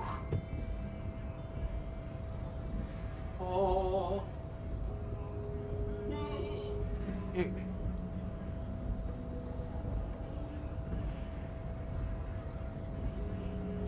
Okay. You're hazy on the notion of a scab. Smells like politics, though. Maybe it's got something to do with the flask he reaches for from time to time. I'm not a scab, I'm a cop. I was just messing with you. No one's ever seen a cop scab. Imagine, you cops going on a strike, but then another cop comes in and says, "Let us cop for less money." Uh-huh. Speaking of, what brings the RCM here? To the Wild North? Come to see the strife? I'm a bit short on money right now. Can you give me some? Jesus Christ. I've come to Martinez investigating a murder. Murder, huh? That sounds like a lot of hard work. You'd never see me investigating a murder. You've hardly seen me doing it. It's actually very fun and easy. 91% sure I'll never get it solved. I have no idea what I'm doing. Maybe you want to help me solve it by telling me who did it. Of course, Policia. It wasn't me. You can rule me out. Easier that way. Yeah. He didn't do it. It's the truth. Yeah, fair enough. What's the strike about anyway? You know, serious business. Sure. I'm sure the big boss will be glad to tell you. You'll have to ask him first. All right. He's a chatty guy. Wants to talk about the strike. Return once you've met the union boss and are on a better footing with the organization. Sure. Okay.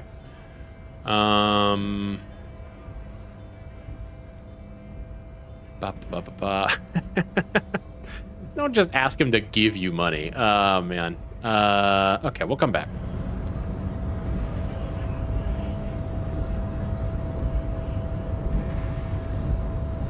In case of a strike, press button behind guard. Hermetically sealed door locked by electronic means. No lockpicking or door kicking this one. Let me...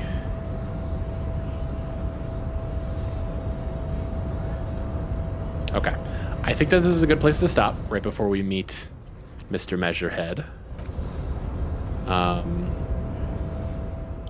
Definitely, I mean, I enjoyed this game before. I'm enjoying it again. So, yeah, we'll be back with more of this soon. Let's see. I mean, I know who I'm going to raid. I'm going to raid Poe. I was waiting for him to start. Have you started yet?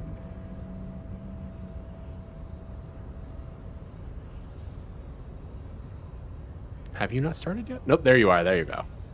All right. All right. Gonna read Poe. We'll be playing Played Up with at least Bits Bops. I'm not sure if there's anyone else. But we'll be sending you over there. Thanks for streaming. It was great.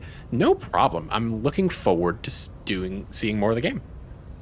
But yeah, right now the plan is for tomorrow to be more of the Wind Waker randomizer. So that'll be fun. Hopefully we should be able to finish that tomorrow. It seemed like we were maybe about halfway. Maybe not quite. But we'll work it out. And then, yeah, we'll be back on Tuesday with some more of Disco Elysium, presumably. Something else may strike me, you know, art stream, something like that. But I think we'll just come back with some more Disco Elysium, because this will be this is going to take a while, obviously. You know, I like sort of plowing through things when possible, keeping as much of the information as I can present in my brain so that I can, you know, keep up with the game as it comes. But thank you all for coming. Socials are here. I'm running out of time. Thank you